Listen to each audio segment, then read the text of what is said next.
Ladies and gentlemen, welcome to the Ariel Helwani Show! Back in your life on this Wednesday, June 18, 2025. Hello again, everyone. I sure hope you're doing well. I am doing great. It's great to be here on a Wednesday. We love to shoot on Wednesdays. We have a lot of questions to get to. We have a lot of news to get to. We've got a lot of discussions to be had and topics to discuss. There's a lot going on in the world of combat sports. As always, congratulations to all 10,000 or so diehard Florida Panthers fans. They win again. They win the Stanley Cup yet again. I feel bad. I couldn't watch. I love to watch a celebration.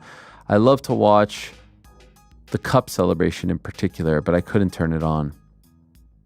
You have a whole country who is just dying for a Stanley Cup winner to come back home. It's been 32 years. 32 long years. And then you have this, this tiny little suburb of Fort Lauderdale that is just saying like, oh, great, we won again. Yahoo. Hey now. What?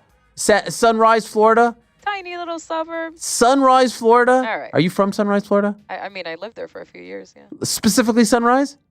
Close enough. Well, Sunrise, Florida is it's a strip mall, no? It's not okay, wait. Sawgrass Mills is a mall. That is just where the stadium is. Sunrise. It's it would be like referring to the Giants and the Jets as like Meadowland. Bro. Did you see their parade last year? It was in a parking lot. The parade was in a parking lot. Like they had nowhere to go. There was literally nowhere for them to go. And not only that, no one wanted them to go anywhere.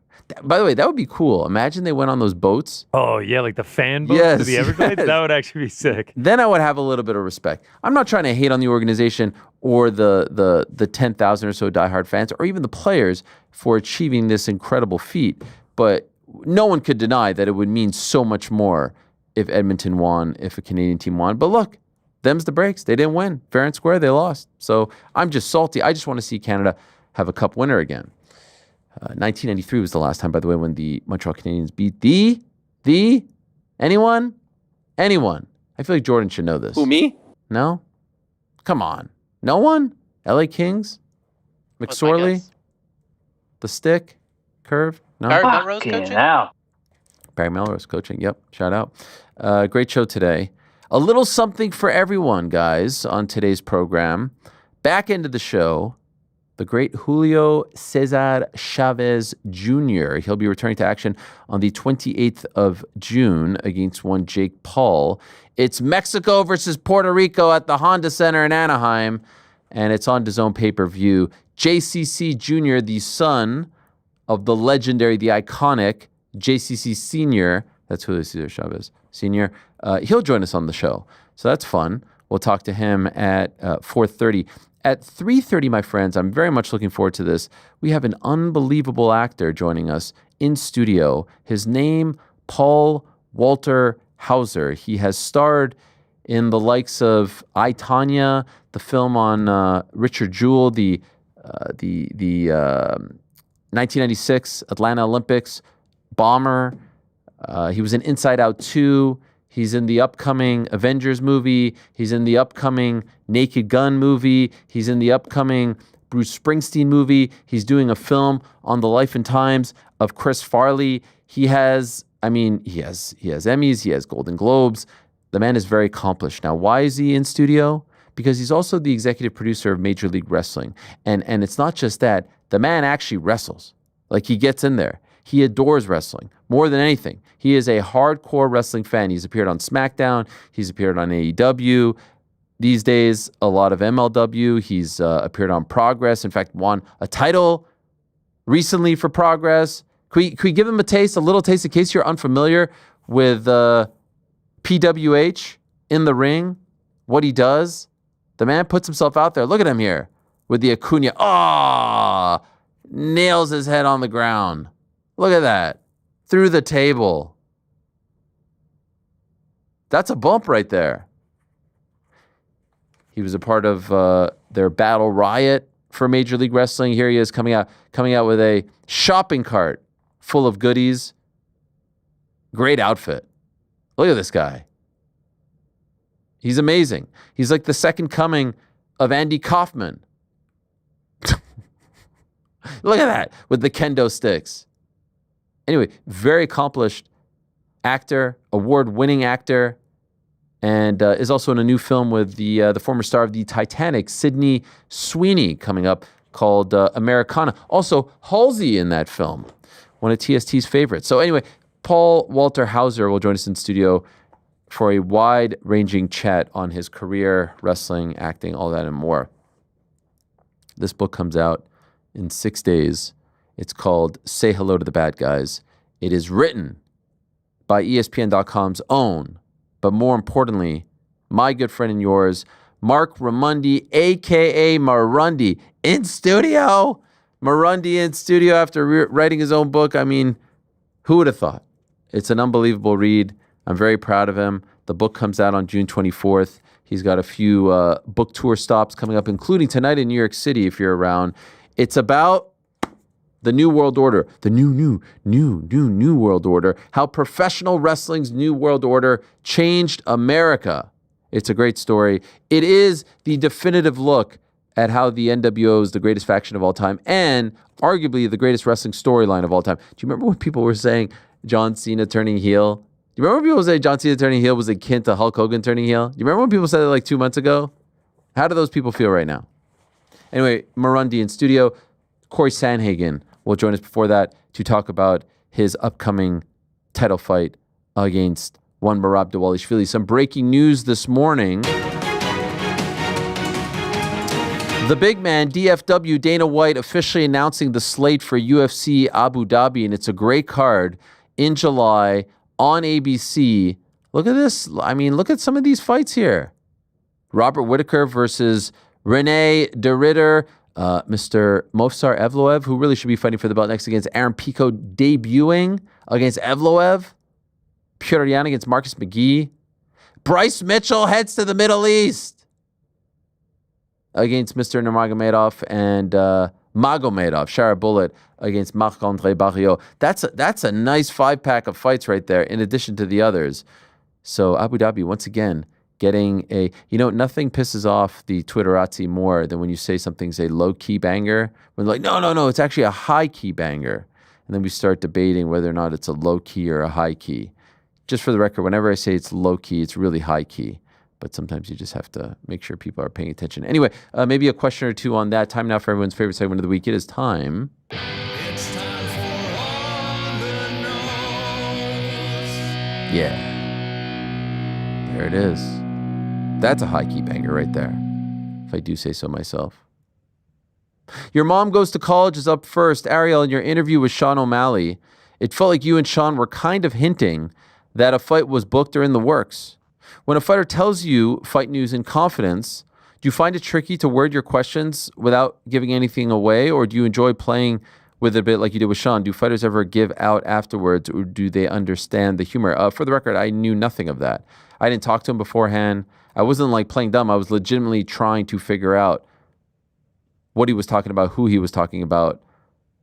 So if someone tells me something in confidence, I'm not going to betray that and then ask questions hoping that they slip. We did not talk about that beforehand. I don't even know what the fight is. I don't even know if he has a fight. He could have just been messing with us for all I know. Choi, I don't know what this guy's name is. Hello, Ariel. Big fan of you and the BITB, and I have a fun, lighthearted question. If you can make any UFC fighter turn heel, who would it be? Oh, this is great. Mine would be Aljo turning on Merab. When Merab brought him close after the win, all I could imagine is Aljo sucker punching Merab and standing over him while holding his belt, or Sean and Aljo teaming up and jumping Merab. That is an unbelievable scenario. Can you guys imagine this? Imagine if they bring them all in there and then all of a sudden Merab's like, yes, I did it, my brother, I love you, I love you. And then Aljo kicks him in the balls and that sets up Aljo versus Merab. That would be brilliant. I would love that. That's incredible booking right there. That's amazing. I was wondering if you guys were even here. It was taking. I don't know if I could even think of another one of that. Yeah, how about this one? We're actually just having a celebration back Who here. the fuck is we? Yeah, how about this one? How about this one? Islam wins the welterweight title, and Khabib says, "You stole my shine. This was my opportunity." Yeah, that would be incredible. Or Islam just hops on the mic and pulls a Michael Chandler. Khabib Nurmagomedov. I'm tired of being in your shadow. Are there any realistic ones? You've held me back for years. I think neither of these is happening. These are like so good because they so would never good. happen They're in a so million good years. because I think a lot of people were waiting for Rory to turn on GSP. You know what I mean? Back he in the never day. quite got to the No. level though that it mattered. You know, GSP was there, and Rory could just never climb that mountain really. Okay, can I give you guys oh my God. Can I give you guys maybe the greatest one of all time? Sure. Holy, this is by the way, shout out to this guy. Okay, This is you a go and then okay, can I I got just give, something. Okay. This is an incredible one. Now we're kind of like, blending the two Enough with worlds the here. qualifiers. Just go. Okay. Patty versus Ilya for the belt. Okay. Patty is moments away, and here comes Molly, turns on Patty and sides with Ilya. Everton Liverpool comes to a head. Meatball Molly She smashes- turns and What, she She in- smashes and Patty with pulls hand out- sanitizer. pulls out the Spanish flag and says, "It was me all along." No, with hand sanitizer. Yeah. Oh, and then squirts hand Squirts it sanitizer in his eye. Oh my God, that would be incredible. What was yours? We should. I was gonna say we should just say that we're getting the friends, teammates turned rivals with Kayla and Amanda. Like that one at least has like a real life basing, and they truly were teammates at one point. But Yeah, to a degree. I don't think they were ever as close as any of the kind of things that we're talking about, which would make it. Can I tell you what might be the most realistic of them all? Yeah, Like legit, I could see happening. Bilal turns on Islam. They're not really friends. that's not real though. Well, exactly. That's why it could happen. He's like, you celebrated in my darkest hour. You were never my friend. You never wanted what's best for me. You wanted me to lose so that you could take my belt. Well, here I am. Do we think take if it back. Islam becomes champion that Bilal would be like, well, I'm done with this division. I'm going up to 185. I'm going up to 85. No chance. What did Zero. Islam say on Twitter afterward? He first was just like double champ status time. Let's go. And then he was Yeah. like, Oh, keep yeah, your by head the up, way. Bilal. Yeah. Commiserations. Oh, Chin up, PT, kid. PT, I have an incredible one for you. I love how Incredible. Pete's just sitting here saying nothing, just soaking it all in. PT, I have an absolutely amazing one. Okay, check this out. Check this out. Okay, it's New York. It's Madison Square Garden. It's a vacant heavyweight title fight. Tommy is literally seconds away from beating Cyril Gane, but here comes Phil DeFries, who never got the attention and love that he deserved, and he. I thought you were gonna say Tom's dad or something. No. Phil DeFries turns on Tom Aspinall and sides with the Frenchman, the true Benedict Arnold, because he says, "You That'd be stole all incredible. my shine." Oh my God, this is such a fun topic. Phil I'm the DeFries with best help British of heavyweight Bill ever. Clark. Yes. You know? No one talks about me. What about Colby becoming a bleeding heart liberal and saying like, Donald Trump, I've had enough? Who's I he? think that'd be But who's he quite good. turning on? Colby's in the corner for He's all turned of on Usman's DT. new run. 45, 47. Oh, Colby. Wait, so who? So Colby turning on. Usman has to be fighting someone, and then Colby sides with Usman against him because he hates him so much. Maybe Ian Gary. Ian Gary versus Usman. Oh, that'd be unbelievable. Him siding with Ian Gary. Yeah. Jesus Christ. Oh, what a fun my topic. God. Gosh, this is an amazing topic. This is one of my favorite topics we've had in a long time. What else? Is there another one? Wonder Boy just becoming a bad mother, bad like guy, a foul Wonder mouth, Boy, a foul with a mouth. black Go beard. and fuck yourselves. Fuck everybody. I just don't You know. what Who, I mean? I just don't know who he. Another one. Iaquinta turning on Merab would be one that would cut deep. Like you need one that would really have to cut deep. By the way, just on heel turns, Yeah. me and Connor had been pushing for the Mario Bautista heel turn, but he just never really I tried don't know if it's there. Oh, the If they had Wario, given him yeah. the mic, they had given him the mic afterward Wario. at 316. That was his opportunity. Just be like, I took out Jose Aldo. DJ comes in. New Jersey's a bum. dump. New Jersey's Yeah. a shithole. DJ comes in and costs Pantoja the title. You had the audacity to say my name. Keep my name out of your mouth. I'm the greatest of all. Well, is that okay? So is it Pantoja and oh my God, KKF? no, oh my God, Horiguchi. Yeah. Is that the one? But are they? I feel like they've said they would fight each other, so it doesn't really have this. It doesn't hit the same. We need the ones where it's like the people are like, oh, they're all in our face about being best friends, you know? Yeah. Anyway, here's Juan Sanchez. Great question. Hello, Ariel and crew. My question could be more so for PT or for any UK MMA fans who would like to weigh in. I reside in Chicago, and I'm going to be in London for the IFW card. As an American resident, how can I best go about watching these fights? What are some tips that can help an American watching / streaming fights in the UK? I'm excited to be in solidarity with UK UFC fans staying up at ungodly hours to watch fights. Thank you for any input in advance. I mean, I guess maybe what he's wondering is, like, could he go to a bar? Probably not, right? They close really early in London. It's crazy. Like, you can actually go places in Dublin now because of the late licenses. You probably get thrown out just before the main event, though. I think it's like 5 here now. But London is notoriously early close. So I don't know. Maybe someone could get onto me. I know some of the lads in London listen to the show, so maybe they could text me if they have any suggestions, and I can get them over to this guy. But every time I've been there, after, like, if you're trying to stay up for a UFC pay-per-view, you got to be in a hotel basically and get them to turn it on in the bar. And once you're in the residence bar, they can keep serving you. So you're going to be on tour. You'll probably be in a hotel. You'll be sorted, but I don't know if you'll get that collective environment where everybody's watching it. Yeah. Also, it's not a pay-per-view, right? The TNT. Oh, is Ilya a pay-per-view? Because I know they like to do 2 pay-per-views or so a year, but I don't Usually know. Conor fights or Habib fights. That's the only things they've done pay-per-view so far. I haven't seen it being advertised, but they usually hit us with it on Fight Week. A lot of people get very upset about this, like, you know, but it's 20 quid. I think it's 20 or 30 quid. And to get them I know we do pay a subscription fee for this stuff over here, but every time I talk to my American friends about what they're paying every week, every month crazy. For a pay-per-view, it's kind of like makes me feel a lot better, you know? Hi, crew. Tank Davis is obviously a great fighter, but what fights do you think he needs after Roach to cement himself as one of the greats who fought the best of his generation? First of all, I think he needs to stop Roach, to be honest, because of what happened. Like, that will always be a weird thing, a weird little asterisk on his career, because... You think he lost, did you? Well, I think he should have been DQ'd, honestly. Oh, yes, sir. Like the knockdown should have counted, and then he went to the corner and got wiped off in the middle of the round. Like, that's just not allowed. So at the very least, it should have been a draw. And then it wouldn't have been crazy for him to be DQ'd. So he has to go in there and do his thing. There are a ton of fights for him at 135, at 140. Obviously, him and Shakur have been going back and forth. I've really wanted to see Keyshawn versus him, but now Keyshawn's stock has really taken a big hit. So, I mean, look, he's fine. Inoue too small? Is what? He's too small for Inoue? Inoue too small? Oh, yeah. Inoue is way too small, yeah. I mean, I would love to see it, and I mentioned it as like a sort of catchway.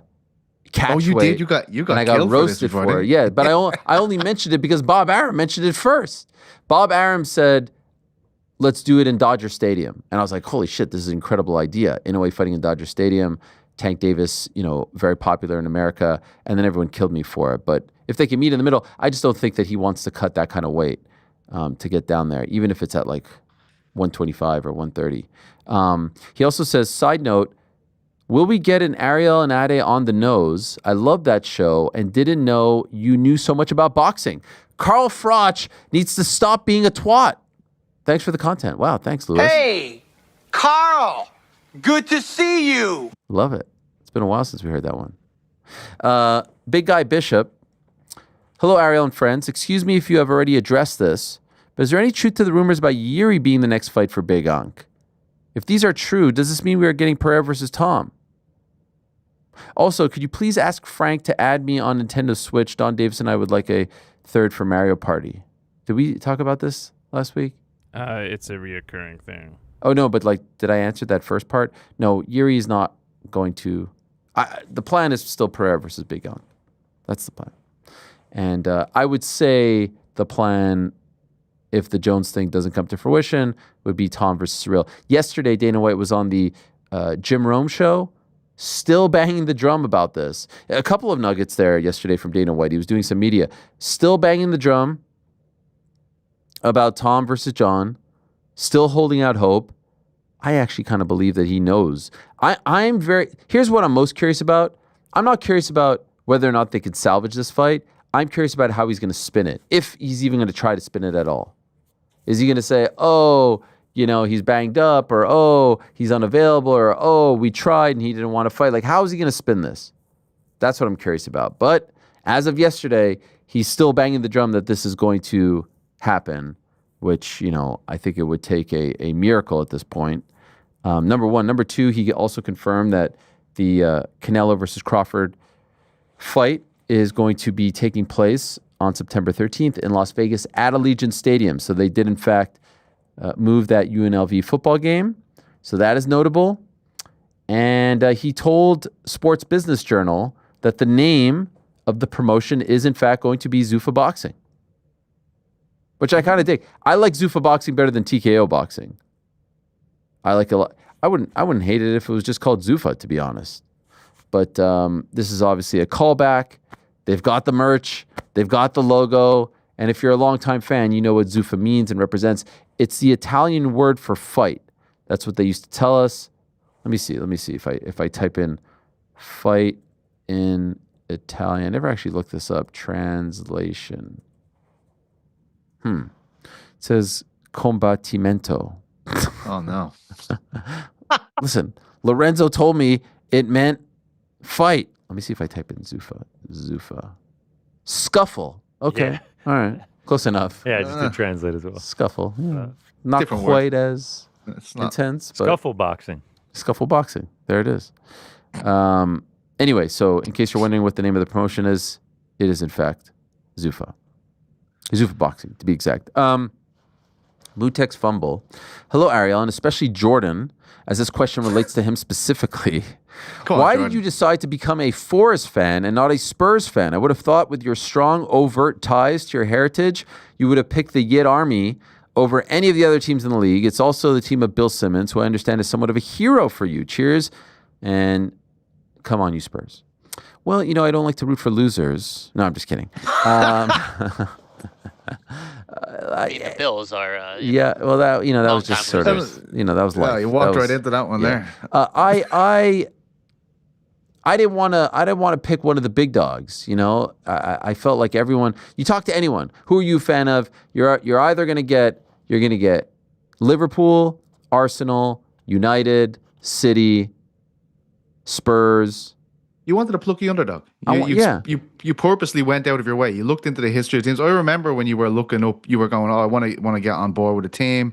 I'm looking up different things about them, and I think it was Cloughy who put it over the line for you, wasn't it? It was that. It was the history. It was the logo, and also I love the fact that they were just promoted, so it felt like a fresh start. They hadn't been in the Premier League for 23 years. It all just felt like it worked. And then, as fate would have it, I was in London 2 weeks later. I get to go to them versus Man City away. They lose 6-0, three goals for Holland in the first half. It was love at first sight. By the way, have you been enjoying the Club World Cup, Pete?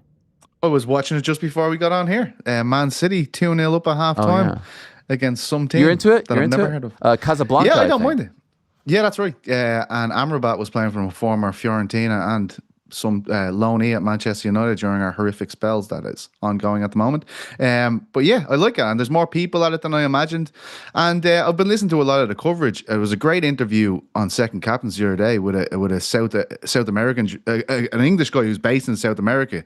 I wish his name escapes me now, but he was very good, and he kind of put it to the European media like, you can keep complaining about this, but this means a lot to people in South America. Like, this is a huge moment. He explained how the Champions League was formed in the 50s. Then the Copa Libertadores was formed, I think that's how you say it, in South America to find the best South American team. And it's been very rare that we've got an opportunity or a possibility where they could come together and find out who's the best. Obviously, you have more segments of the world represented in this tournament, so I think that was good to have a counter argument to a lot of the criticism that the tournament has faced. Even though some of it is a lot of it is very well founded, I think it's good to have a counterbalance and to understand that the European view isn't all that matters when it comes to this global tournament they're putting on. I dig it.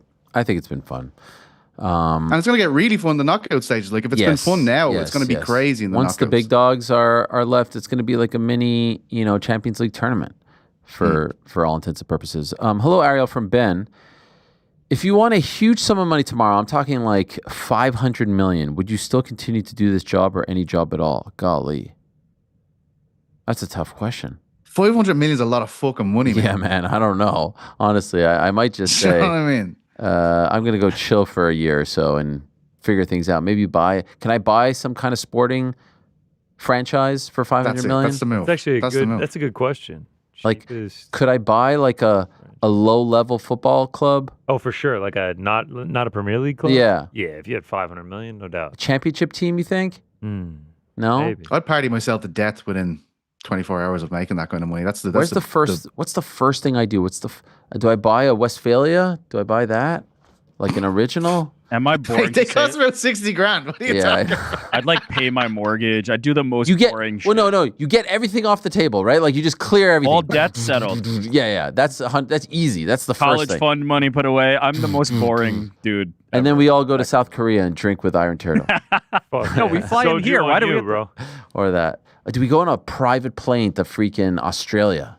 Like how much does that cost? Who cares? We got 500 million in the bank. Who gives a fuck? Yeah. I'm getting a lot of plastic surgery. I like how this is we, by the way. I'm we're all in we. it together. I'm loving the At we. least for the first weekend. Knicks courtside season tickets. That'll life. cost me like what, 50K or something? Probably more. 100K? Nah, get the life. Drop in the bucket. Just be like Dropping the figure bucket this at out. that point.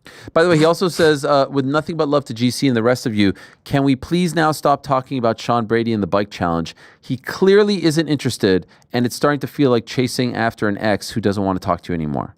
Wow. Yeah, I feel like we said that ourselves, though. Yeah. And we have moved on. Yeah. That's all right, though. No worries, man. I think he'll come around, but yes, it is. I don't want. quite clear. What if I don't want to stop talking about it? Yeah. That's a good point. Huh? It's a good point. Yeah. I'm not fucking finished with it yet. Perhaps PT, you can provide some insight into this one. Cosmo Kramer, do we have any effing news on big news Hughes versus Usman? Sick of seeing my boy being out on the sideline while the PFL needs this fight. What's going on, PT? What's the crack here? I don't know what the fuck is going on. I'll tell you what happened. They put out a tweet saying that the winner of a fight between Mansour Barnway and Colgan, right? Archie Colgan, was going to decide who fights him next. And we all had a shit fit, of course, in Ireland. You see Paul there, hey, quit the rage bait. Sources have told me within the camp that it sounds like they aren't going to go with it. But then the coach showed up at the press conference. The coach being like John an Coachman? Insider. Jonathan Coachman? PFL insider John Coachman. No. He's not an insider. They have position. No. Okay, they clarified that he is in fact an insider. Actually, they have clarified that to the media. Insider Jonathan Coachman shows up at the press conference to do the press conference, and he said, "Don't you believe what that official PFL account is saying? Only believe what the coach says. And if you're not watching The Coach Rules, which is a show that is within the PFL broadcast, as far as I'm concerned." As far as I know, if you're not watching that or his tweets, you don't know what's going on, which is one of the most confusing situations I've ever heard or seen a promotion do in my life. So don't believe what the official account of the PFL is saying. Believe what Jonathan Coachman is saying, who is labeled as an insider for the PFL, but is also doing press conferences on behalf of the PFL. Well, this just shows it shows a lot of confusion on their part. I've never had an issue with Jonathan Coachman. Never, at all. And then all of a sudden one day he's starting to go on Twitter talking all kinds of shit about me, making things up and talking about things he has no idea about. And then all of a sudden we're thrust into a situation where we have to work together on the Misfits card. And he couldn't have been nicer, and we shook hands, and I was like, okay, I didn't really understand what all that was, but all right, fine, we're all good. And so I'd like to leave it at that, but And I hope he understands this, if he hears this.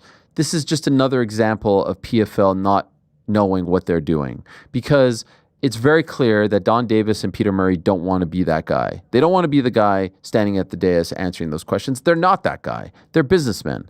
They're not that guy. Ray Sefo, God bless him, not that guy. He's a coach. He's not that guy. He's never been that guy.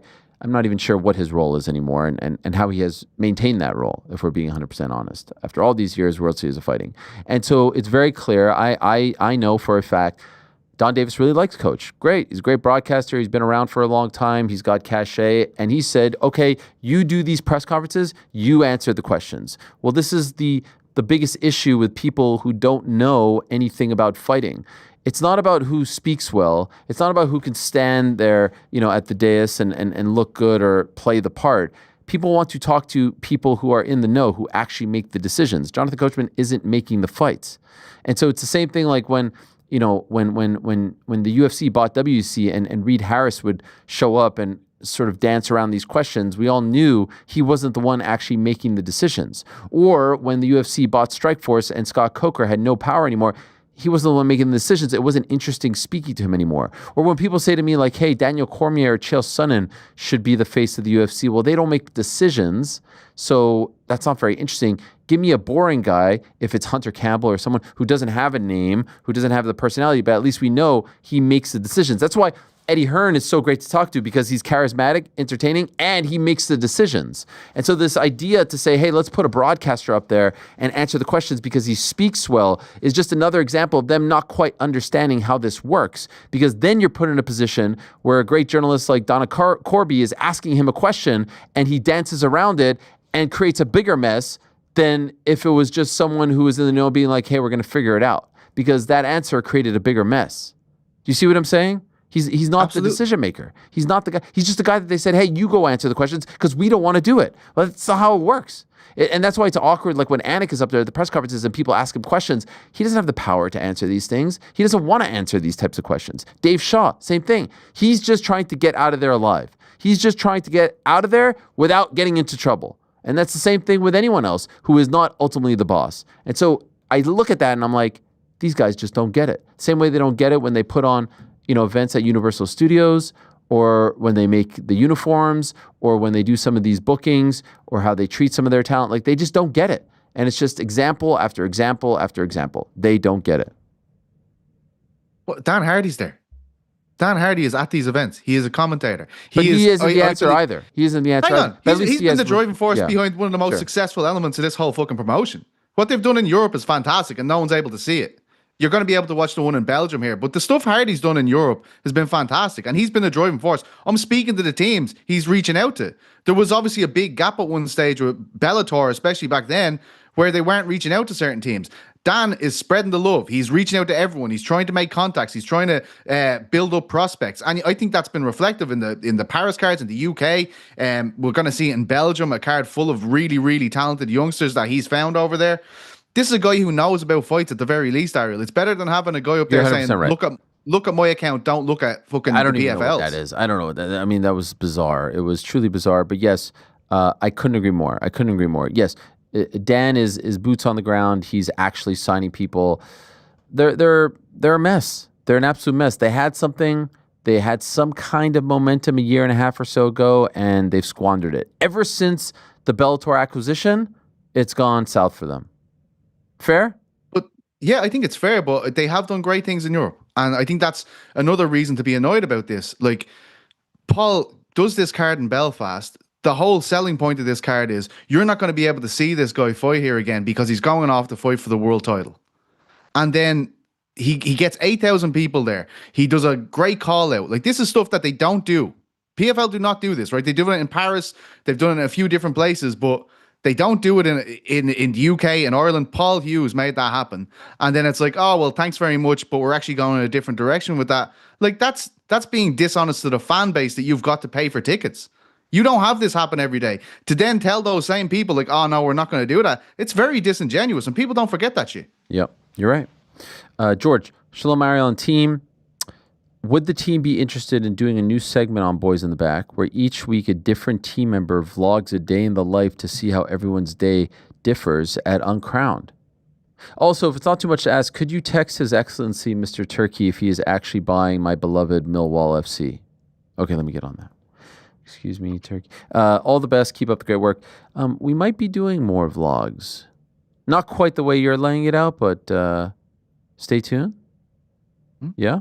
I'm coming! I would like to see a PT day in the life. I would like to see a PT day in the life from, like, you walking the dog, getting into the spot, all that stuff. I could do that, yeah, no problem. Rob Malo, fun hypothetical for IF Dub. If Charles misses weight, will they automatically replace him with Tsarukyan, or will Ilya still be allowed to decide to fight Charles? If he does have the choice, do you think he fancies a match against an overweight Charles or a 155 Tsarukyan? If Charles misses weight? You mean it's one of those scenarios where he misses weight, so if he wins, he can't win the belt? Who knows? What I don't even... Will Ilya still be allowed to decide? It's kind of giving me a headache, this question. It's a lot of ifs. If he does have the choice, do you think he fancies a match against an overweight? How am I supposed to know? My name's not Ilya. It's tough. It is tough. But that would be crazy. It would be crazy 6 months later if Tsarukyan has to waltz in there on 24 hours notice. Adam, hi, Aaron and the gang.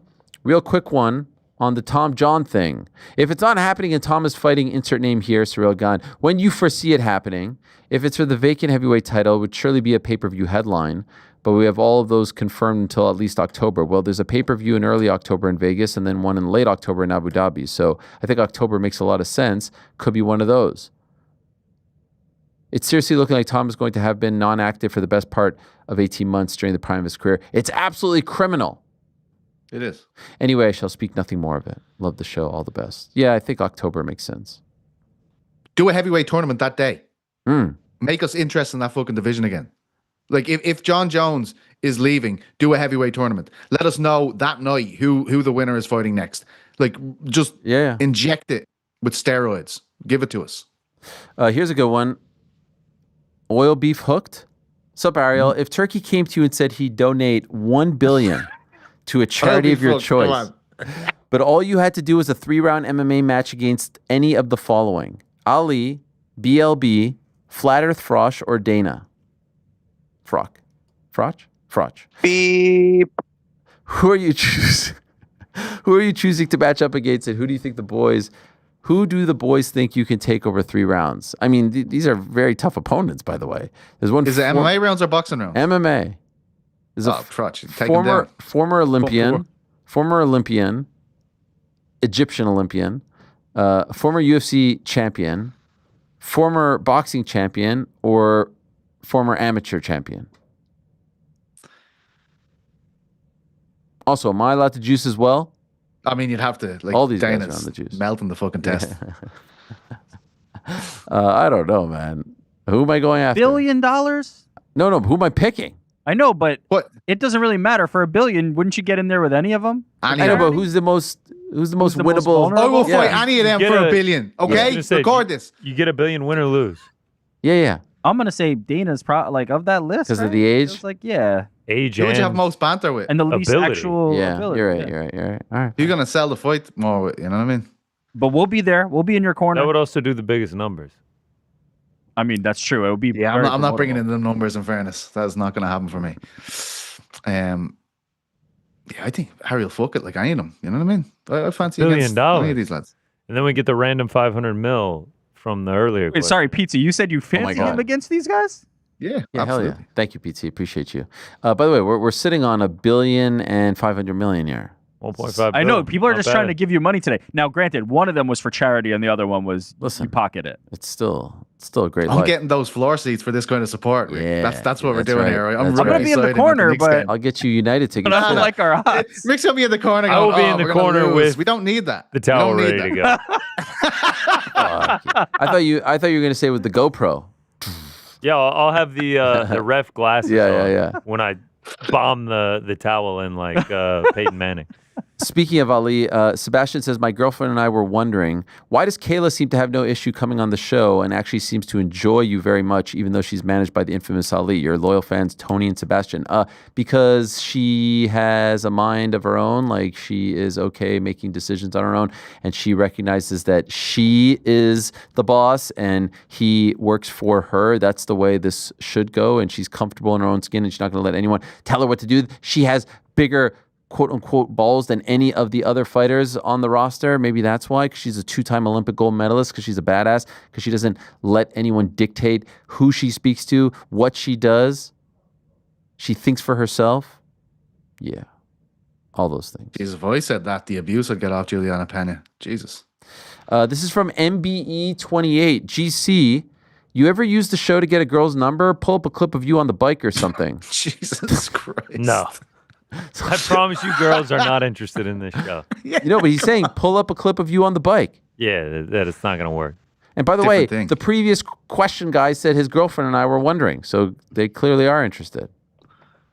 How Wait, would so you you're even... saying they're GC, just interested. pretend. That's- like, if... The How girl, would you go about the that? girlfriend is only interested Yeah, yeah. because the boyfriend has forced her to watch the program. How would you try and go about it? if you had hold to, on, though? that's not fair because we've had some wonderful women calling into the show on Boys in the Back, Shout out. leaving voicemails. Shout so out. there are women out there that They're that out consume there. this content, and we Yeah, when I tell women about my job, they're usually just like, That's interesting. okay.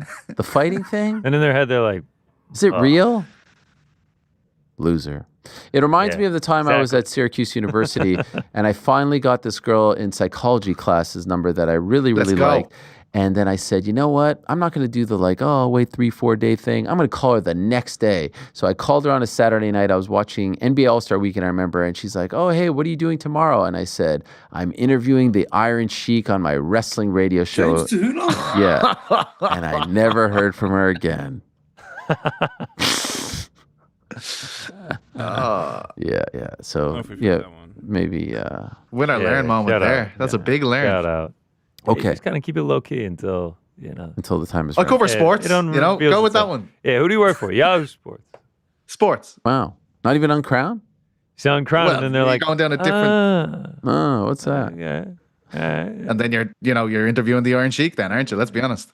The Revolting Blob asks, Dear Ariel, now that we got the Iron Turtle on the show, how do we get Parker Porter on next? Oh, he's the next one. I was hoping that the pride of West Hartford, Connecticut would make an appearance after scoring a 1-minute knockout in the main event of BKFC in his home state this past weekend. All right, we'll work on it. I love how we can't even revel in having the Iron Yeah. Turtle for 1 second before they're like, all right, I now know. there's a new guy. Let's enjoy the turtle for now, but yeah, At least come for on. the pork man coming soon. Christian Juarez asks, hello, AHS fam. Ariel, I'm asking this as someone looking from the outside in, so please forgive my ignorance. It is my understanding when it comes to the bar mitzvah celebration, usually there's someone or something big that the parents gift their child per their request. Did your son ask for a celebrity or a certain thing for his celebration? Much love from Chicago. Well, he only asked for one thing and he did not get it. He asked for a cell phone and he did not get it. He got a hell of a lot more than that, though. And, well, now I'm in debt for the next 10 years. No, he got a lot of great things. Actually, my good friend John Beer gave him an unbelievable gift. And, yeah, should I tell them the story or should I not? Yeah, Should I say it? absolutely. I don't know. Yeah. I don't think so. I don't think I genuinely I don't don't think know the story. So Frank, I don't Frank's not looking out for my best interest. Yeah, I also have no idea what the story is. I wouldn't tell You the do story. know what the Thank story you. is. Solidarity, The thing I GC. sent to the group. Oh, shit. Yeah, That- yeah. I know that thing. Yeah, No. keep it private. Keep it What? private. What? Yeah, keep it Yeah, how annoying is this for the listeners? I mean, Frank wants everything to be Yeah. revealed to Yeah. everyone unless it's about the himself. guy, yeah, exactly. He's like, yeah, go. He doxed me on an episode of Boys in the Back the other week. Wow. It's like sick, Frank. Why? Sick. Why, Frank? Why would you do that? What I mean, they age? were asking. What age is he going to be allowed to have a cell phone? Okay, so we. Well, how did you push the How did you kick the can down? I the road? told him. So it's getting to the point. He's literally the last kid left. Yeah. He's entering 8th grade. He's very clearly into the females now, and he's saying that it's hurting him. It's hurting his game. It's hurting Yeah, him. here's the game. It is. They're calling him iPad boy. Is what. Wow. They got- I say, look. He's getting flamed, bro. I say, look, man, be comfortable, own it. You're different. Be proud. I've changed my iPad stance. boy's tough. I've changed my stance even as a father. Show I've up. changed my Get him stance. a June bug or Yo, something. you know Get those him people a that like giant show number. up like tourists with iPads and take pictures of things. That's like your if you're- son to school? Yes. Yeah. This ceremony was supposed to represent the manhood, and Yeah. now I'm Negative aura. I feel like he needs Ah. it. I feel like he needs it.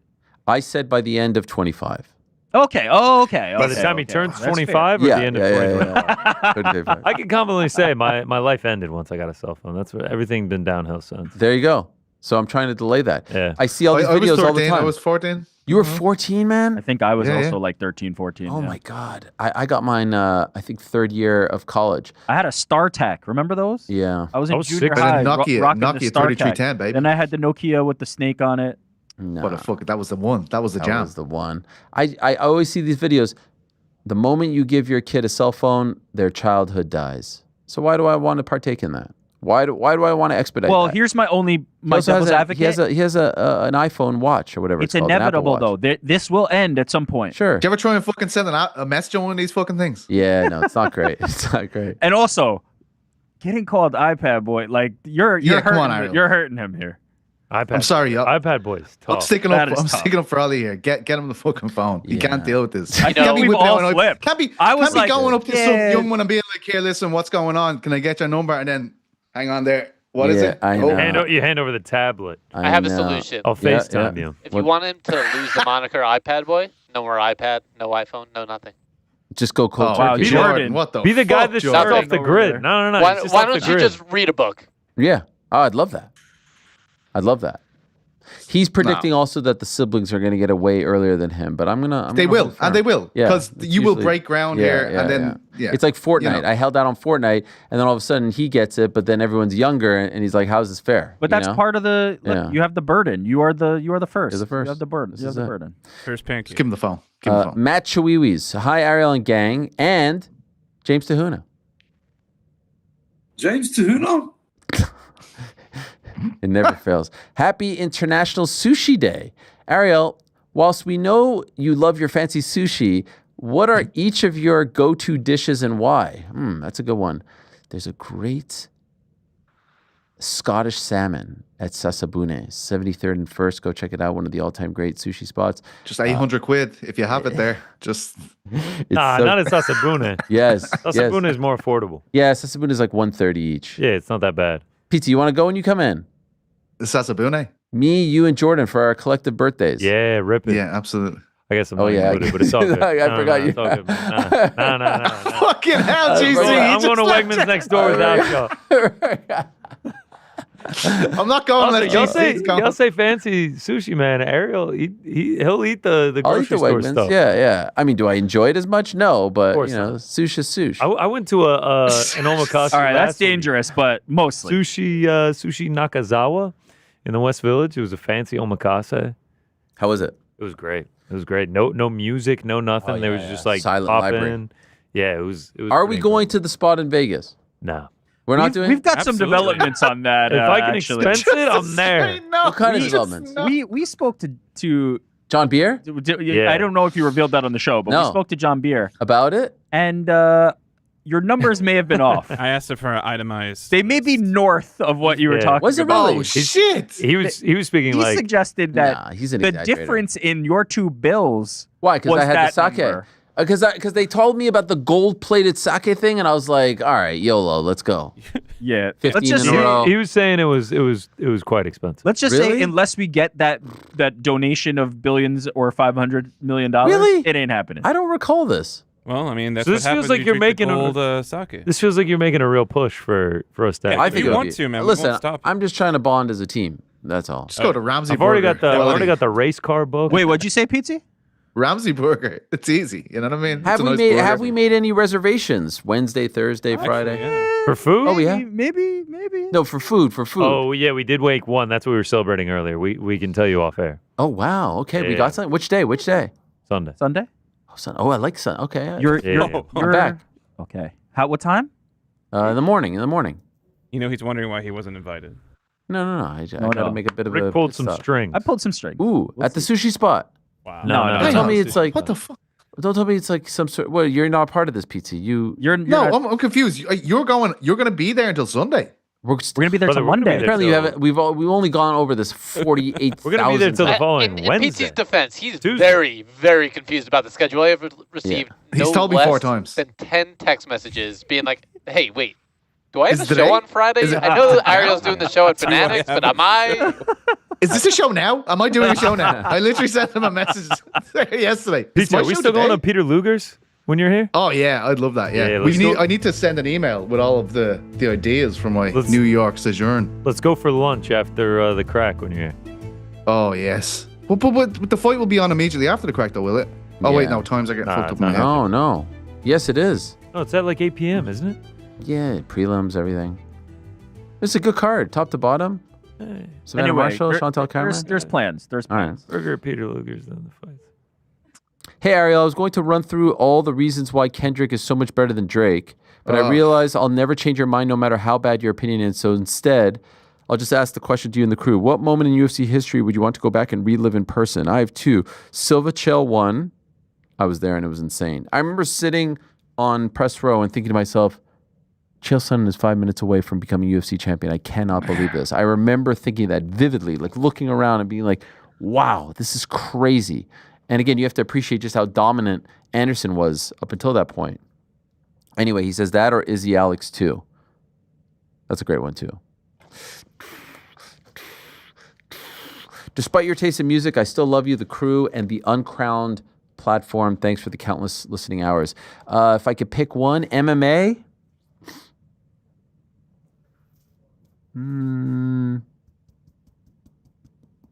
That's a good question. I think when GSP beat Matt Hughes, UFC 65 Sacramento, that was a great moment. One of my favorite moments. In fact, I have a picture of it right over there. It's one of my favorite moments of all time.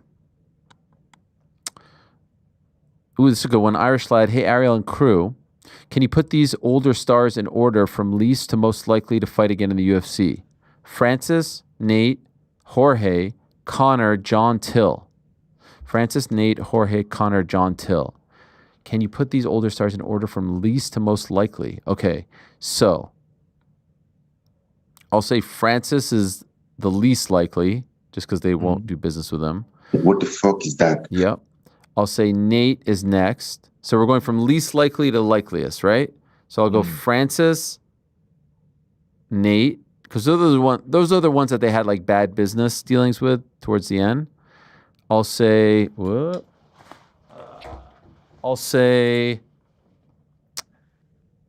Till's got issues, right? Like, yeah, but they don't hate Till, so I'll go Till next. No. I'll go John next.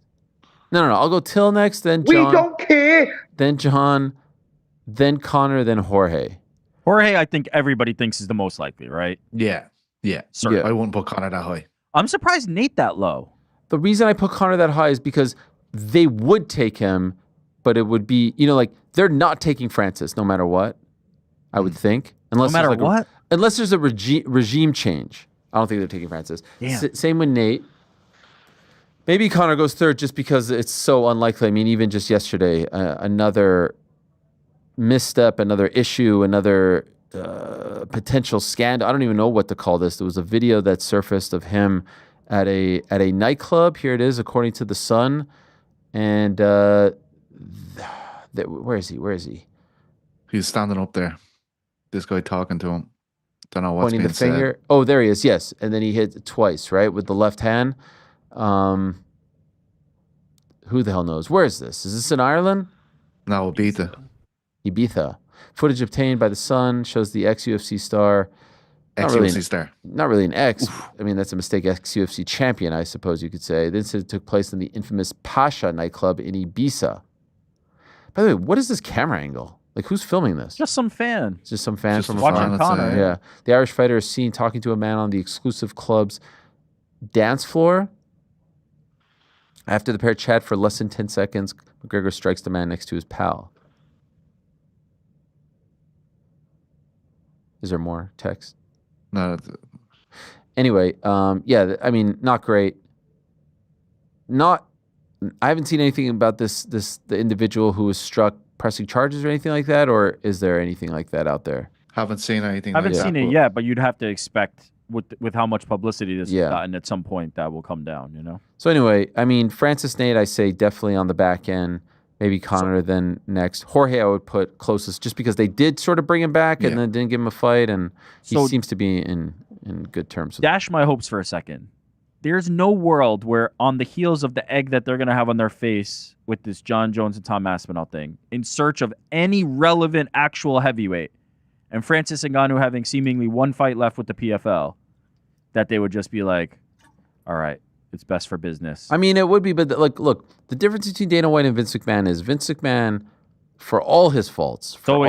He always would put his. I mean, just look at these dudes right here. Like these dudes spurred him. Yeah. Like he hated these guys, but he brought them back. There's countless examples of people who were on the outs and then back Ultimate in. Warrior, like tons. So Bret Hart, Dana doesn't do that. He's not built that way. Man, he's not built that way. It's right there. That a media copy of Raimondi's book you got there? Yeah. Must be nice. Did you not get one? No, I ordered mine, paid I didn't get cold one hard either. dollars for it. Saw a lot of people got them though, Rick. Oh, a yeah. lot of people. I'll go so far as to say Mark asked me for my address and I didn't get one. So yeah. Ooh, okay, we have to bring this up with Nicest guy in the Marandi. world. Yeah. I've heard this. You guys didn't get one? Not my experience. Oh, weird. I actually front to back 2 days. Is that true? Yeah, of course. Showed up at my house. Read it. Nicest guy in the Amazon world. told me 27th of July. Mine's coming. Wow. 27th of July. A month later? Wait, maybe 27th of June. 27th of June. It comes out on the 24th. We would have some problems with Raimondi if Gotta get it was across the taking that long. Let me just quickly. El it's Peruano. the 27th of June. Yeah, that's what I thought. Damn. That Wilder interview was worth the wait, from how highly he views being a father to the mentality he gets into before a fight. Worth the wait. Thank you. TJ, thank you. Dear Ariel, I just want to take the time to thank you and each and every one of the members of the crew. You shed a light on so many people and fighters that I never would have become a fan of until watching the interviews that you do. I've become fascinated learning each and every one of their stories, that find myself rooting for each and every fight/venture they have. From the Peyton Talbots to the Kayla Harrisons to the Malcolm Wellmakers to the Paul Hugheses to even the David Feldmans.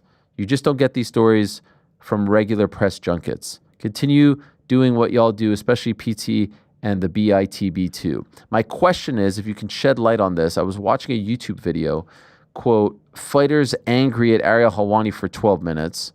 What was the deal with Floyd Mayweather? I'm guessing in the lead up to the McGregor fight, he was indeed sounding like a fighter angry at you, and I just want context on why. I know I'm late, but thanks. Yeah, that video always gets brought up. Someone made a compilation video, has a crazy amount of views.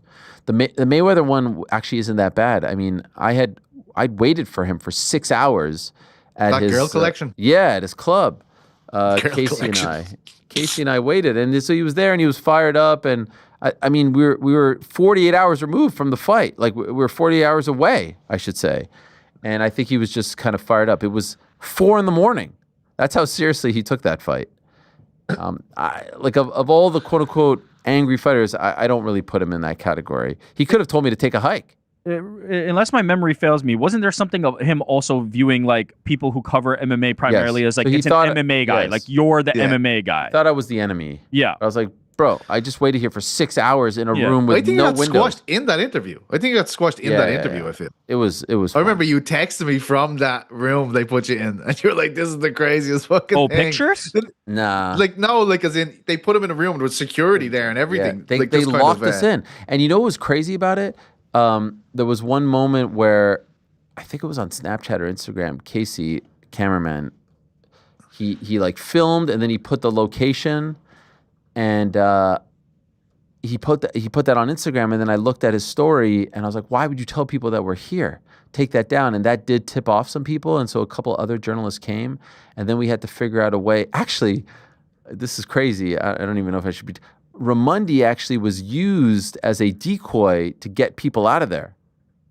Raimondi was with us, and Raimondi had to take one for the team and tell the other journalists that showed up, hey, this sucks, let's go somewhere else, so that they would leave and not get the Floyd interview. Wow. Oh my God, what a I could move, reminisce. man. I could reminisce with him on that. Interference. Yeah, Nicest guy in the world. yeah, there he is, and he did it. He did it. What a guy. Gave up a guy in night the at world. Girl Collection for Yeah, and then it was Casey Girl was sitting there Collection. like, What a fucking name for a place. I mean, is it still fucking open, by hell. the way?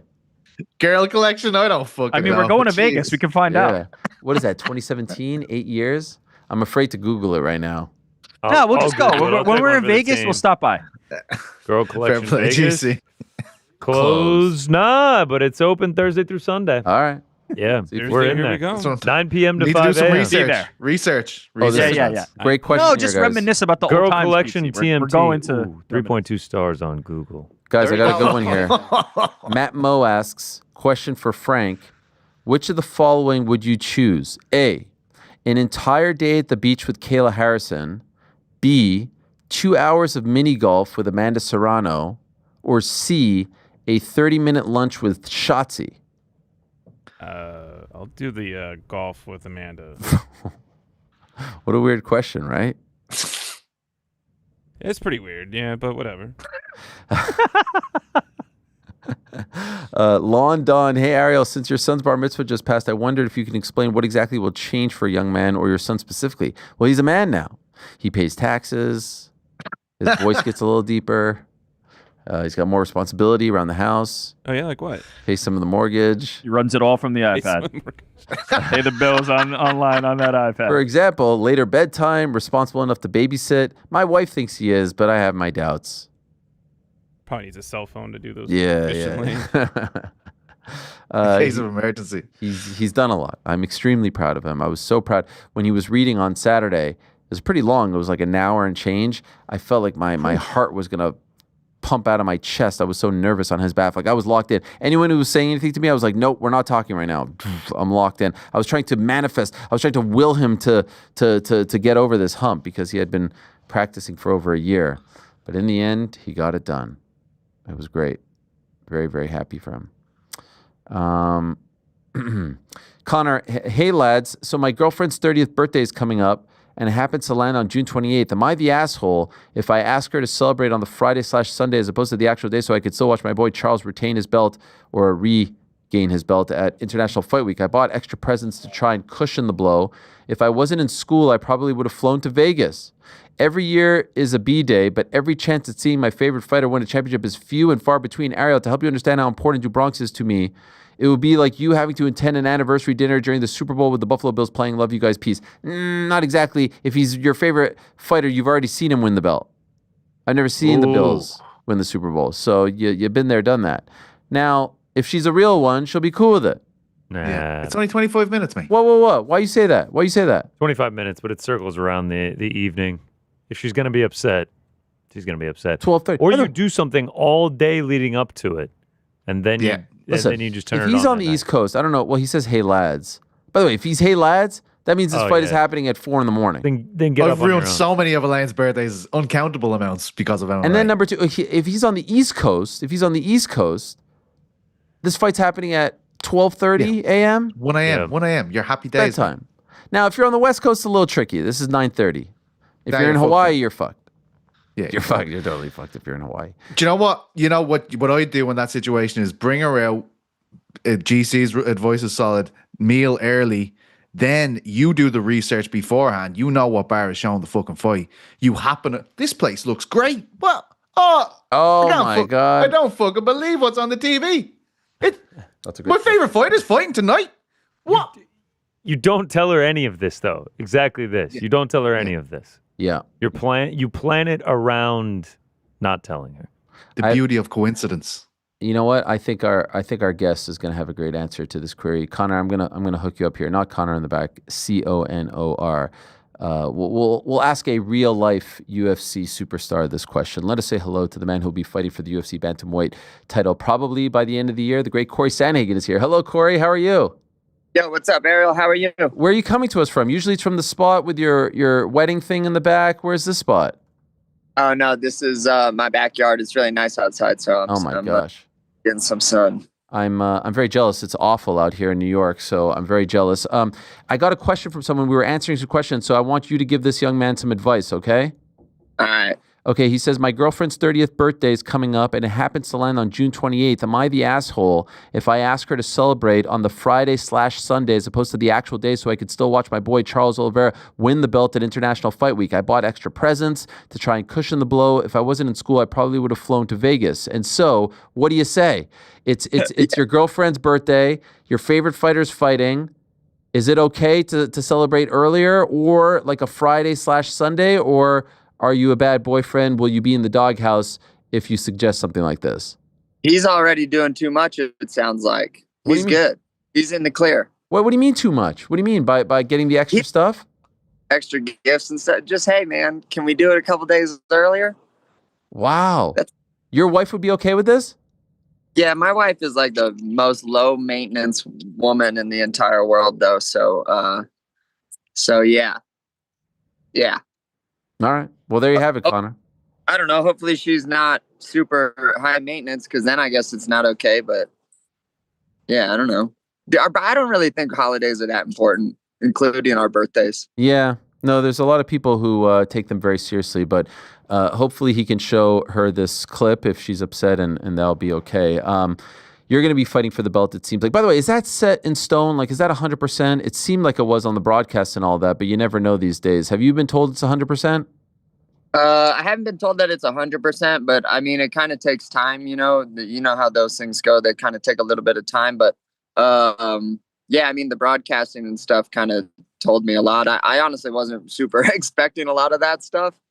When I went out there, I was kind of like, okay, I guess I'll see how this kind of goes, but they definitely were doing the most. So it would be a really big, giant letdown, and I would probably start crying if I wasn't the guy after all of that. Usually when Rogan asks a question about the next guy, that's usually a sign that someone told him it's okay to do it, and that is, in fact, going to be the next guy. So that was my sign, at least, where I was like, okay, Cory's next, which is great because you should be next. As you were watching that, were you hoping one guy would win over the other? Like, did you say, okay, if this scenario plays out, it's better for me, or did you think that you were getting it regardless?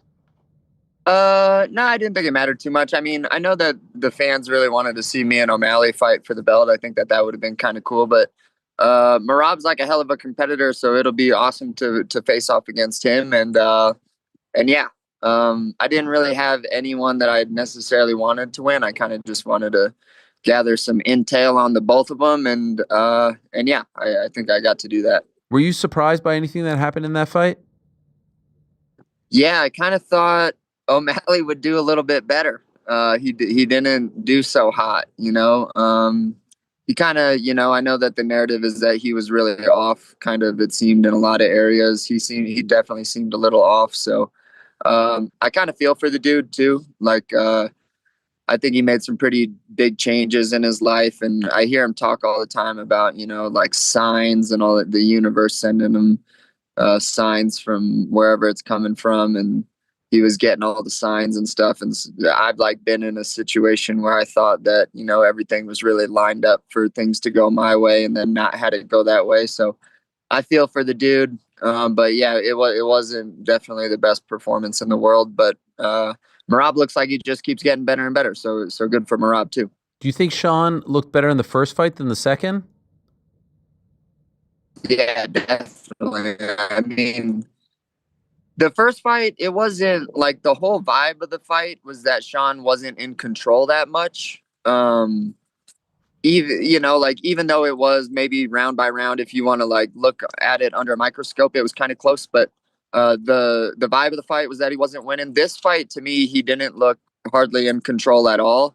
You know, everyone kind of, especially in this fight, was saying, you know, Sean will knock him out. Sean has a puncher's chance, blah, blah, blah. But kind of the more I thought about it, man, Merab doesn't give you a ton of opportunities, like, to step in and get hit. Like, Merab, like, moves backwards when he gets hit.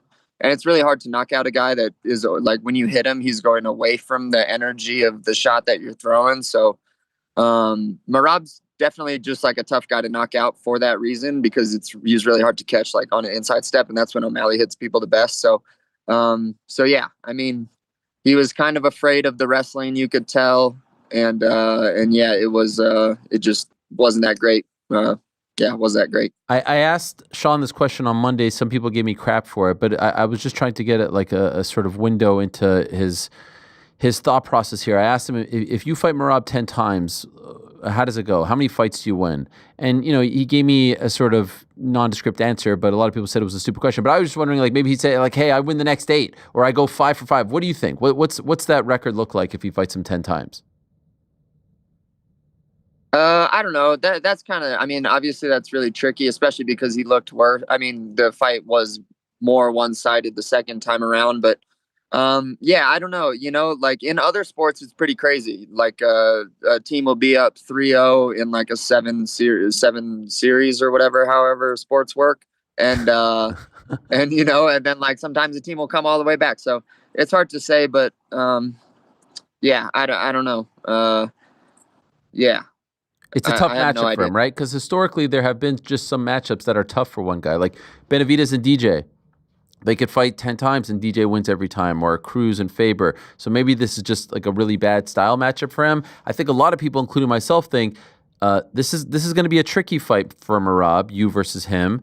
You present some things that he hasn't faced as of late. I'm just wondering, as far as like what you saw from him, and you just talked about the way he moves back, and so you can't really connect properly, and that energy that you were talking about, which is fascinating to hear. Is that what impresses you the most about him, or is there something else? Obviously, we always talk about the cardio, his pace. We know about the wrestling, the takedowns. But from your analytical eye, what impresses you most when you're watching him up close? Well, I mean, yeah, definitely the conditioning pays off for him big time. He's not like the most intimidating guy to go into a fight against in terms of like getting finished, outside of course, him obviously adding in some submission threats, which I'm sure he's going to continue to do or whatever. But I mean, Merab deserves a lot of respect to be put on his name, by all means. I also think too, though, that if you fight Merab in the proper way, you can you can be as much of a motherfucker to Merab as he is to everyone else. You kind of just got to know how to do that. I think that the last 2 wins that he's had have been people that move their feet a ton. And I just know, speaking from experience, that will get you really tired. And it kind of seems like a little bit of a compensating way to stay away from clinching and wrestling a guy. I think that the best, like I've talked about this, I think for years now, is my idea has always been to be the best, well-rounded guy in the sport. And I think that it's definitely going to pay off years down the line of me facing Merab, because I'm not afraid to wrestle. You guys saw in the Umar fight that, you know, if I get taken down, I will get up immediately if I want to. And that's just a pain in the ass to fight. And then not to mention that Merab makes a lot of wide movements with his hands. He's pretty darty and looks like fidgety and difficult to hit or whatever, but he makes a lot of mistakes with his hands, and knocking him out is hard because he moves backwards a lot.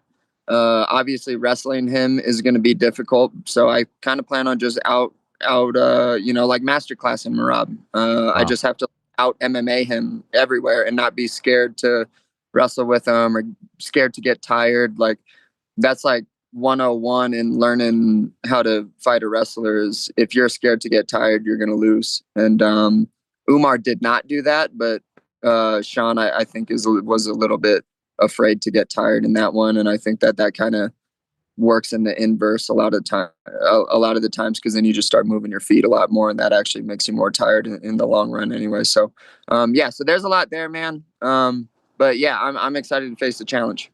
Much has been made of the winning streak. Who do you think has fought him the best, the toughest in this stretch? I think Umar fought him really tough. I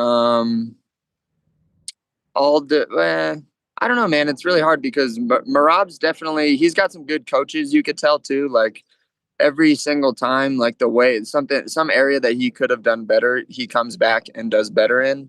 Like Sean doesn't get up by turning away, he gets up by turning in. So I mean, him getting finished by a front headlock is not like, or some front headlock choke isn't like a surprise. That's just something that his team was like, hey, he's going to definitely try to get up this way again, because it's kind of like a jiu-jitsu-y way of getting up. And I know that Sean trains with a lot of jiu-jitsu guys and not as many wrestler guys. So, so that was really smart on his team's part. And, but yeah, I think that I definitely present the most well-roundedness, and also just, I feel like can like morph my style into whatever it needs to be in order to beat the guy that it needs to be. So yeah.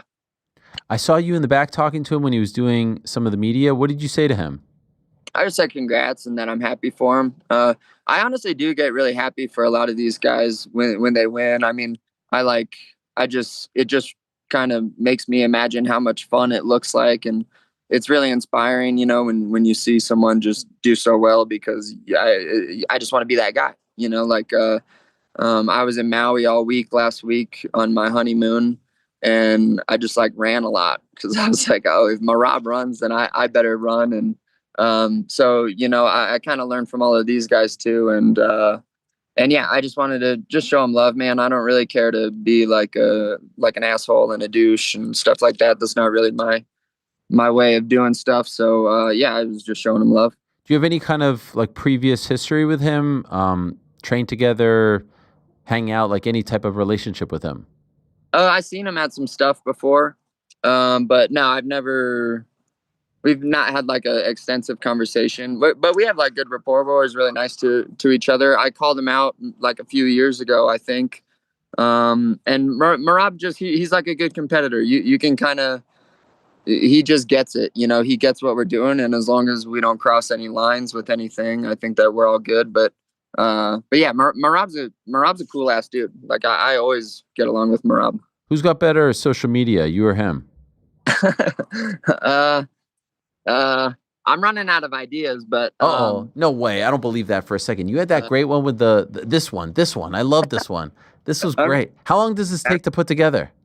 Not that long. All I do, I'm like an idea machine, dude. Like people have hobbies or whatever. I spend most of my like days inside of my head, just thinking of like really. It's like an inside joke amongst me and all of the guys on the team. I'll just be like, "Hey, got a new good idea," and then they'll just look at me like I'm stupid, like always. But I do got a couple really good ones coming up, so maybe those ones will be funny. The video that we just played is you talking to like a troll or just an annoying fan, and like, hey, you don't deserve a title shot. There was another one that came out of Kamaru Usman trying to teach you how to trash talk. This one here, this is great shit, man. This is all you.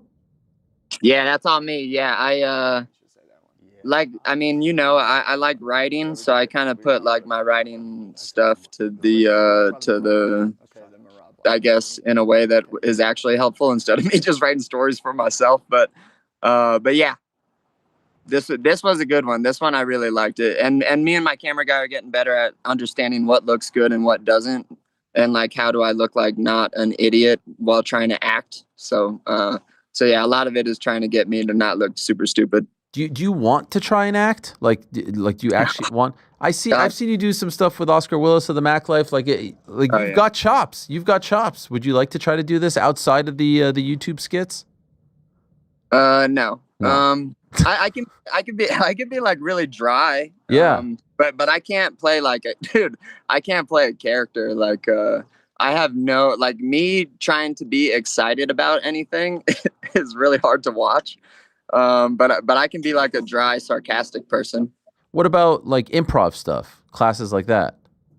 I'd probably be good at that, but I mean, where am I going to do that? I don't know. You live in Colorado. I bet there's improv classes that you could take. I'm not going to go to improv. Why not? You love it. You're doing freaking skits on your YouTube channel. Why wouldn't you? It seems like you really enjoy it. Dude, I don't want to embarrass myself like that. The problem with me, dude, is like, I have these things that I would actually probably explore if I wasn't who I am and just going to get shit on for it. Like, I don't want to be the rapper that's trying to hit pads, and then like have like a video of me trying to do something outside my wheelhouse and then just look like real dumb thinking that I look all awesome. So gonna just stay in my wheelhouse for all that. Are you saying though that you do want to rap? I think I'd be a pretty good rapper. Wow, yeah. Really? Wow, I didn't know that. Could we get something like just a few bars? No. Nope. Have you written your own rap songs, or you rap other people's songs? Ariel, I don't rap, dude. What? I don't fucking rap, bro. I feel like you have it. I feel I could see it. You're like that guy. Was he Little Dicky? You know that guy? Yeah, I know Little Dicky. You have his vibe. I maybe do have a little bit of a Little Dicky vibe. I got a little dick too, so yeah. I talk about it in all my skits. If you want to check out some of my skits, I love talking about how tiny my wiener. Oh my gosh, this is tremendous. By the way, did you delay your honeymoon to go to 316? Yeah, my wife wasn't too pumped about that, but yeah, we had to move everything, but it was my responsibility to change all of the flights and all the hotels and all of that stuff. Oh no.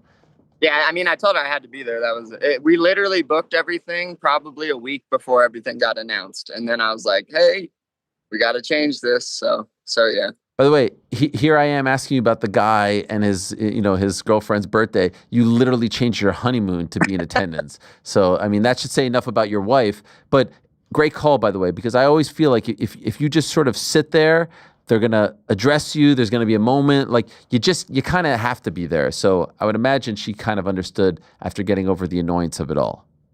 Yeah, she understood. Yeah, I mean, Maui was great too. She had a really good time. I realized I'm like a 3 or 4 day vacation guy. Anything past that, Oh, I wow. I kind of get sick of asking. So what are we doing today? Like that gets pretty old to ask after a few days. But yeah, it was pretty cool. I had never taken probably more than 3 or 4 days off of training or been in the gym for a really long time. So that was kind of interesting. But yeah, I'm kind of excited to be back and working out and getting better and getting ready for this big fight. Did you do any martial arts training there or just the running? I just lifted and ran, splashed around in the waves a little bit. I'm a big body surfer guy. So yeah. You know what the headline's going to be now? Cory Sandhagen not taking training for his first title fight. Seriously, blah, blah, blah, blah, blah. That's it. That's the hook. Yeah, I actually don't read comments anymore, which helps out a lot. And then I also I only go on Instagram once a day, and it's mostly just to like reply to messages and stuff. So I actually, for about 7, 8, or 9 months, I kind of quit doing a lot of stuff. So it was like since November, I kind of similar to what O'Malley, I guess, had going on, where I just kind of had like a little anxiety, and I was like, dude, what's going on? I'm like, fine. So I quit a bunch of bad habits. I didn't quit masturbating like him, but yeah. By the way, so do you just do like, okay, 1 p.m. I'm going to go on, and you are not allowed to go back on for the rest of the day for 24 hours? Pretty much. Yeah. Wow. Unless I gotta like post my own thing, but then I kind of ask my agency to do it for me. But yeah, it's just kind of like a lot healthier. I feel like also I can be a lot more myself when I know I'm not gonna know people's opinions on how I'm being. So that's pretty fun to do, you know. Like I don't really want the internet correcting my personality at all. Like that's kind of my responsibility, not a bunch of people who don't really even care about me. So yeah, that's kind of it's been a lot more helpful. I think that's why the skits are good now too, is because I'm like actually trying to do what I think is funny and not just like pander to people. So Yeah. so I just wanted to ask you about a couple other things in the division. We just found out officially that Jan's going to fight Marcus McGee. We knew this for a while, but it was officially announced today. Do you think McGee could win that fight? I think he could do pretty well. Yeah, that one might be a little bit interesting. McGee's kind of a really defensively oriented guy.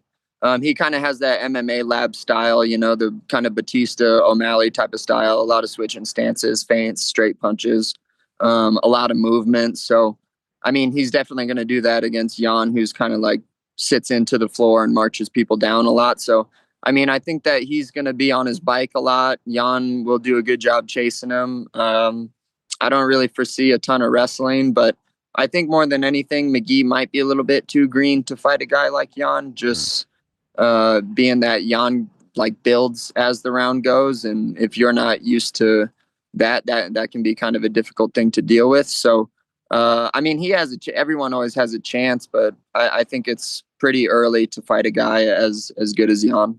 You were there in attendance. What about Patchy Mix? Were you as blown away as everyone else by that performance? Yeah, pretty much. I thought, that, I mean, who knows? He could still do really well in the division, but it's got to not be that, like that was, I don't know really what that was, honestly. Patchy's a hell of a fighter. Like he's beaten some really good guys in the past and stuff, but maybe it was the lights. I mean, that's kind of the only thing I can really think of, unless he had some weird injury that made him not throw any punches. But, yeah, that was a really interesting thing to me. But also, man, like hats off to Batista. Batista did an awesome fight, and he keeps getting better and better too. I think that Batista kind of got like grouped into that people of like, hey, let's all hate this guy, and that kind of sucks for him. But I thought that Batista looked really good in that fight, and Patchy's footwork just wasn't as good as Batista's, and Batista just dominated that area. Is it true that you made over $2 million on OnlyFans? With my balls? Yeah, I was going to leave that part out, but I probably should have just finished the question. Is that true? Yes. I don't believe you. I got some voluptuous balls, dude. So you got the big balls, but the teeny wiener. It makes the balls look big. No, it's not true. But here's what I did. So I ran the idea by my wife. I was like, all right, we can maybe capitalize on this. Okay. Let's put a picture of my balls up there behind a paywall of $200,000. And it'll just be a shitty iPhone picture of my balls. Legit. And then if someone pays for it, we have $200,000 and they just get a shitty picture of my balls. And if no one buys it, that's hilarious. And she wouldn't let me do it. So I know. I'm going to still try to talk her into it, though. Maybe I'll up the price or something. But there's no way anyone's going to pay over $10 for a picture of my sack. So what is the kind of... You do have an OnlyFans. I think you're sponsored by them, right? Yeah. So they're kind of, I think, maybe trying to shift over a little bit their platform over to like athletes and stuff like that. So that's not just like a bunch of chicks, you know? So yeah, that's kind of their play, I think, a little bit. So, but yeah, it's like I saw all my instructionals and stuff on there now. It's a fun little thing. Like I get to kind of talk to people a little bit more because there's just a lot less messages that I get. So I kind of reply to a decent amount of them. So yeah. Is it lucrative? I sell a lot of instructionals on there. Okay, wow. I don't sell them for a ton, just because kind of the OnlyFans sponsorship kind of makes up for a good chunk of that from what I was making from before. But I sell people buy a lot of instructionals.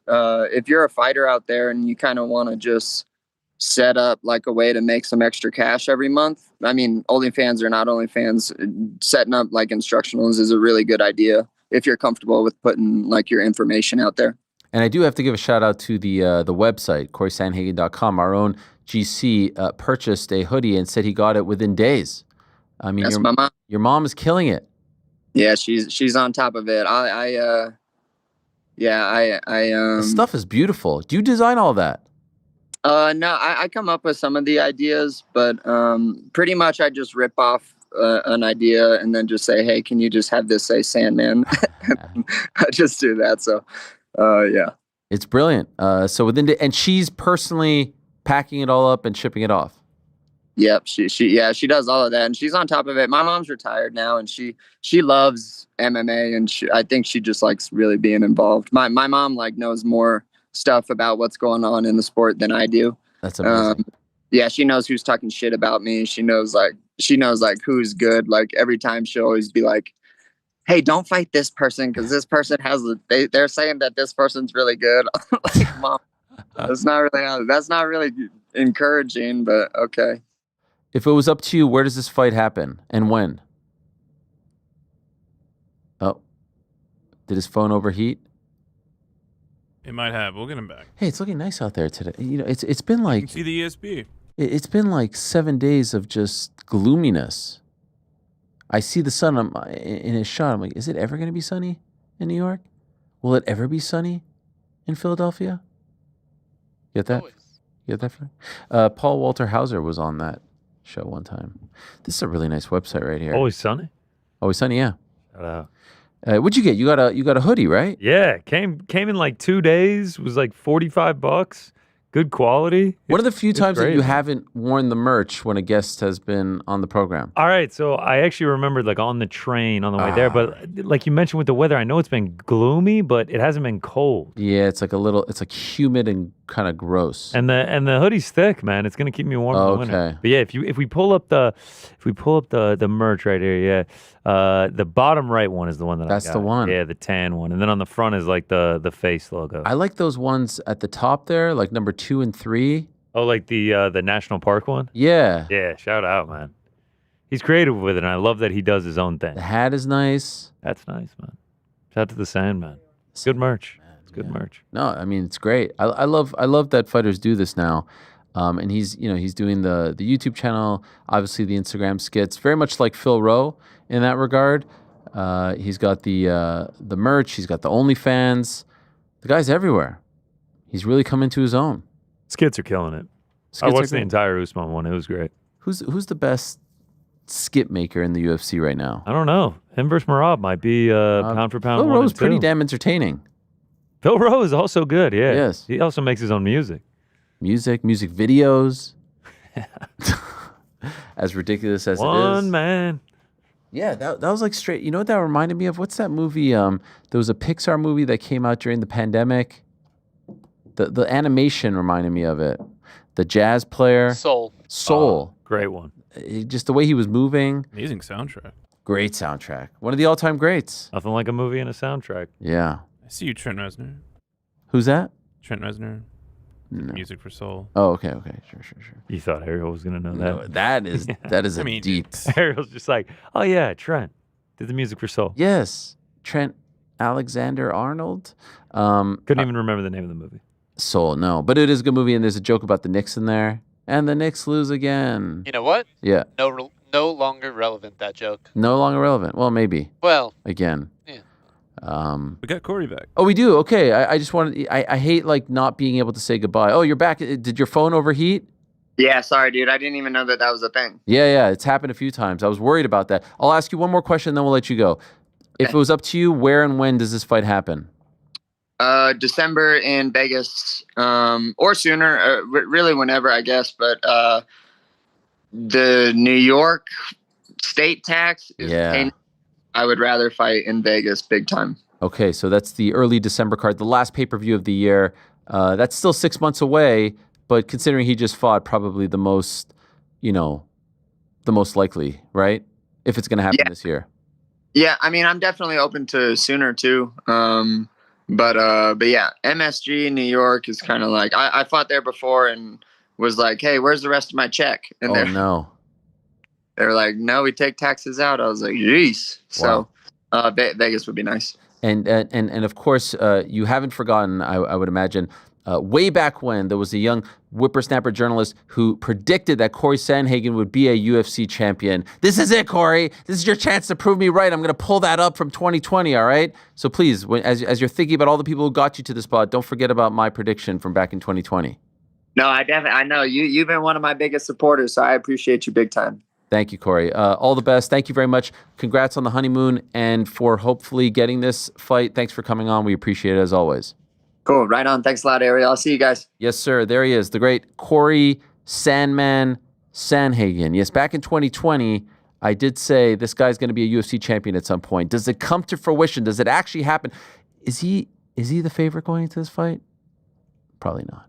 What do you guys think? I'm going to say Merab. Let's see. Merab minus 400 last time I checked. And what's he? Plus like 325, plus 330 range. It will be a tough test, but I do think he has a shot. I do think he has a better chance than some of the recent guys who Merab has obviously fought. 13 in a row for him. He is unbelievable. So I'm looking forward to that fight. That would be a good way to end the year if it does in fact happen in December in Las Vegas. All right, my friends, coming up in a bit, Julio César Chávez Jr. He'll be returning to action on June 28th. That's not this Saturday, next Saturday. Maybe that young man needs to tell his girlfriend about that fight as well because it's happening on the same night as International Fight Week. He is going to be fighting Jake Paul. He'll join us at 4:30. At 3:30, we're going to be joined by award-winning actor. Yes, Golden Globe-winning actor, Emmy-winning actor, the great Paul Walter Hauser, who is in a litany of films coming up. Like I said, some big ones in the past, but also a huge wrestling guy. And working with MLW, Major League Wrestling, executive producer of Major League Wrestling these days, and a pretty interesting backstory. So I'm looking forward to having him in studio. But first things first, we do have to say hello to an old friend who comes out with this book on the 24th of June. What a journey it has been for him to come out with this very first book, and it's going to go to the very top of the New York Times best-selling list. Is he here? Oh my God, you know yourself. You know who he is. And well, you know why he's here. Wow. How about that? We gotta bring him into the room. Oh, look at this. Wow.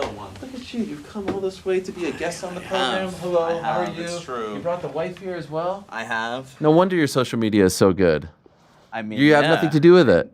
I have nothing to do with my social media. Look at you. You wear a jacket now, a fancy shirt under the jacket. No, I know. I don't know how fancy it is. This is a big deal. It is. You brought your own copy. I did. But look at me. I'm a real fan. Look at that. Wow, it's dog-eared. That's kidding. good. That means I've gone through it. This guy was sending me photos of him on the beach, at the pool. Yes. You know, Come with closer to the microphone. Don't be afraid, Mark. This is great. This is a big moment for us. Have you It ever been is. It's in been- studio as a guest on the program? You've been on the beat.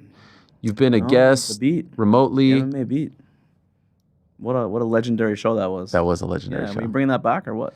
I'm not we- on the beat anymore, but No, but like literally not. why you want in? I don't know. We'll see. See what happens. What is life like for you these days? Well, it's the off season, so The right off-season- now. Oh yeah, I didn't even mention you're the beat writer. Is that the term you use? Yeah. Beat reporter Yeah, why not? for the Atlanta Falcons over on a little outfit called ESPN.com. Correct. So once they're out of the playoff race, like December or so, you're just chilling till when? July? Was that a shot at the Falcons? It was more of a shot little at bit? Connor, who's an actual Falcons fan. He is. When we should probably chat later, Connor, about that. Yeah. So having an off season is just I can't even explain it. Is it I just feel chilling? like I shouldn't even say this because I probably have bosses listening. Yeah. But it's just it's great. It's like I mean, it gives you time to like miss it. I wish there was I feel like we've talked about this and you talked about it too. There's no off season in MMA or combat sports. It's just a never ending thing, and it's like it's great. Don't get me wrong, but it's like there is such thing as having too much of a good thing. And I think that is the case when it comes to the UFC. So, like in terms of your workload, this is very inside baseball. But what It what is. I think everyone is probably clicking No. off I'm right just now. curious. Like, what are you expected to do during the off season? I mean, there are several things during the off season that you need to be to be on your P's and Q's about. Right? There's like the owners meetings, combine, draft, free Okay. agency. The whole off-season machinations of what a team is doing. If a coach gets fired or a general manager gets fired, you're doing all that stuff.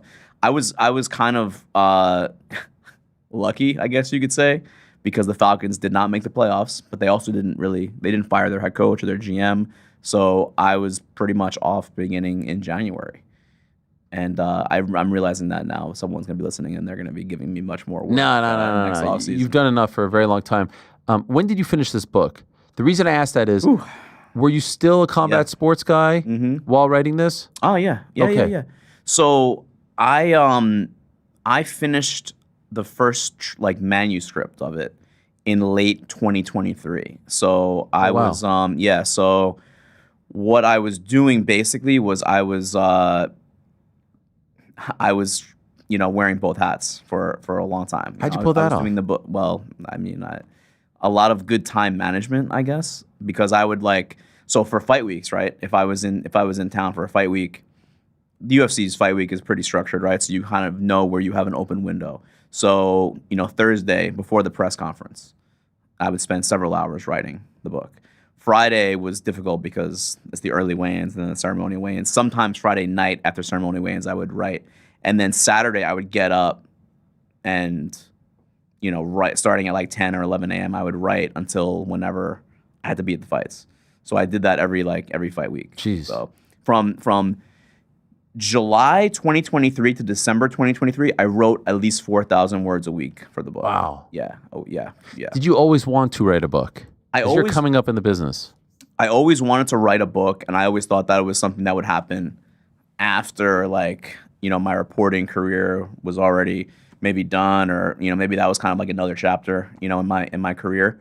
I did not intend to be writing a book necessarily while I was still, a beat writer, covering the UFC and traveling as much as I was. But it was a great experience, a really great experience. It was so different, but also obviously similar because I'm still, writing and reporting and doing research and everything. But it is just, it's a bear of a project, right? Yeah. Writing this many words. My first manuscript was 110,000 words. Jeez. And when someone's used to writing 4,000 word features, at the very most, and you go over that, they're gonna scream at you. It's a lot to try to, expand that across. Speaking of many the features, correct me if I'm wrong. You just read a story on, I think it was NWO going into the Hall of Fame, right? I did, yeah. 2019. For ESPN.com. Correct. You were at MMA fighting for many years. First the Post, then MMA fighting.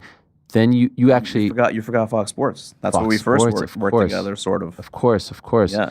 Coincidentally, you joined the Nose World Order at ESPN. I did. And then who would have thought you'd We have that actually- photo anywhere? somewhere. of It's us? in the it's in the archives. And so you're just writing a story for .com. Yeah. about the NWO getting inducted. Yes. And someone hits you up after reading a story that wasn't even like a long feature or anything, right? So it was just supposed to be a straight up story about the NWO was going to the WWE Hall of Fame. It was like the announcement, right? Yeah. And WWE did hook me up with interviews with Kevin Nash and Hulk Hogan. So I did get kind of fresh quotes, original stuff from those guys. And then I wrote, and it probably should have been like a 500-word story, 600-word story. I mean, you worked with me at ESPN for years, so like if you go over a certain amount, they start going like, oh, let's dial this back a little bit. But I think I wrote like 2,000 words. Okay. Just because it meant something to me, and I injected a little bit of the cultural spin, how it influenced culture and all that stuff, and why it was so important to wrestling. And then about a year and a half later, sitting in Houston, Texas, in a hotel room, it was the Charles Oliveira versus Michael Chandler fight week, right? It was May 2021. And I get an email from someone who says they're an editor at Simon & Schuster. And they're asking me if I want to do an NWO book because they saw this article and thought that I might be the guy to do that book. And I swear, Ariel, I called you, by the way, I think minutes after this, and I thought it was a scam. Like, I thought it was like, how many times you get a cold email like that changes your entire life? Right. Because that's what it was. That's really what happened. And it was not a scam. I spoke to the editor that day, and we connected, with similar philosophies about wrestling, about the NWO. And then it was just a matter of, getting all my ducks in order to try to write a book. What's wild about this is that article was not like the greatest piece of work that you've ever put out. No. It was just sort of like a newser, right? Yeah. It could have been something very like short and succinct. Yeah. I went a little bit overboard, but it was certainly something, Ariel, where I wrote it and then I moved on to the next thing, right? And just then like there's so this many guy. other things that we do, right? And so is it a no-brainer? Are you like, yeah, I'm in? Or because I don't know if people realize, like, it's not just like, let's sit down and write about the history. Yeah. There's so much reporting that goes into it. You spoke to over 100 people. And not just like, oh, hey, let me talk to Kevin Nash. Like, you're finding people. We'll get into some of these people. Like, there's like digging, true investigative journalism happening. So are you thinking like, holy crap, what am I getting myself into? Or are you all in off Many the jump? times. Okay. Like this morning. Many What do you times. mean this morning? You're done. I mean, I feel like I'm still not done. I have to promote the darn thing now. That's but the fun thing. Like, yeah. But me, the fun part for me is the reporting and the writing, right? But yeah, there were many times where I was like, do I even know how to do this? Can I do this? Should I do this? It was difficult because I had to write a proposal. So it wasn't just like, here's the email, you want to do this, here's your contract. It does not work like that. So I needed to hire an agent.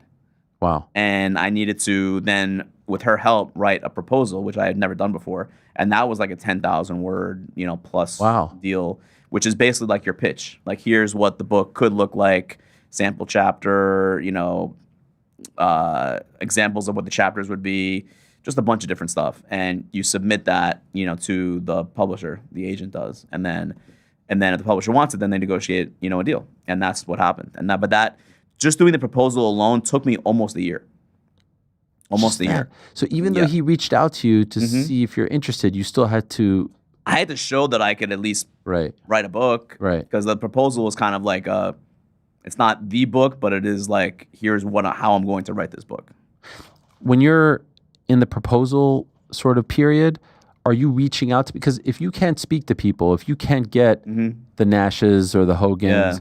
It's kind of tough, right? Are you reaching out to people as well, or are you just hoping that once this gets approved, you'll get in touch with these guys? Yeah. So the first thing that I did was I tried to get in touch with Eric Bischoff because I felt like you can't really write a book about the NWO without the person who created the NWO. Right.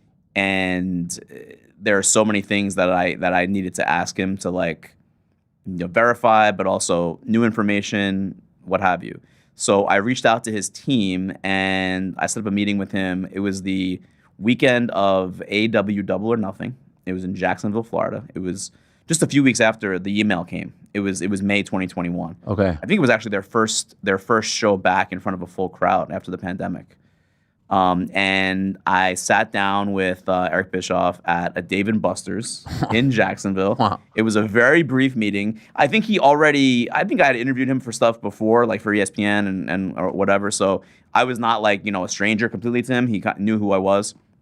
So we spoke for maybe 15 minutes. It was not a long conversation. It was just like, hey, here's who I am. This is what I want to do. Can I rely on you for an interview when the time comes? And he said, yeah, absolutely, whatever you need. Wow. And he completely lived up to that and then some, because I was able to fly to his, where he lives in Cody, Wyoming. Wow. I went to his home. You were at the down ranch. with him. Yeah, I went to the ranch.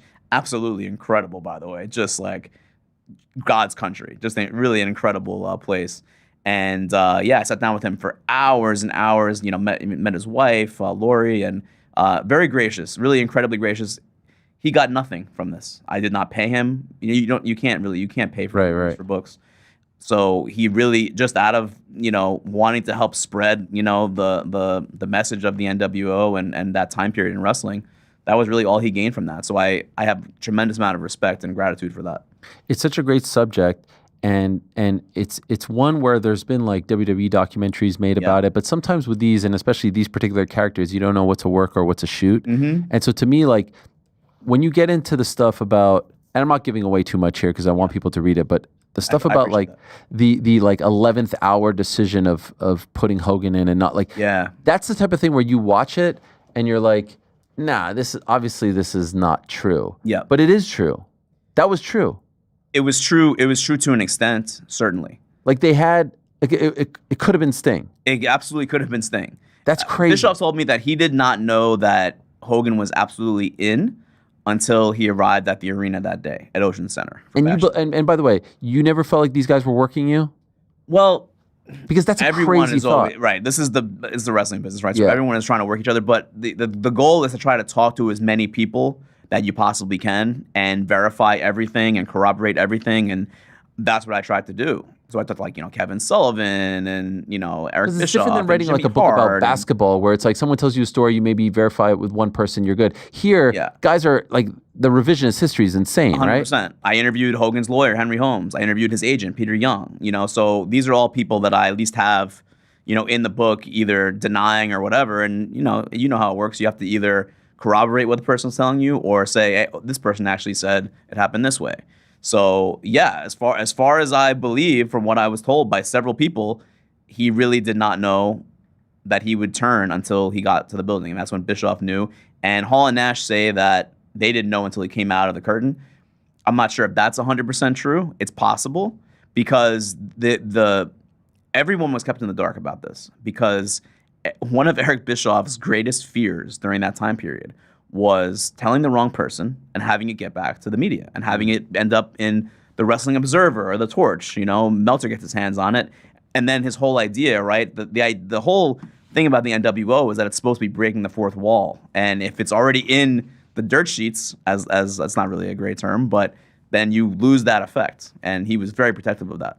Such a great, just like the whole backstory on how we get to the point of it becoming a thing and then the launch. I remember talking to you throughout the process of writing the book, and you're like, yeah, I'm watching a May 1998 episode. You watched every single one all over again? Yep. Nitro and Thunder? Yep.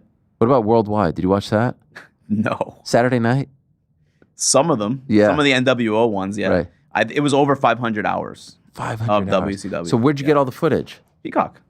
Oh, it's all on there. Peacock, yeah. Chronological order? It was then. I'm not sure if it will be now. Yeah.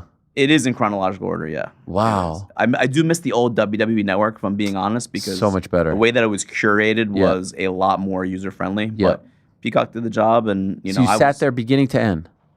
Starting in 96, like an episode or two before Scott Hall showed up. Yeah. And then I think I ended like in mid-99. Yeah, well, like, in your opinion, what's the last day of the NWO? Like, when does it die? The thing about the NWO, and I'm talking WCW era, not of course, there was never really they never had an end to the story, right? It was a story that really had no official end. To me, the NWO kind of died the night of the finger poke of doom, and I know that it carried on for a few months after that as a new group the NWO Wolfpack Elite or whatever they were calling it.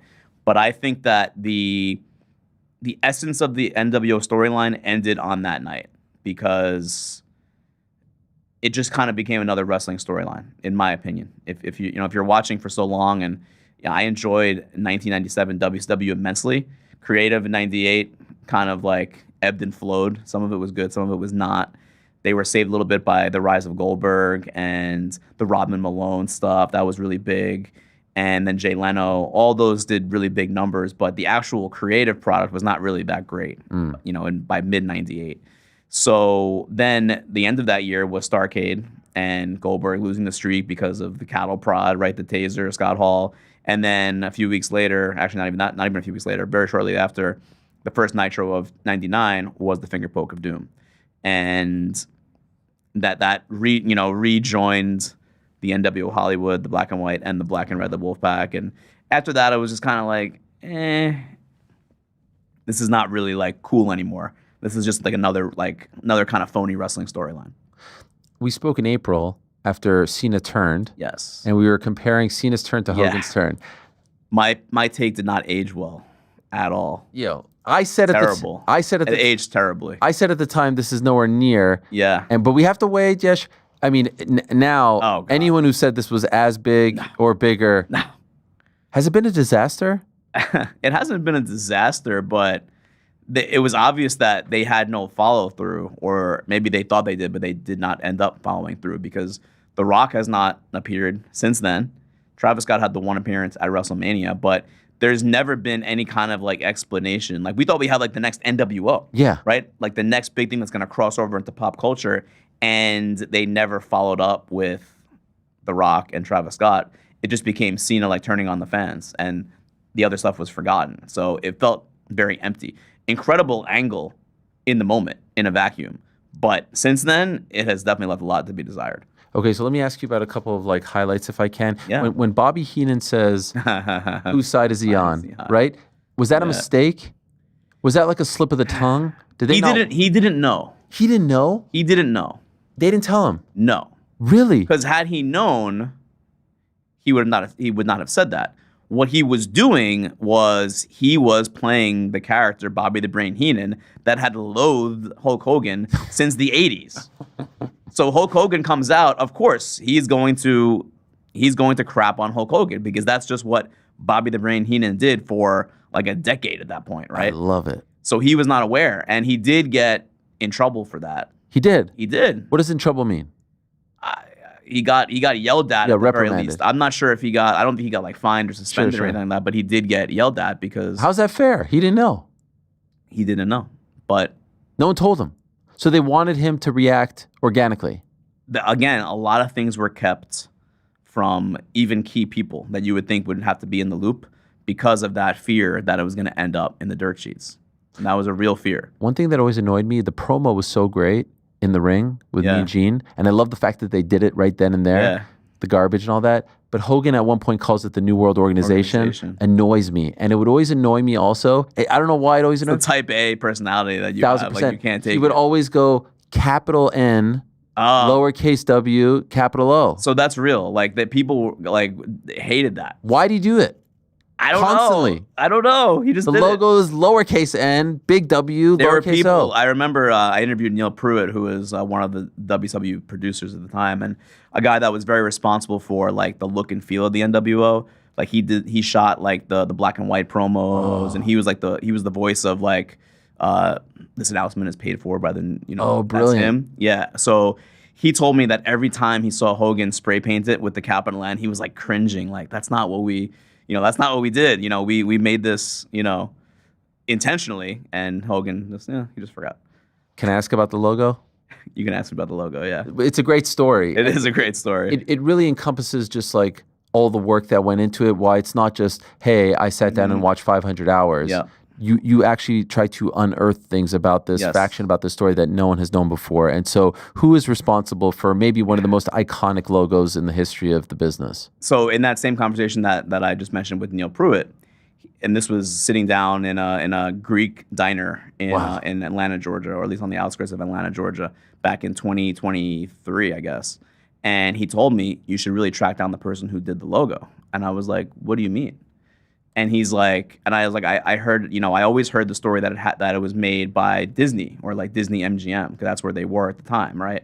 They were based out of Orlando during the Olympics in '96. And he was like, yes, that's true, but no one has ever found the actual human being who was on the computer designing the logo. Crazy. Right? So I was like, man, how do I do this? So there were 3 producers who went over to Disney MGM Studios right after Bash at the Beach, because again, very few people knew about this. So the marketing team was not clued in on what was going to happen. The merchandise team was not clued into what was going to happen.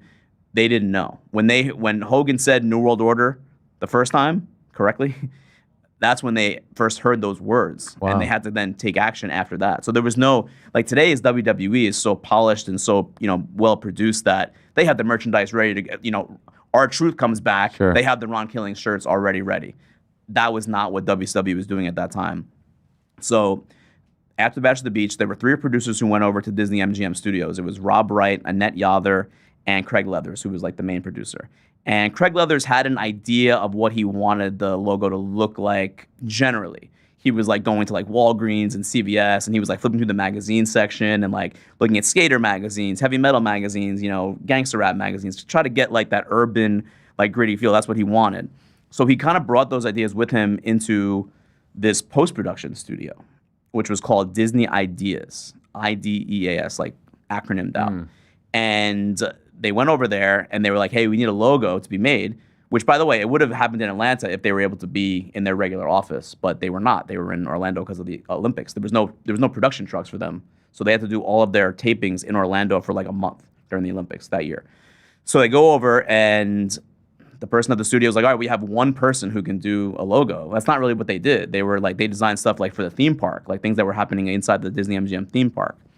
So they went over and it was a woman who did this logo.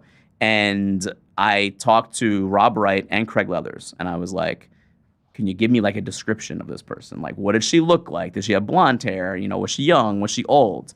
And they did, but they don't remember who she was or what her name was or anything like that. So I was like, how am I going to find a person from 1996? This was almost 30 years ago.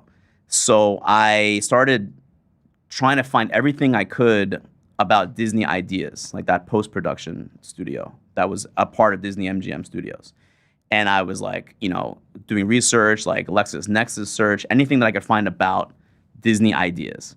And this is definitely going to be inside baseball for those. I love it. I love bored it. by I love reporting. Stuff. And I found an article from the Orlando Sentinel about Disney Ideas from 1995, I think. And in the article, there was the name of the woman who was a general manager at Disney Ideas. Wow. So I was like, all right, that's something. That's like a crumb, right? What do I do? So I then try to find this woman's contact information. So again, I'm doing all of my, my reporting. This is fun. You like this? Yeah, it's fun. It's fun. Chase. Yeah. I definitely enjoy the chase. And I have always been pretty good at like tracking people down. So I found this woman's phone number, and I give her a call. And I was like, so, this is like who the hell are you? Why are you calling me? This was 30 years ago. She was nice. It wasn't like that, but it was like, why are you asking about this now?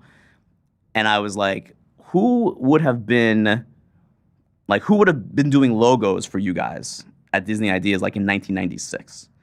And she was like, well, it could have been this person. It could have been this person. I'm not sure. Call someone else. Like, find this person. So then I found somebody else, like a man who worked there. And he was like, it was probably one of 2 people. And then, by the way, how many days, weeks are going by? Yeah, I mean, like weeks. Yes. Weeks are going by. Trying to find this because I'm also, I have a real job. Right. And then I'm still trying to dial down to who this person was. And then someone, the guy told me that it was probably one of 2 women, right? And he gave me their names. So I could not find one of them, but I found the other. And that woman told me it wasn't her. So I reached her. Yeah, it was not her. So then someone, and this is kind of actually so crazy, someone posted that I was looking for this person on a Facebook group. and it was like a 1990s post-production Facebook group, but people in Orlando. Like the most specific Facebook group you could possibly imagine. Someone posted in there like, hey, this person is trying to find, whoever did this logo. You didn't ask them to do this? No, someone else did. They were just trying to be helpful. Someone else did it. And Eric Bischoff actually saw, like, someone sent him the Facebook group. Oh, my God. To ask him, like, do you know who this person was? And he didn't. And I remember talking with him about this. And he was like, you're not going to find her. Yeah. And Craig Leathers told me the same thing. You're not going to find this person. Like, it's impossible. So in this Facebook group, people were commenting on the post, but saying, like, it wasn't me. And then the woman who I reached out to, who said it wasn't her, said, no, it wasn't me. It could have been. And then she tagged another woman. And this other woman, her name was Jenny. And the name that I was given was her maiden name. She was no longer going by that name now. She goes by Jenny Hines now. It was Jenny Sloan when she made the logo. So I was searching for someone named Jenny Sloan and failing because that was no longer her name. Well, I found Jenny Hines, and she's a real estate agent in Winter Park, Florida. And I got her number, and I texted her. Oh, my gosh. And I said, hi, sorry for this random text. I'm writing a book about pro wrestling in the 90s. And I just want to know if this logo means anything to you. And I texted her like a JPEG of the logo. This gives me chills, by the way. Yeah, me too, actually. And then 30 minutes later, I hear my phone, and I look down at my phone, and it's Jenny Hines. And she says, yes, I designed it. And that was like, I found her. I got her. And then I interviewed her, for like an hour.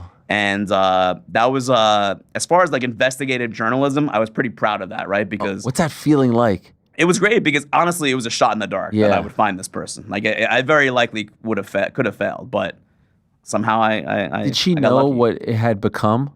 Was she aware? No, not to the extent. One of the first things that she asked me, even before I started the interview, she was like, "How many t-shirts did they sell?" Yeah, and I was like, I mean, hundreds of thousands. Yeah. No one knows the exact number, Sure. but certainly they sold millions of dollars worth of those t-shirts, and she never saw a dime of that. A dime. She was just doing something. Just her regular job. It was just another day for her. It was just a Tuesday. She was just But she there. didn't keep up with it. She didn't say like, this is the thing that I. No. Wow, that's so crazy. And then she said that she saw the shirt, and like she was obviously just not in a world where she was seeing a lot of wrestling shirts, which was kind of crazy because back in the 90s, saw it everywhere. Yeah. But she said that in 2019, she was at the Waldorf Astoria, and she saw someone with an NWO shirt. And it ended up being Hulk Hogan's son. Wow. Nick Hogan. Yeah, isn't that random? She went up to them. She did. Wow. She did. And she didn't know, because she's been in real estate now for decades, and her son never knew this is what she did. But she said her son actually was aware of the logo, didn't really know what it was, but had seen it before, and it resonated with him. And she got to tell her son, I actually designed that logo from a past life of mine. And then I told her that, Kevin Durant was wearing the logo, and Aziz Ansari on Saturday Night Live, Kendall Jenner, and she felt pretty happy about telling her son that I did something that became part of pop culture. Who came up with New World Order, the actual name? So it's crazy because very few people realize that the first person who said New World Order was actually not Hulk Hogan at Bash at the Beach. It was Larry Zbyszko, the color commentator, on the Go Home show, The Bash at the Beach. So on Nitro, they were doing a stand-up, him and Tony Schiavone, and he referred to it as a New World Order. And that was the first time that anyone had ever said it. Did they not have the name already? They didn't. So it's because of that? Someone heard that? Yes. So Bischoff says that day at Ocean Center, before the event started, he sat down with Hogan privately in a room and explained to him what he wanted him to say and then the whole storyline, what was going to happen. And Bischoff said, and I want you to call it the New World Order. And Bischoff thought that he came up with the idea, spur of the moment, but really now he has gone back and said actually it was Larry Zbyszko who came up with that name. And I just probably heard it on the show that night, and it was in my thoughts. But yeah, but a lot of things that were happening there, again, it was so fly by the seat of your pants. There was so little preparation, and it was really just kind of a convergence that ended up being magical. It was not overproduced at all. what was the apex? Like, what was the high mark? When were they their hottest? When did it like perfectly sort of all come together for them? I mean, it was going perfectly going into Starrcade '97, Hogan versus Sting. That's December '97. Yep. Starrcade. So that's a year and a half later. Yeah. And it's still going strong, hot. And, not and quite what's Rodman funny Malone about yet. that? Yeah. Ariel is and I don't think this made the book, but I talked to Dave Meltzer, of course, now for the book, and he said he saw Eric Bischoff in like May '96, like right after Hall and Nash debuted, and he saw him at like a big wrestling show in LA, and he told Bischoff like, "Congrats, this is an amazing angle, an amazing storyline you guys have going." And Bischoff told Meltzer, like, yeah, I think I can probably keep this going until Starrcade '96. Oh, my God. Just for a few months. And Meltzer's like, no, you might be able to go to Starrcade '97. You know, that's how, good he felt about just kind of like the bare bones, like the foundation of what the NWO was going to become. But what was your question? I'm sorry. About the apex. You said, Yeah. so you said Starrcade '97, so a year and a half later, Hogan Sting, because Sting was like, at this point, he was the Crow, right? Yes. Never said a word. He didn't say a word for like 18 months, or it was like 16 months where he didn't say a word, which was, by the way, really ballsy because they're going up against Raw every week. Yeah. And Sting is one of their biggest stars. And you pretty much took him off the board. What you did with him ended up being great, but like these are big matches that you were missing out on that Sting could have been involved in for ratings and pay-per-view buys and whatever. So it was risky to keep Sting away from that. But it ended up being magic until the actual, match happened. Right, and then it was a disaster. But that '97 WCW I thought was just fantastic. I thought it was great. And Sting was built up, as this avenging angel, and he's finally going to give Hollywood Hogan his comeuppance after more than a year of Hogan like terrorizing WCW and all that in the NWO. And that would have been a great like endpoint for the storyline. I understand that they were still making so much money, and their business success. And I want to be very clear about this. I'm talking about their creative apex. Their business success continued well into 1998, and they were doing really, really great. The Rodman Malone pay-per-view was one of the biggest pay-per-views in WCW history. Jeez. So they were still doing great from a business standpoint, but and this is what I learned from Dave Meltzer, a lot of times the business lags behind the creative. So business can still be hot, but the creative might not be where it was at the peak, but you do then see diminishing returns as time goes by. So by '98, WCW creative was not very good, but business was still good. It took a little bit while longer for the business to catch up with the creative. There's an excerpt about the whole Rodman Malone thing up right now Yes. on ESPN.com. And I remember I was a wrestling fan and I'm a huge basketball fan. Yeah. There it is right over here. We compromised the NBA Finals, how WCW capitalized on Rodman Malone hoops rivalry. And I remember Costas talking about it God. and hating on it. And it was funny because like Costas did some stuff back in the did. day. He worked for Vince. Yes, he did. He also did like a Letterman thing with Vince back in the day with the babies at the hospital. But the way he talks about it now, not a fan. No. I don't think there's a sort of insinuation, you would know better than I, that like they were in cahoots. Do you think that they were in cahoots? Did they try to have a melee? Yes. You think they did? Yes. You know they did. Did they say to Dennis Rodman's agent told me that what happened that Dwight during Manley? Dwight Manley. Yeah. He told me that during that sequence where they're bowling each other over and they're getting scrappy on the court. I mean, they went down like 3 times in a row. Yes, it was great. It was great. He told me that if you look back at their other games and their other, confrontations down low in the post, none of them looked like that. It was only until after the match became a thing that they did it. And Bischoff says that he spoke to both of them before that game and said, look, I don't want you to affect the game at all, but during a dead ball, during whatever, a timeout, if you can just kind of show people that you don't like each other, that would be cool. And I do believe that they did that. I truly Unbelievable. do. And then their match happens a few weeks after the Bulls beat the Jazz. Yeah, isn't that They insane? couldn't have scripted it. I mean, that's just crazy. It would be like, the equivalent would be like Jalen Brunson and Tyrese Halliburton having a match in a couple of weeks. That's certainly possible at SummerSlam, right? Yes. Both those guys are huge. No chance. Jesus Christ. In today's NBA, I lose my mind. There's so much money invested in those guys. I doubt they would let them do anything physical. I mean, George Kittle got in trouble a few years ago by the 49ers for not even doing a match, just by doing something physical in the ring at WrestleMania. Right. So, yeah, I'm not sure if Rodman was the perfect guy for this. Malone was a superstar. He was big. He was strong. Did they have to get clearance from their teams to do it? Yeah. I mean, Rodman he was already doing stuff with WCW even before that, right? He had wrestled a match a year earlier, so he was kind of already. And plus, you can't really tell Rodman anything. He skipped out on practice during the NBA Finals because he was at Nitro the night before. You know, so good. So and then Malone, he did get clearance because the owner of the Jazz actually helped him negotiate the contract. Wow, Larry Miller? Yeah. Really? Yeah. Wow. Helped him negotiate that with Bischoff. And what was funny, I don't think this made the book, was that Dwight Manley was there for Bash at the Beach with Rodman. And he sat down with Malone like for lunch that day. And Malone was very happy that he was getting, I forget how much he was going to get. I think it was like $900,000 for the one appearance. And I think Rodman was making like $1.5 million. And Manley told Malone, like, Rodman got $1.5 million. And then Malone hired him as his agent. Wow. Malone hired Manley as his agent. Yeah. For NBA stuff too? Yeah. Wow. Yeah. Did he get close to that number? No, because he already had that negotiated. He only did that one match. Yes. But Manley said that both of them, Malone especially, would have done it for free. He loved wrestling. And Manley gave me this amazing anecdote. He would sit home on Monday nights when there was no game, and he would eat like vanilla wafer cookies while watching Nitro and Raw. Like, can you just imagine Karl Malone, like one of the greatest basketball players of all time, just in his like pajamas watching Nitro, stuffing like vanilla wafers in his mouth? Incredible. It's crazy.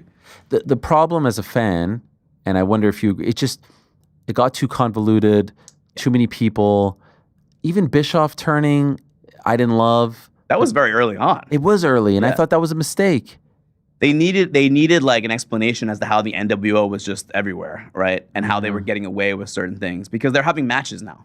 Like, they're not part of the organization. How are they having matches? They needed something. But they needed like Austin McMahon worked so well because like it's the anti-establishment against the establishment. Yep. Bischoff was essentially the establishment. Now when the establishment joins the Renegade team, who were they fighting against? There was no guy on the other side, right? Well, that was one of the big criticisms, right? Because everyone else was kind of made to look like geeks. Yes. Against the NWO until Sting developed that character, which Scott Hall helped him with, doing the Crow. Sting had never seen the Crow before, and that was Scott Hall's idea. You should look like the Crow, But yeah, I mean, and also until Goldberg. Before Goldberg, there was really no babyface in WCW that felt like a threat at all to the NWO, and that was obviously a major reason why things didn't work out as well as they did. But certainly there were things they could have done when they split off NWO Wolfpack and Hollywood. That could have been a major like civil war for the NWO, and what is like the most logical climax match of that? Kevin Nash versus Hollywood Hogan. Never happened until the finger poke of doom. Right. But it never happened when it was hot, and it was never a real match. Most likely because they didn't have a finish to that match. And for non-wrestling fans, that means like neither one of them wanted to really cede the idea of losing in that type of match. So it was like they brought the Ultimate Warrior back in. Right. It was Hogan trying to bring in people who he was comfortable doing business with, and knowing that he would, look strong coming away from matches against the Ultimate Warrior and so on and so forth. Did you talk to Scott Hall? I did not. He passed before? So remember I told you I had to do the book proposal? Yeah. I submitted the proposal on like a Friday, and then on that Sunday he passed away. Wow. Yeah. Wow. Yeah. Because you paint you just mentioned the Sting nugget there. Like, obviously we know about the demons and everything like that. We also know about how respected he was as a wrestler, as one of the all-time great wrestlers, but he also seemed like one of the all-time great teammates. Right? Like helping others. Yes. Hogan gets the knock for not being a good teammate, for having creative control and not wanting to put people over. Scott wasn't that guy, right? No. And Nash too gets that criticism, but I feel like Scott was the one where everyone was like, he got it. He was okay making people look good. He was okay, losing, right? My theory about Scott Hall is that unlike Nash and to a lesser extent Hogan, Hall was really a huge wrestling fan growing up as a kid. And I think that also played a part in him wanting to kind of give back to the business. Also, the way that he came up through, what was then the territory system, right? He was an AWA, and his character was like not really working at that level because he was like big Scott Hall. Remember what he looked like? He was like Yeah. he looked nothing like Razor Ramon Right. and what He the has a Scott Hall that we mustache. all, he had like the Tom Selleck mustache and Curly hair. He was really built, like Yeah. he was much leaner when he became Razor Ramon.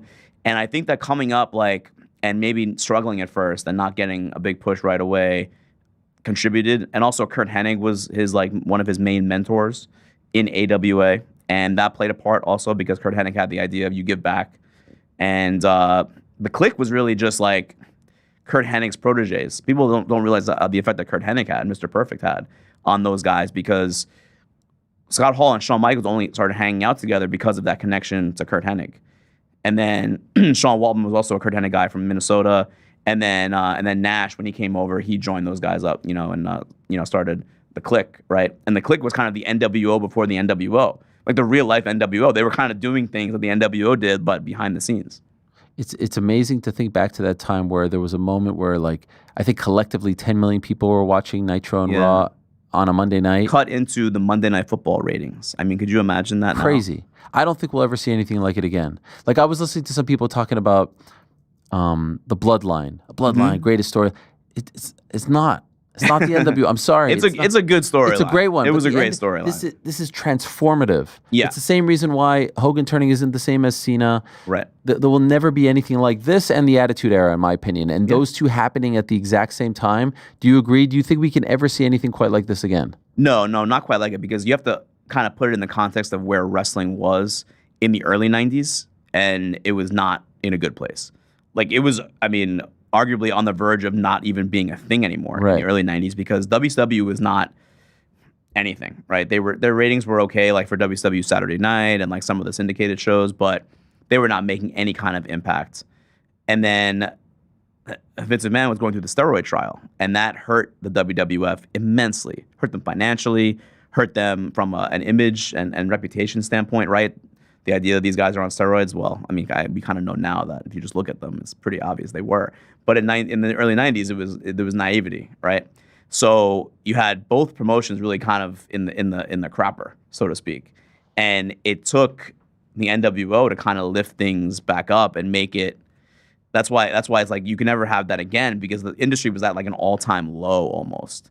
And then it took the NWO and Nitro, and Bischoff deserves credit also before the NWO, because he was doing things that were not done in wrestling even before Scott Hall showed up. He was giving away the results, right, of Raw, and it was really it became an intense battle. And when those battles take place, it's actually better for both parties when there's competition like that and you're going head to head.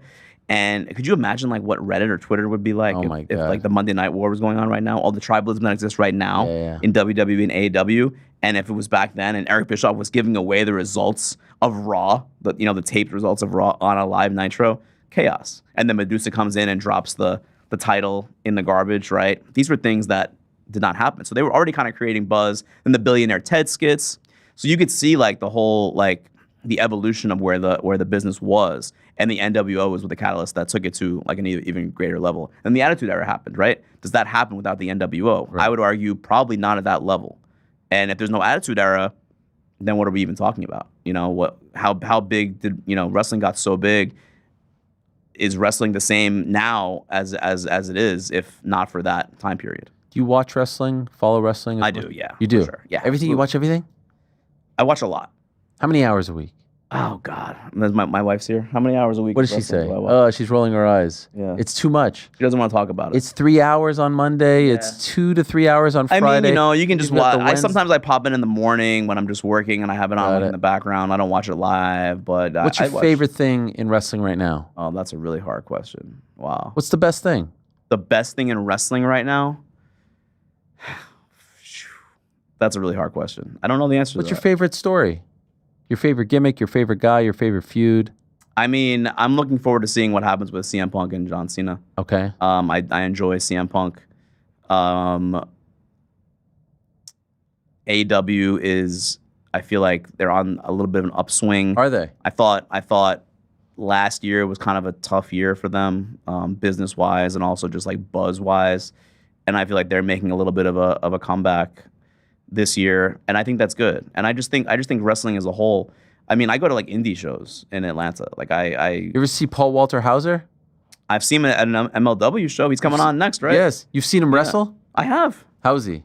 He's fun. Look, I'll say this. He works his butt off. I mean, he works his butt off, and he takes all the bumps. Crazy. And for a guy that has won an Emmy, who does not have to be taking bumps like that, I'm impressed. He absolutely loves wrestling. He Very really clear. does. It's very clear that he loves wrestling. Yes. So you go to indie shows? Absolutely. I love it. GCW? They haven't been to Atlanta since I've been there, but if they come around, I'll be there. PWG? All You, there. Shaheen, Casey, Oh you guys man, going back those in the guys day? used to come up from Arizona. I If know. you guys don't know, like Shaheen Al-Shadi, my pal, and Jose Youngs, you know, they used to drive up from freaking Phoenix to go to PWG. They would stay at my place. We'd go to PWG. It was a great time. Dave Belcher was there. Have you ever been to Skylar Bloodsport? Aston? Remember Skylar Yes, Aston, of my course. guy? Still talk to him. Yeah. Do you ever go to Bloodsport? Yeah. I'd like to go to one of those. I've been to several of them, and they're great. They are fantastic. Yeah, it's like, to me, almost the highlight of WrestleMania weekend outside of actual, and some would even say maybe even better than WrestleMania. Depends. I like all kinds of wrestling. You know, I see the beauty and like the art in all aspects of it. From the indies, where, you know, I'm in Atlanta in like a THC industrial warehouse with a ring in it, with like maybe 20 people there, or WrestleMania where there's 70,000. Is it true that a wrestling book written by a journalist has never been number one on the New York Times bestselling list? Never even made the list. Never even made the list? No. Only memoirs. So like Jericho's book, Foley's book. Those guys, yeah. Yeah.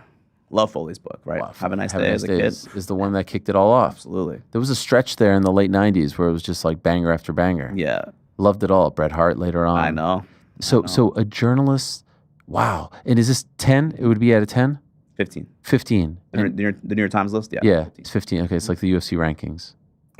That's what they patterned it. Yeah. So I think it's actually the same media guys corps who votes on it. Yeah. The dude from 92.3 in Wichita.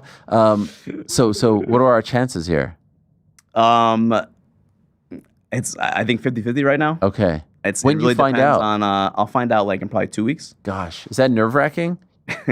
I mean, yes, only because I'm making it nerve-wracking. Okay. I need to like have a goal, and I need to have like a challenge in front of me, and I feel like that would be special, because I think it would be validation for pro wrestling.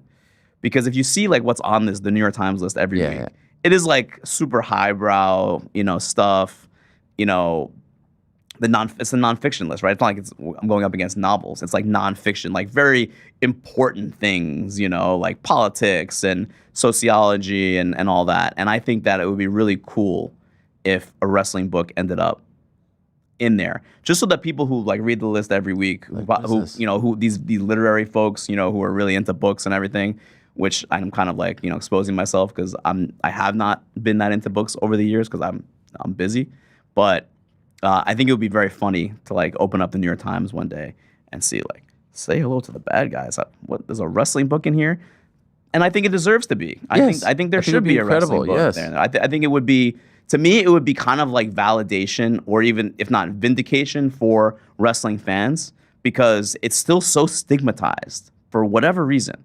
And I feel like in 2025, like we live in a culture where there's fake things happening all around us. I mean, just open your Instagram or your TikTok, and it's like skits, and it's like people putting on personas and characters.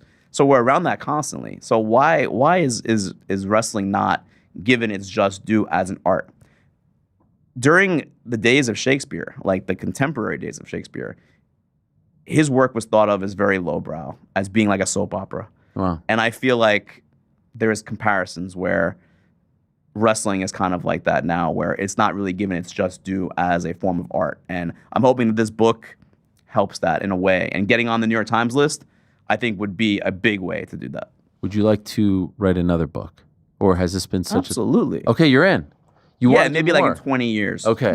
No, I mean, it's exhausting. It's a huge lift. I know several people who've written books, and they tell me it like a piece of your soul dies, right? I mean, I feel like it's just intense. You beat yourself up constantly. Yeah. But I would love to write another book especially about wrestling. Yeah. Because I think that, again, like if I can kind of do my part to uplift the reputation or eliminate the stigma against wrestling to non-fans, I would love to carry that mantle if it's possible. And maybe that's like a pipe dream or That's a lot of overstating pressure it. on your But shoulders, by the way. yeah, I mean, I'm not taking the bumps, but I can kind of help as a journalist help show people what this is, because I drag people to wrestling shows.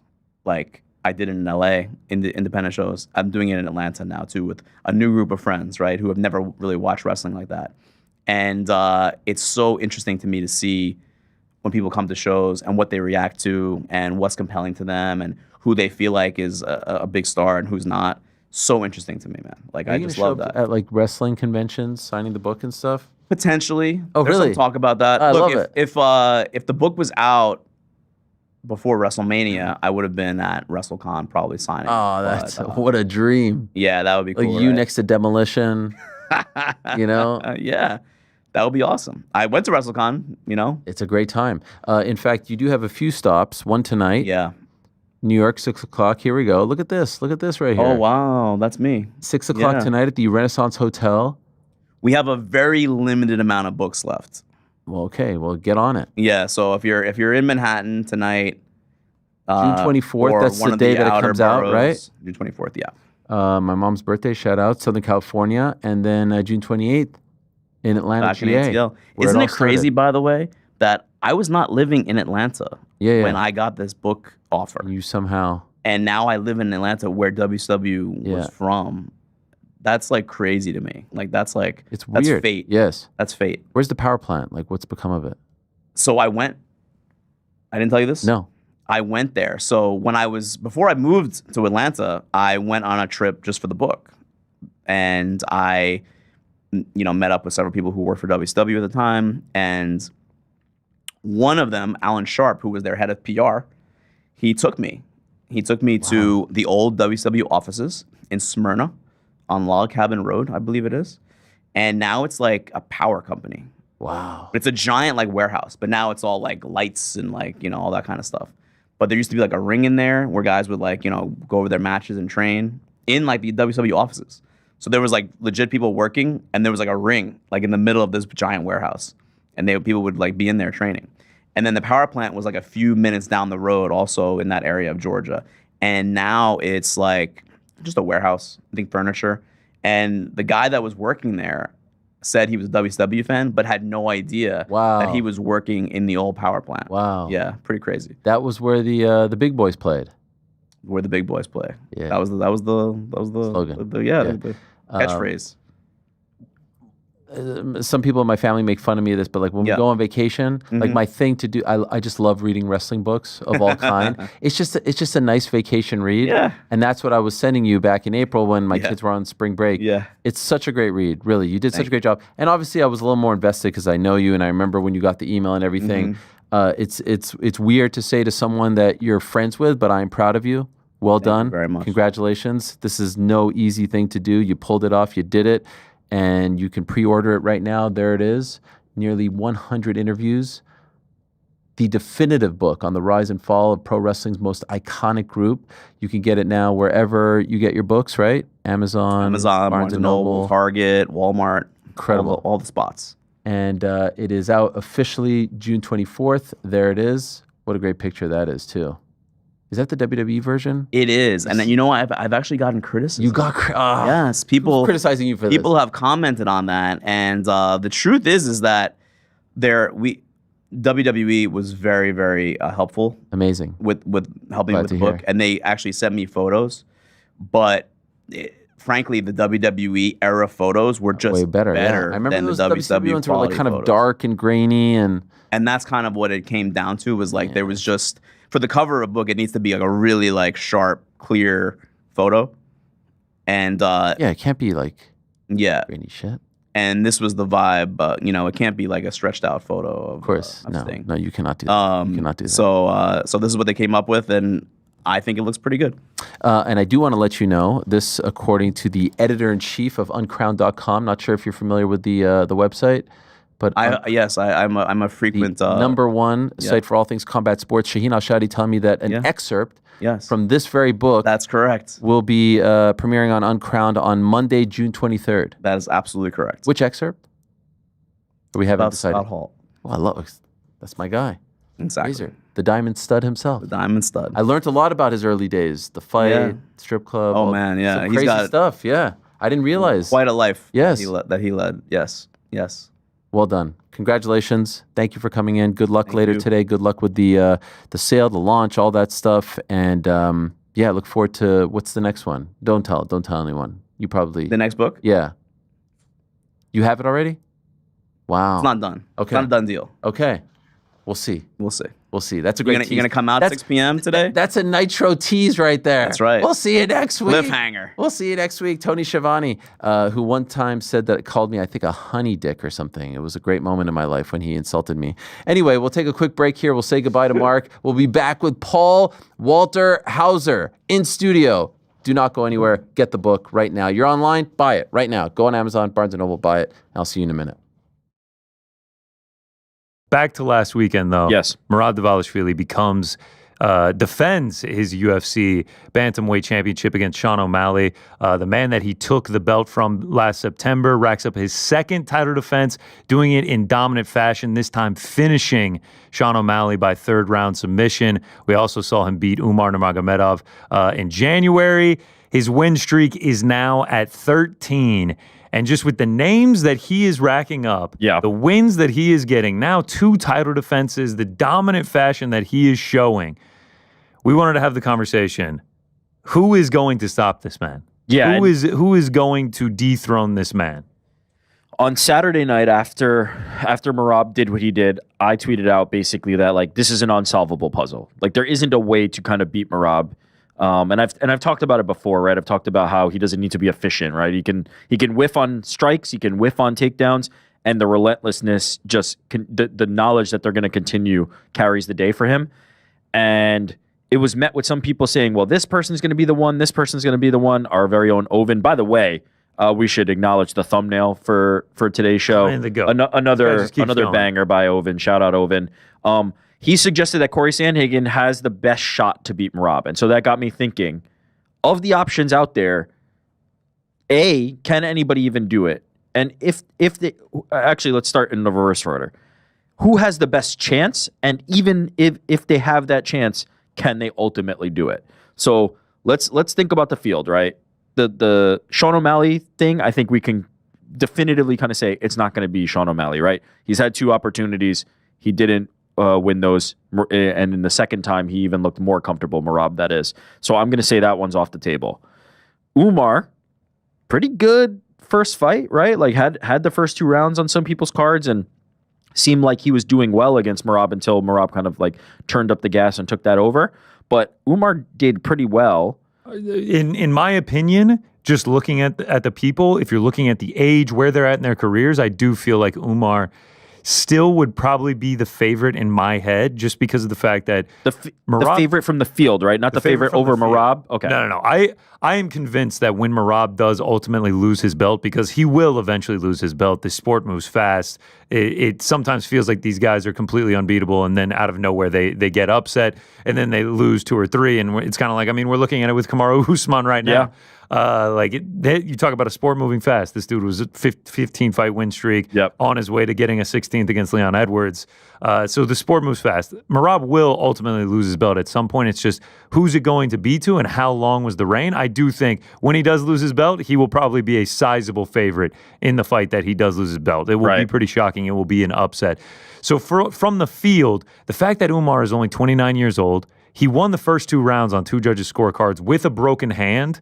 And I believe he did that in the first round. According to him, yes. According to him, it was first round. We saw the swelling afterward. There was evidence that he did, in fact, break his hand. I think the fact that if he went in healthy, having already fought him for 25 minutes, you have to think at his age, at 29 years old, he'll only continue to get better. While Merab, getting into this age at 35, years in January. He's going to turn 35, and we know the struggles of 35-year-old champions, especially at these lower weight classes. It feels like it's going to be, two ships passing in the night in terms of where they're at in their career. Yeah. If the fight lines up, if they do end up rematching, if it lines up at a proper time, say it's in like a year, maybe like 18 months, I feel like Umar would have the best chance of doing it. It's a compelling argument, and not only that, he was the favorite, as we've talked about after favorite, this like a minus 250. He was over 2-1 against Merab, and so you have to think if he was that big a favorite, there was so many people that believed he had the style to do it. Then he actually looked good in the first 2 rounds.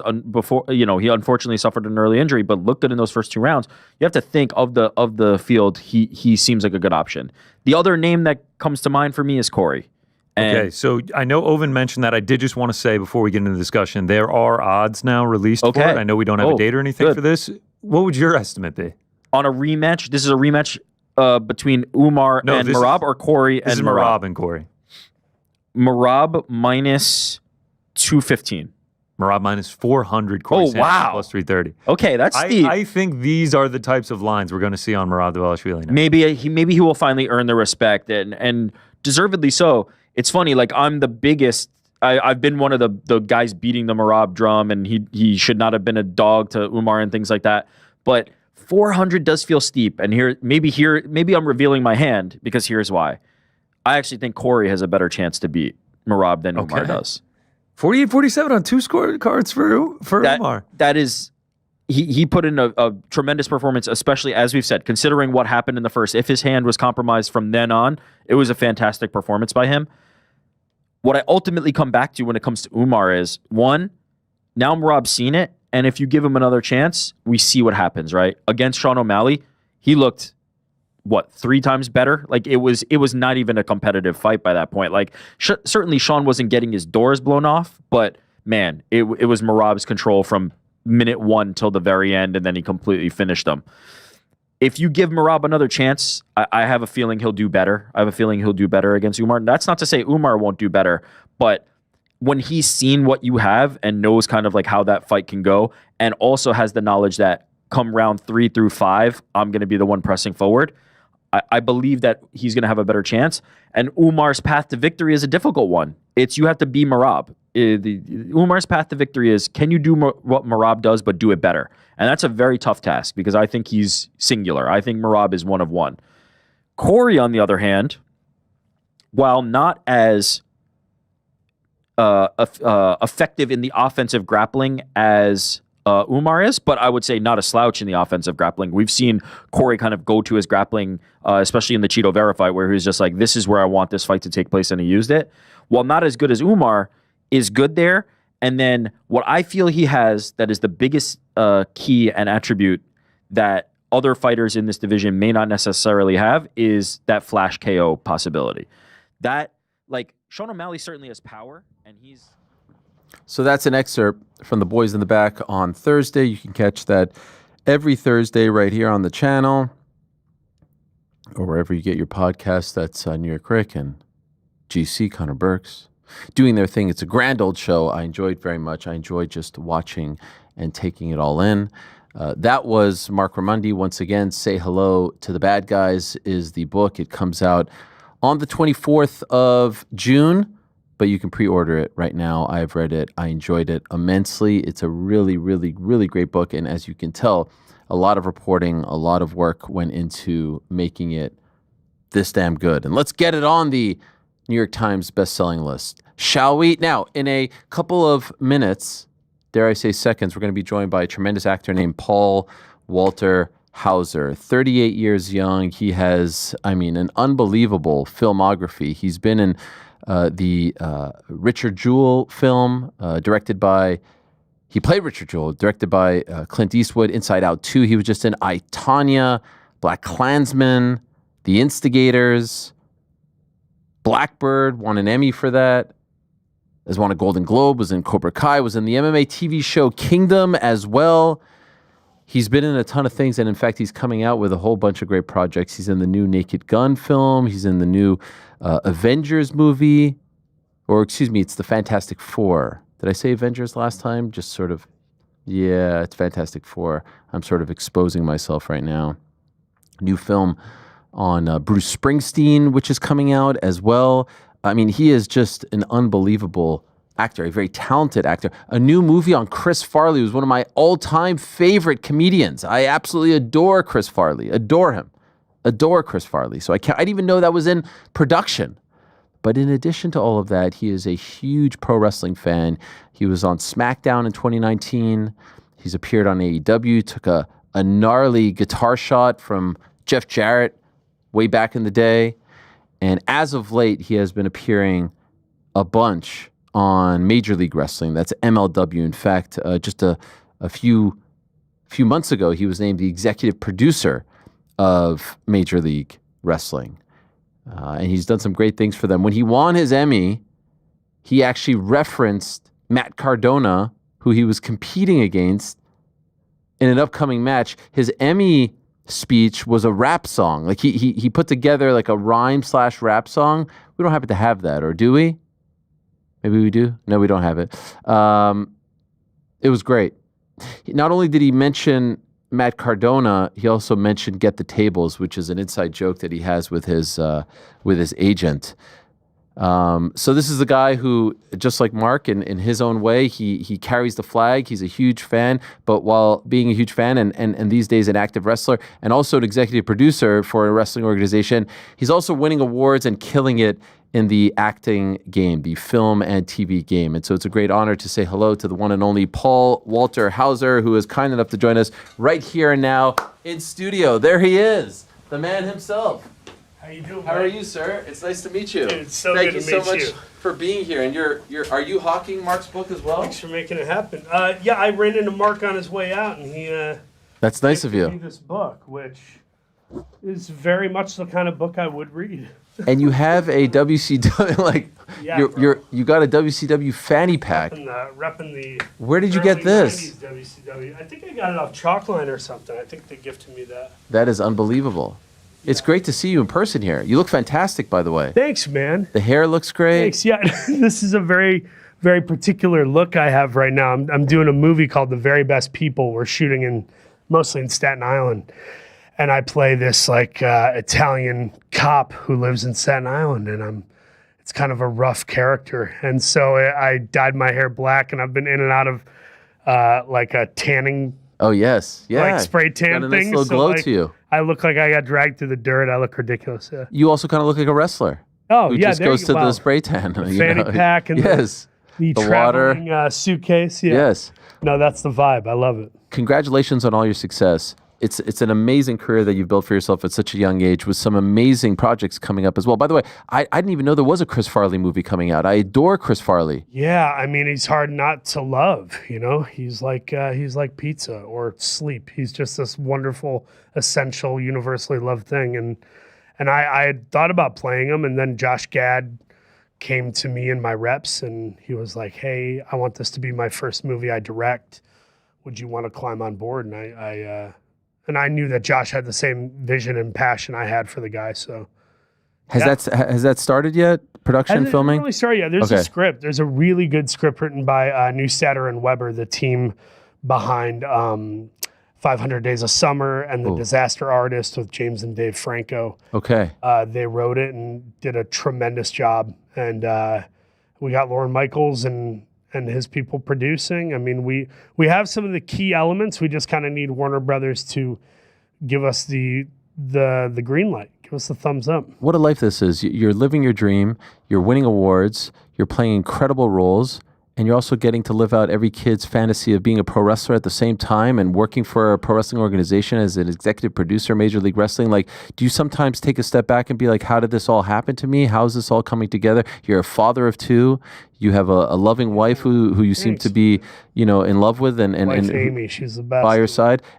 What a life this is. I know all that glitters is not gold. Everyone goes through their things, but you've got a lot of great things. I'm glad you brought up the idea of gratitude, which, my buddy Chris Van Vliet is so big on gratitude too. And he always, ends his interviews on that topic. And I had a moment today where I woke up and, I woke up to all these texts about the Bruce Springsteen movie trailer, which is this movie about Bruce Springsteen. And I'm just a smaller character. I'm not like a big part of it, but it's it's a big movie, and I think it's going to be a good one. And I was trying to pray this morning, and I couldn't really get it out. Like I was having trouble praying. And then as I'm headed to the gym, I just dropped to my knees and I was like, God, thanks for letting me be in cool movies. Like, just like the only thing I could get out of me was just like, thanks, man. Like, thank you for awesome jobs and kind people and a loving, cool wife and cool kids. And the fact that I get to wrestle and talk to people like you who love the same things I love. It's just a very spoiled existence, for sure. What do you enjoy more, acting or wrestling? Watching. Doing. I think can I still drink that? Yeah, you can put it on the other side right there. There's like a little apple box. We just didn't want it in the shot, probably. Oh, gangster. Okay. I think I like wrestling more than acting, which is hard to say. I could see that you're struggling a little bit. Why is that? I think when I'm acting, I feel pretty confident usually. I've done some homework and but wrestling still feels like that thing of like you're testing yourself. It's about memorization. It's about the choreography. It's about being safe with someone. It's about being safe with yourself. It's about recognizing the audience like theater or stand-up while you're doing it. It's a lot of elements at once, And I think I've done so much acting that right now it's a real thrill to get to wrestle and know that I'm trying to hit spots and I'm trying to prove I can actually do this with some level of acumen, What's fun about it is over the last 20 years or so, we've seen wrestlers become actors. You don't often see the actors become wrestlers. We obviously know about, the few cameos here and there, most of them not viewed in, an incredible light. David Arquette, the athletes who come over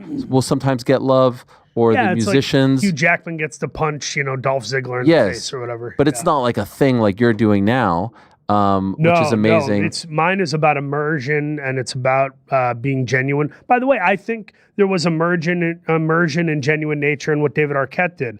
I think if David Arquette had done some different films and he had done more movies like Scream or Beautiful Girls and less movies like, See Spot Run and stuff, like had he made different career choices, I don't know that he would have gotten all that flack. But because he did some silly movies, I think it was harder for people to want to get on board with it. But my whole thing is my dream was like, can I be Paul Giamatti and Scott Norton? Like, can I be Philip Seymour Hoffman and, Bam Bam Bigelow? And I don't know what the answer to that is. All I know is I'm trying and I'm having fun. You're on your way. Well, I would say, correct me if you feel otherwise, not since Andy Kaufman have we seen an actor pull it off this well. Both. Probably for somebody else to give it that approval stamp. But I know that I've put a lot of work in, and I've done a blade job and bled all over the 2300 arena. I have... the reason I'm not wrestling right now has less to do with working an acting job and more to do with the fact that I had a CT scan and found out I was injured and I had to stop because I just went a little too hard in the paint. Oh, what was wrong? Well, I had two experiences. One was I'm an executive producer at MLW and part of the roster there where I sometimes tag team with Paul London, who's one of my trainers, my lead trainer I've had. And I took part in a sort of like a battle royale type thing called Battle Riot. Mm-hmm. And it's 40 men, every minute and a half or so. And I was in the match, and even though I had been eliminated, I'm still fighting with, this faction on the outside that we had been in a story with for a long time. And I said, I want to have... Wrestling is about moments, right? We talk about this a lot. Bret Hart, a lot of really smart guys and gals have said this in the business. And, a lot of folks are not going to remember my matches, I don't think, but they will remember moments. And I wanted a moment, so I said, I'm gonna set. I told Court Bauer and the brass at MLW, I'm gonna set up a ladder. I'm gonna do an elbow drop off through the table, and they were kind of like, okay, like not super thrilled about it, but we're gonna let him do his thing. And it came off quite nicely. I was really happy with it, and it was a great moment. We got the holy shit chant. We got the whatever. That's the best. Oh, it's the best. Laying Yeah. there, it doesn't matter how much pain you're in. Yeah. Hearing like 800 people yelling "holy shit" together is really nice. Here it is. Yeah, I think this was shot. yeah. I think this was shot by O'Shea Jackson Jr. It was, yeah. O'Shea was in the crowd. Look at that, the slow mo. He got the slow mo. And so, did you hurt yourself? That right there. I mean, I landed really well. I was happy with where I landed with the elbow, but I got a hematoma in my right butt cheek. Oh gosh. So I had something legitimately the size of like a stress ball, like that big, sticking out of my ass, and it was very awkward. It was like hard to sit and stuff, and like literally my wife was like, "Dude, like your whole thing is bruised." I'll send a photo if you want to post it. It's really funny, but it's of like just part of my hip, and it's like 5 different colors in this bruise. So I had a hematoma from that, and then a week later I fought in Vegas and won the Proteus Championship with Progress Wrestling out of the UK. And in that match, Simon Miller broke up a pin after I got pile drived by Adam Priest, this tremendous wrestler who lives in the South. And, oh, yeah, that's me winning the title right? with the finish. It's a straight jacket flatliner. I call it the house arrest, HAUS arrest. It's fantastic. And when Simon Miller leapt onto Adam and my body like a dog pile, I heard a crunch. Oh. And I was like, and it's happened before. Bobby Fish covered me one time, and I heard a crack and was like, oh no, oh God, this sucks. So I got a CT scan, found out I had 4 acute rib fractures. Oh, geez. And I had bursitis in my right shoulder from catching a guy doing a moonsault. So it was just like, I went all out, and I was proud of the things I did, and I took and gave and with great commitment. But I got screwed up. My body was pretty effed up. So I'm just taking time off to heal, and my wife's gonna have our new child, Congrats. and then I am set to make my return early August with a company called Southern Honor Wrestling. Okay, so you're not done. No, God, no, not even close. Okay. I'm gonna be doing this till I'm like 52, 55 or something. Anyone on your team say like, yo, man, like you proved your Oh, point? of course. Yeah. They're like, dude, chill out. Please. Yeah. My boy, Brian Walsh, who's my ride or die on my team. Get the tables. My manager, get the tables. He's a wrestling fan. He got Roman Reigns' first role in that Hobbs and Shaw movie. Wow. I'm sure a lot of people will try to lie and take credit for that, but Brian Walsh was the one who called and emailed Mary Verneu's casting office and said, The Rock has like a distant relative who'd be perfect for this role, right? He was the one that got Roman that part.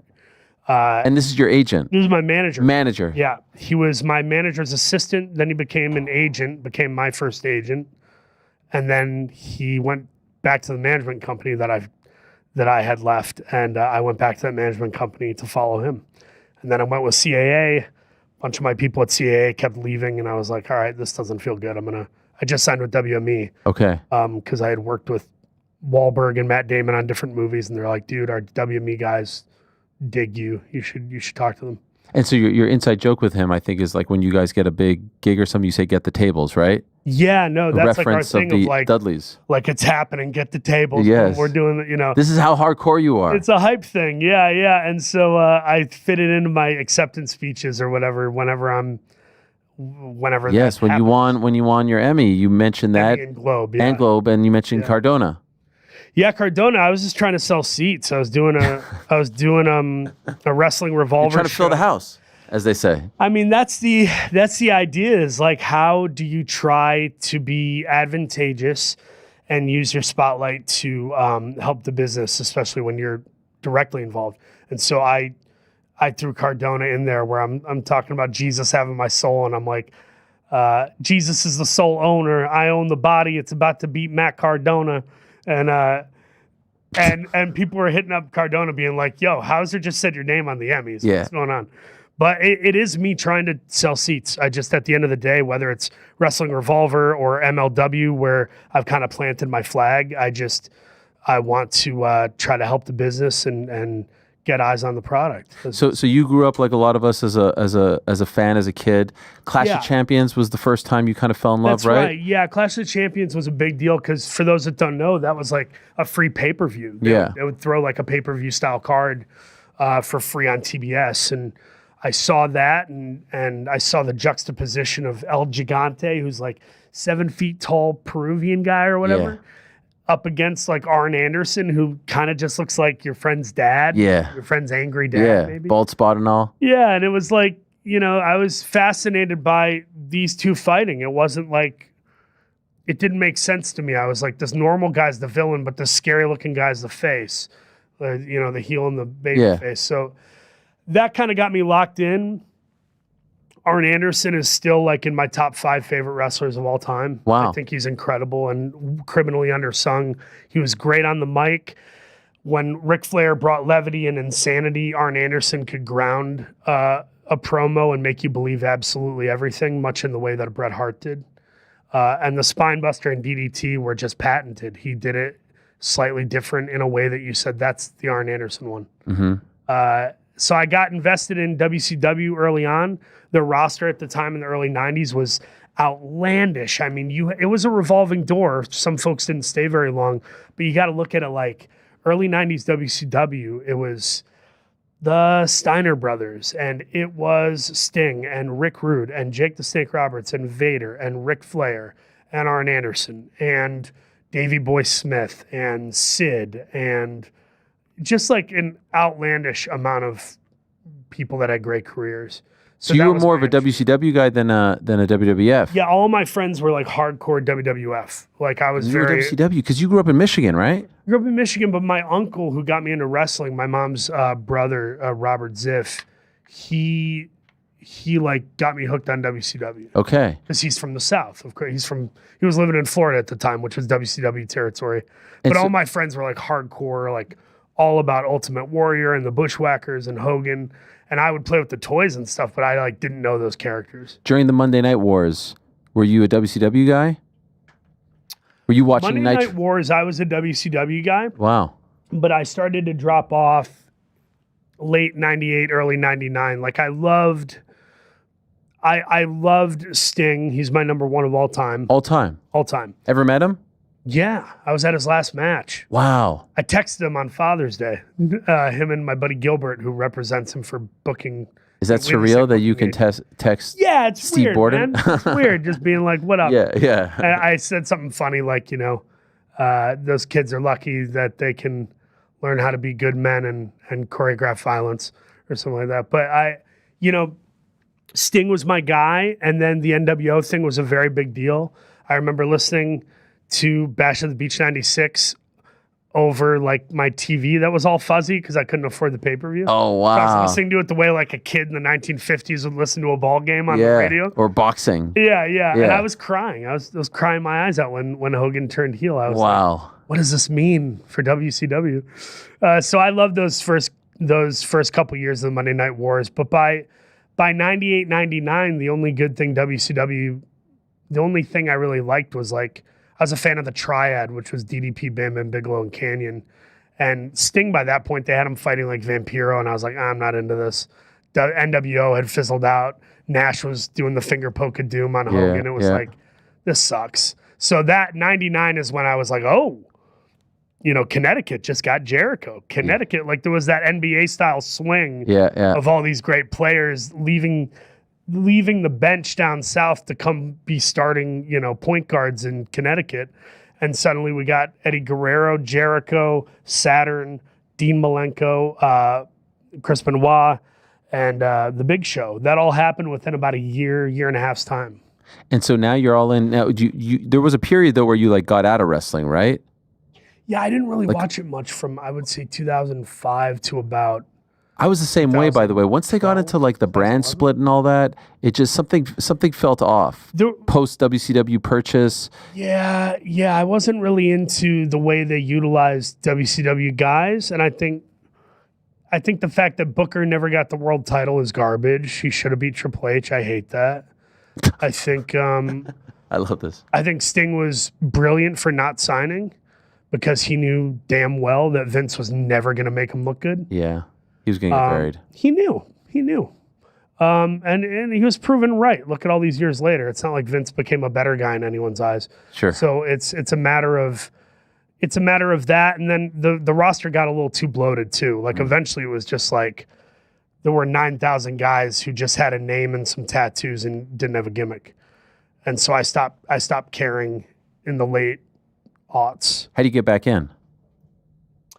What brought me back in was honestly, like I started watching TNA and ROH in like 2011. Wow. So I'm watching like the Briscoe brothers fighting, Sami Zayn, what's his real, El Generico. Yeah. And Kevin Steen.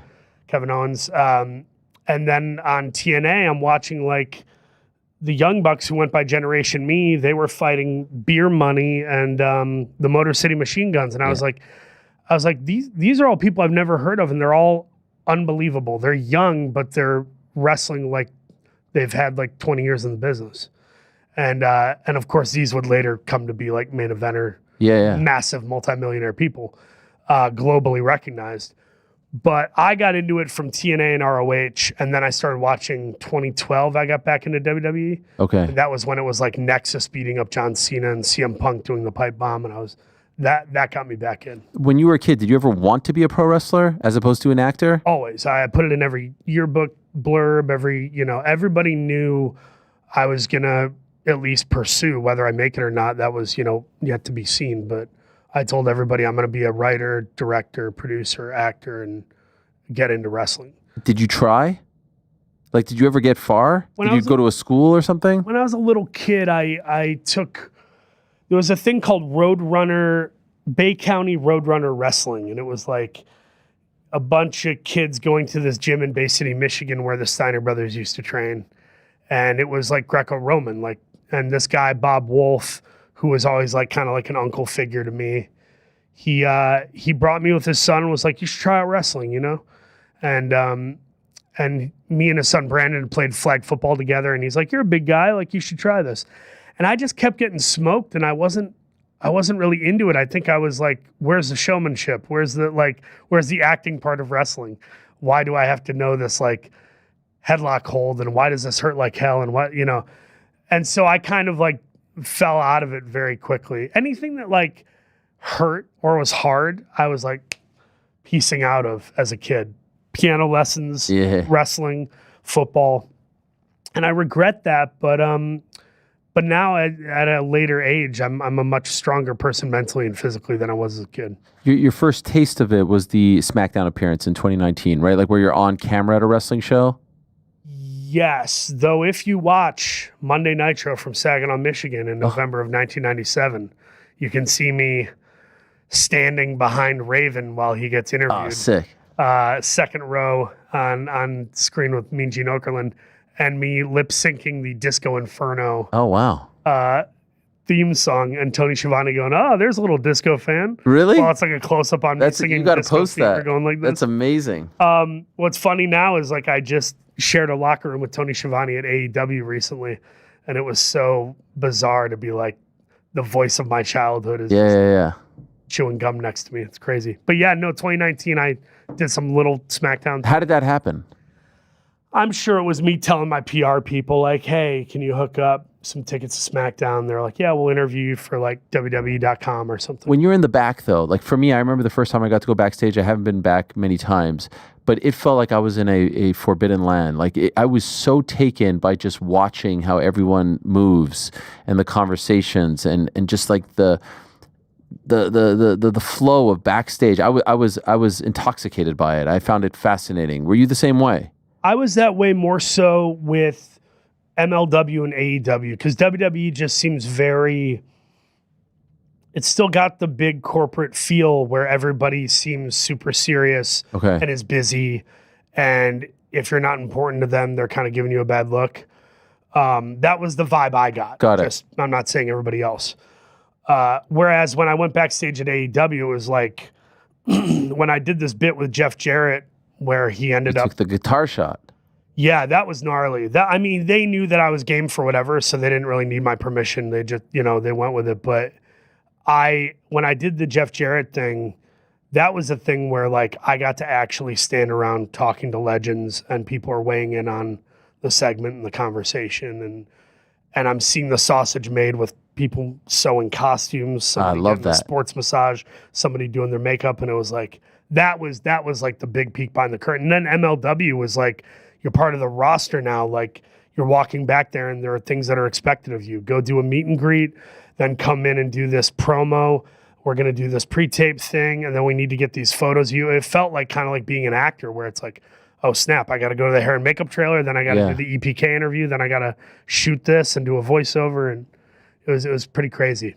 And so my understanding of the story is there's this sort of like benefit show for the fires in Hawaii, and you're asked, and you thought that you were just going to like sign some autographs and take some pictures. Yeah, Sammy Callahan reached out to me, and we're mutual fans of each other, and he said, do you want to help with this fundraiser? And I said, of course. But I thought it was going to be like me, doing selfies for $25 and every dollar goes to the fires or whatever. And then he was like, do you want to be in a match? And I was like, yeah, I mean, I've always wanted to. I don't know if I'm ready though. At that time, I'd only taken a grand total of 8 hours worth of classes. But I said yes, fearing that, I don't want to lose out on the opportunity. And I had a 10-minute match with this guy, Matthew Palmer, who's since become a friend of mine. And he's been in the business forever, really great worker, knows how to make you look good, knows how to sell. And we had this match in front of about 900 to 1,000 people maybe in Glendale, California at the Ukrainian Center there, or whatever it's called. And then I sent that match around to wrestling friends, the DDPs, and, I'm buddies with, Edge and Christian and those types of people. When I was sending it around and showing people, they were all like, this is your first match? I was like, yeah. And they go, it's pretty good for a first match. I don't think my first match looked like that. I don't think a lot of people's did. I was like, well, you shouldn't have said that, because now I'm delusional as hell and thinking I can do it. And I started taking more classes with Paul London, got linked up to MLW through Sammy Callahan. And the rest is history. I've just been taking bookings and trying to make things happen. And that was late 23, right? November 2023. Yeah. And so when you're named executive producer of MLW, how involved are you in the day-to-day operations? So the day-to-day operations, not so much, but my thing is I am trying to lead us into the next iteration of it. Which is what? Because MLW's been around for a minute, right? MLW's been around for a minute. They had a really fun storied history with guys like Terry Funk and a young CM Punk, a young Paul London. Dusty Rhodes fought there. I mean, their library has some really cool stuff. But they, of course, when Court went to WWE for a couple years and made his noise up there and did well for himself, MLW fell by the wayside. Then it was like a podcast for a long time. And when it came back, I think 2017, a lot of guys looked at it like, oh, this is a place where I can kind of flex. I don't have to answer to 10,000 different people. And you, of course, had an emerging MJF, Darby Allin, Jacob Fatu. All of these people had a big run in MLW and were cutting their teeth. And it's been cool to see them since. My hope for MLW, my whole desire is let's get a TV deal. Let's get some sort of streaming deal. Let's get the library up on something, be it a fast channel, whatever. And let's slowly but surely get the money to actually build up a full roster and get this thing going. And then at the same time, let's try to put eyes on it when we can, like making sure we invited O'Shea Jackson to our show, or me playing my movie trailers during a commercial break on the pay-per-view, just trying to integrate and find cross-promotion wherever we can. So how far along are you into that journey as far as number one has to be the streaming deal, right? The TV deal, the streaming. Yeah. I can't say too much because we're still figuring stuff out, obviously. Sure.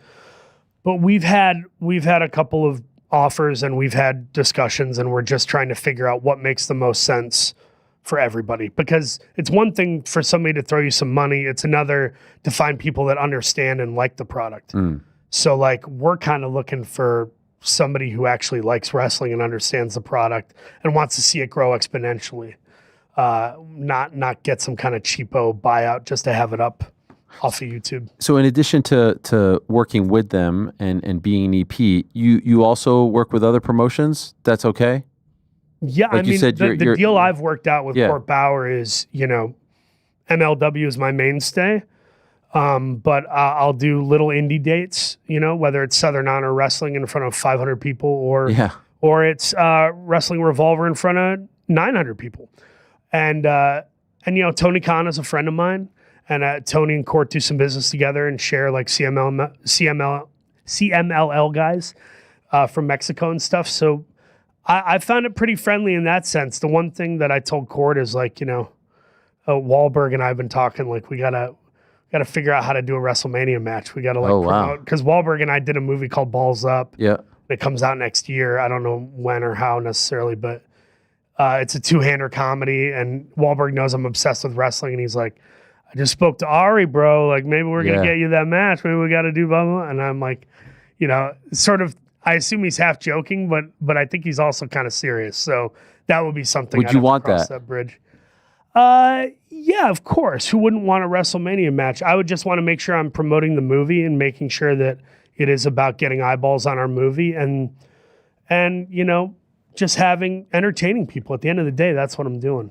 And by the way, if I take a WrestleMania match and it helps MLW get more eyeballs, awesome. MLW is not as petty as these other places. I got to say, I don't know how much you know about the company, but me and Court talk all the time about like, if a wrestler from another company is injured when we have our streaming deal, like we're going to take a moment to recognize that and say like, prayers up. You can send shout outs to Roman Reigns or Kenny Omega at such and such, Twitter, blah, blah, blah, like wishing you well and a speedy recovery. Like the idea is not to try to compete because that's ridiculous. I don't think Newman's own salad dressing was like, we're going to beat Pepperidge Farm and we're going to beat Nabisco. It just existed and was good.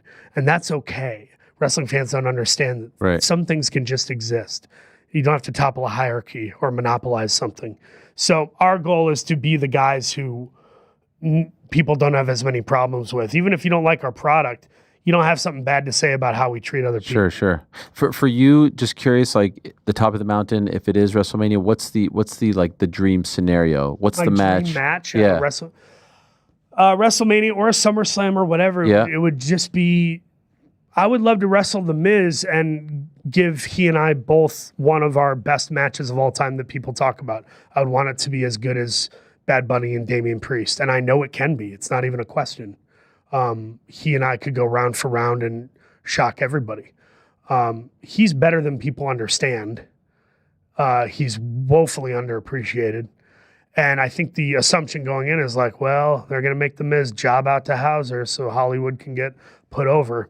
Not the case. I wouldn't even allow that. It would be a match, and it would be 12, 13 minutes of killer. I love that. Yeah. I love that. I love how passionately you speak of this. Who has done it the best in your opinion? Like the celebrity who's the best one to do it?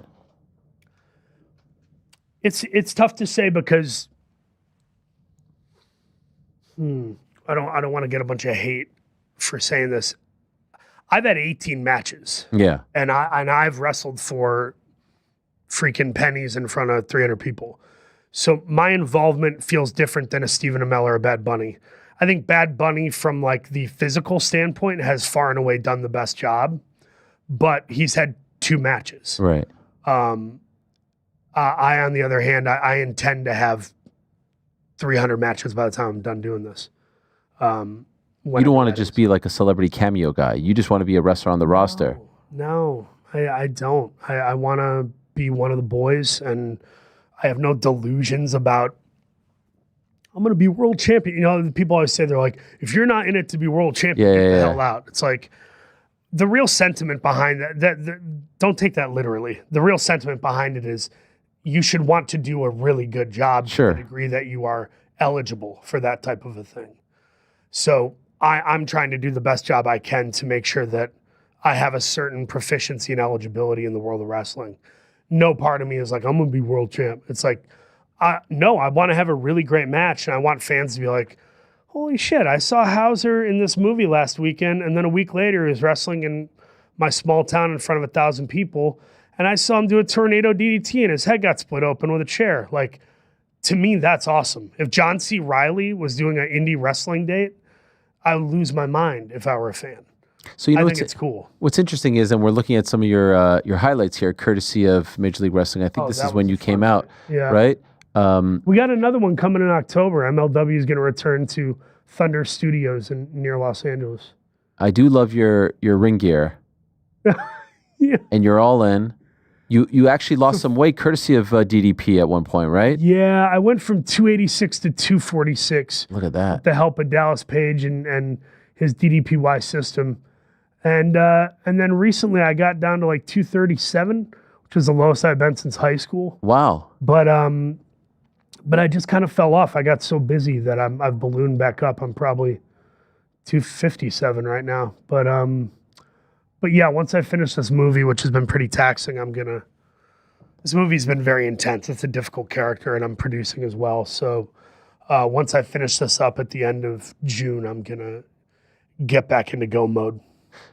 What I think is so interesting about the way you talk about your career in wrestling, you continuously reference indie shows, 500 people, 900 people. Yeah. You're a big star. You're a big star. You've won awards. I don't need, like, I'm not trying to glaze you, as the kids like to say, but like, you know what I mean? Me. That's funny. The kids say that. You'll see when your kids get, maybe it's not a word anymore, but my kids say it.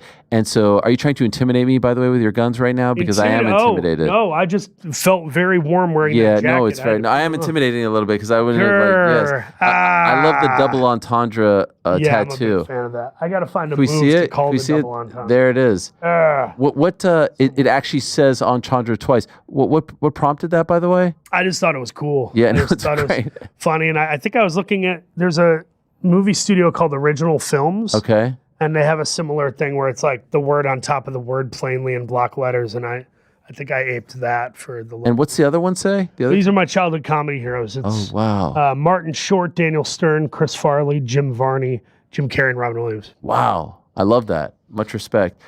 You talk a lot about the indies, and a star of your stature could say like, oh, no, I want to be at MSG. I want to be with the big dogs in New York or AEW. Why does the indies scene, so to speak, for lack of a better word, speak to you so much? Well, they're kind of underserved, aren't they? I mean, a lot of the folks that I've wrestled in front of in Canton, Georgia, or somewhere in, the middle of Iowa, they're paying like $15 for a ticket or $20 for a ticket. Not a lot of them can afford or have access to a Madison Square Garden and pay $400 to sit in the nosebleeds. So I think it's cool to get to go there and do that. And I also just think it's fun. Like to me, it's not about the spotlight. I don't walk into the spotlight. The idea is you're supposed to bring the spotlight. Mm. If you're an actual talented person, sure.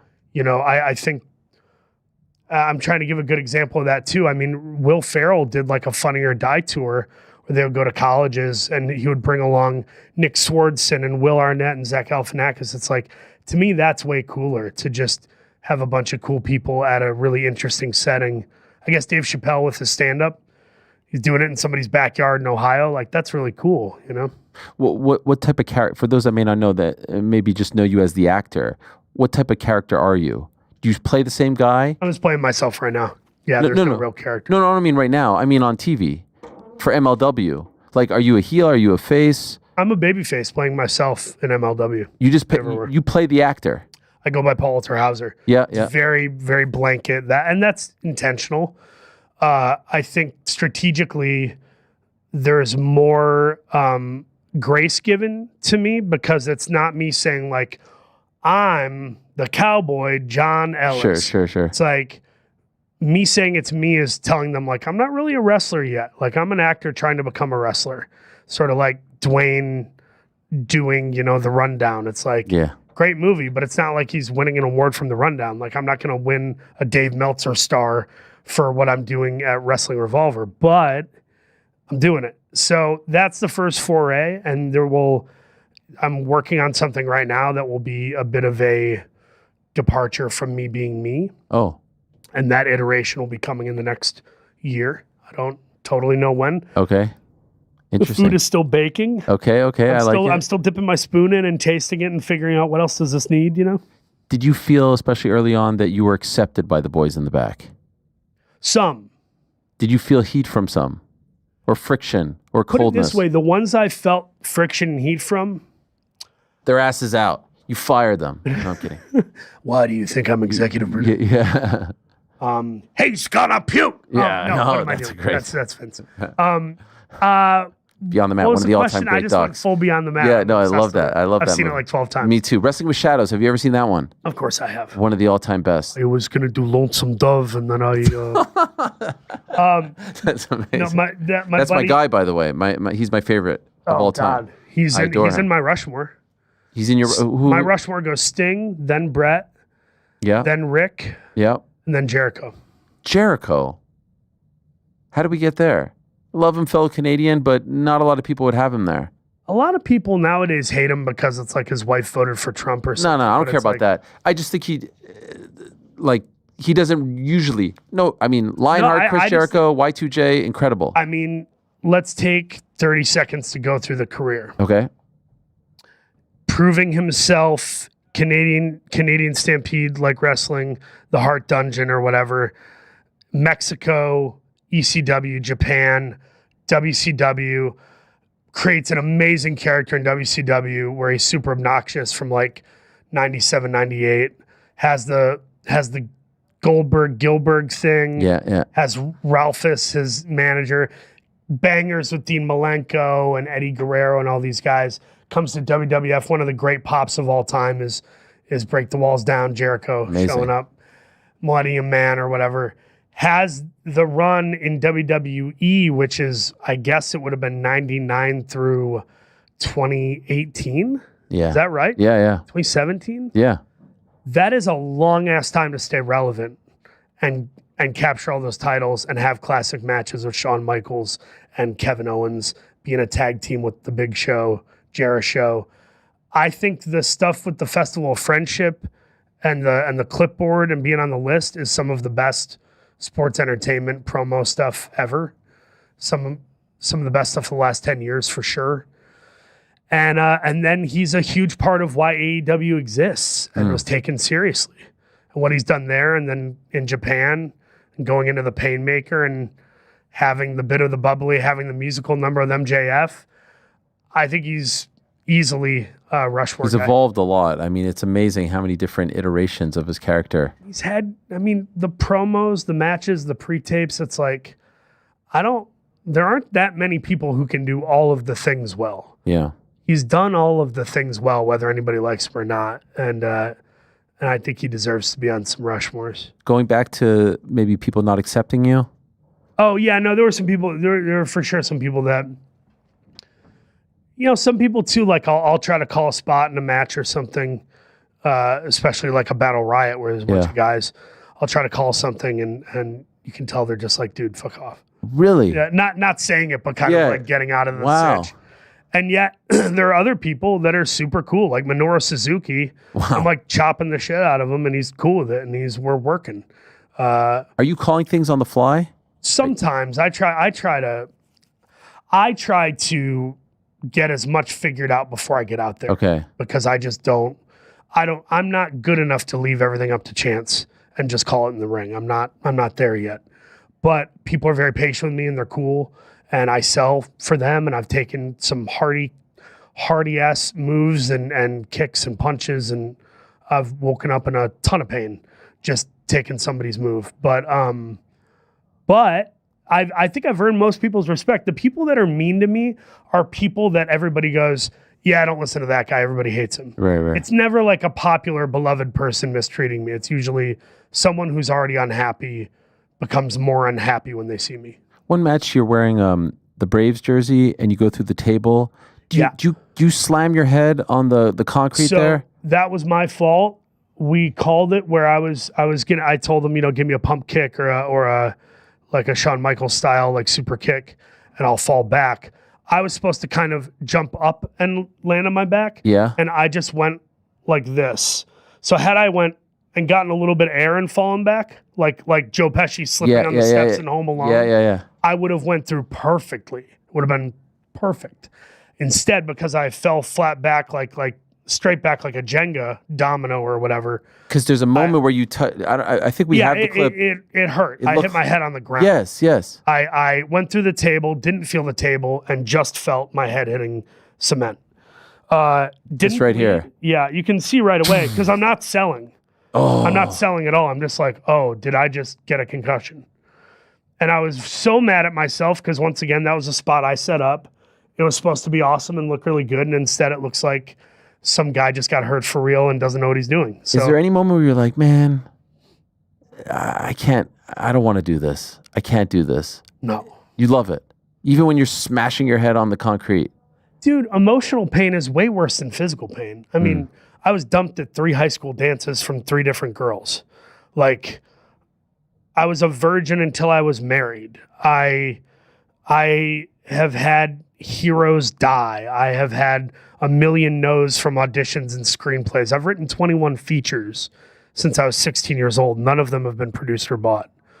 Emotional pain is way worse. Rejection is way worse than physical pain. Wow. You've had some dark days as well, right?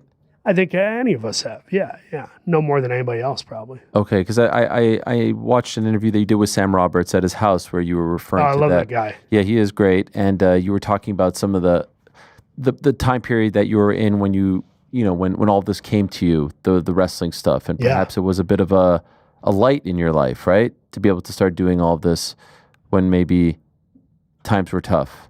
The wrestling. Yeah. I mean, it's nice to have a creative vehicle too, because my wife will be the first to tell you when I'm not acting on set, I can go about 4 to 5 weeks really good without any creative work. But by like week 6, I'm like, suddenly I'm in the kitchen, I'm making 3 meals at once and throwing them into like Tupperware and freezing them. Like, I need to be creative. I have to do something.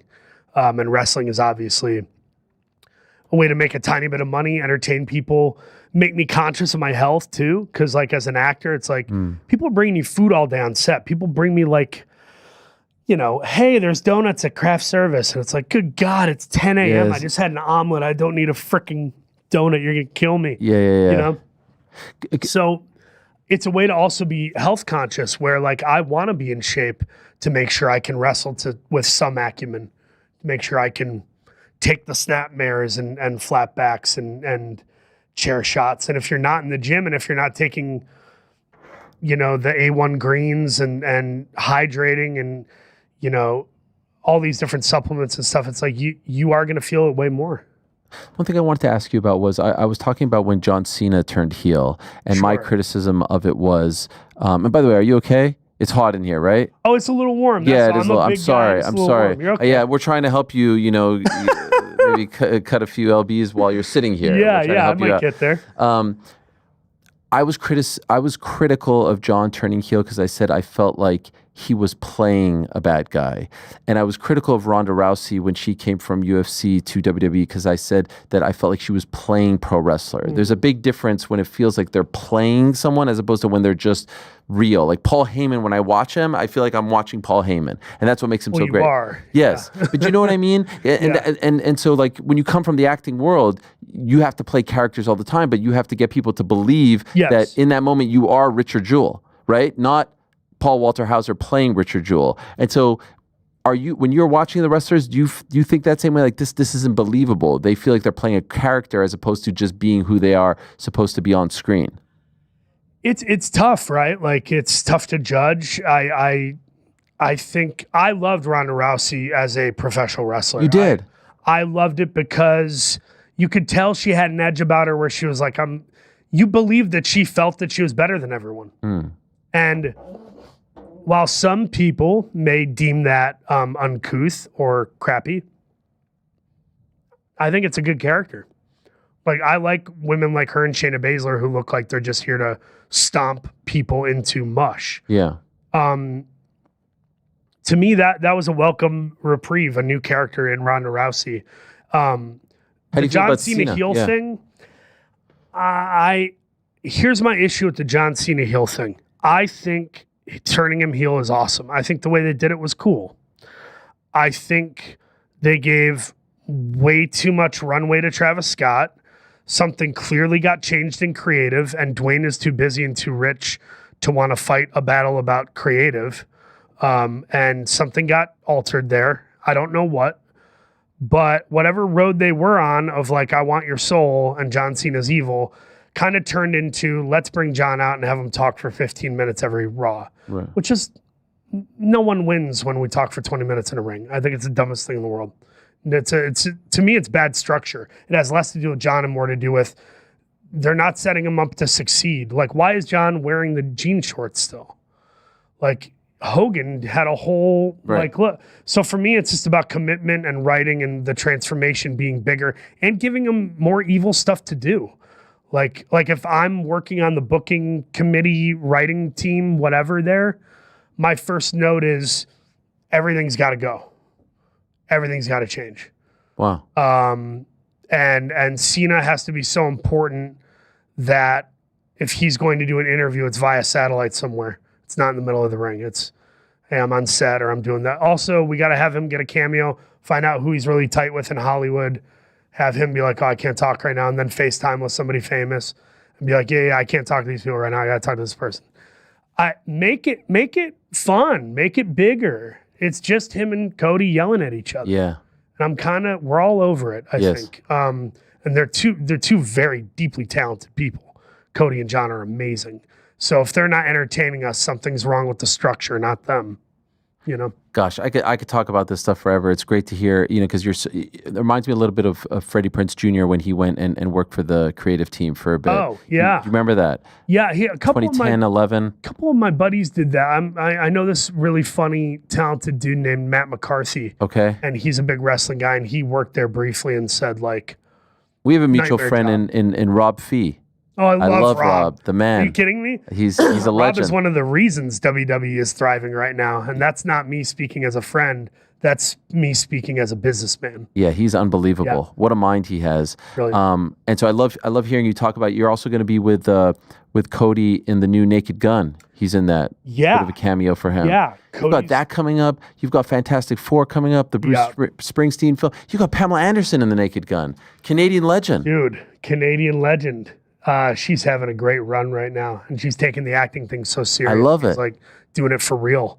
Inside Out is one of my favorite movies. Inside Out 2 with my thanks, kids. Man. The first movie I ever took my son to was Inside Out 1. I know you were in 2. Yeah. Loved it as well. That's cool, man. Yeah, I've gotten to do a cool mesh of things. My manager and I, Brian Walsh, again, we're big on career architecture.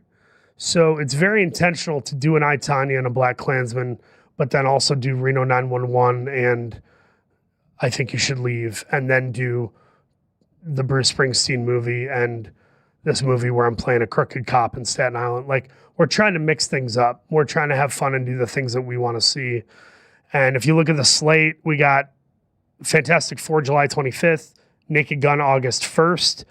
My movie Americana with Sydney Sweeney and Simon Rex comes out August 15, I believe. There it is. And then we got Deliver Me From Nowhere, the Springsteen biopic, October 24th. What a run. So it's a Most importantly, you have MLW returning to New York on June 26th. Dude, it's going to be a good show, yes. man. Yeah, we got some surprises in store. I will not be wrestling at the show, obviously, but I am making an appearance. Okay. And we'll be doing some commentary. And as you can see, the roster just kind of keeps evolving, where we have some of the biggest names in the sport, from Matt Riddle and Mystico to some guys who left WWE. We got Donovan Dijak and former Baron my buddy Corbin. Tom Pestock, now going under the name Bishop Dyer.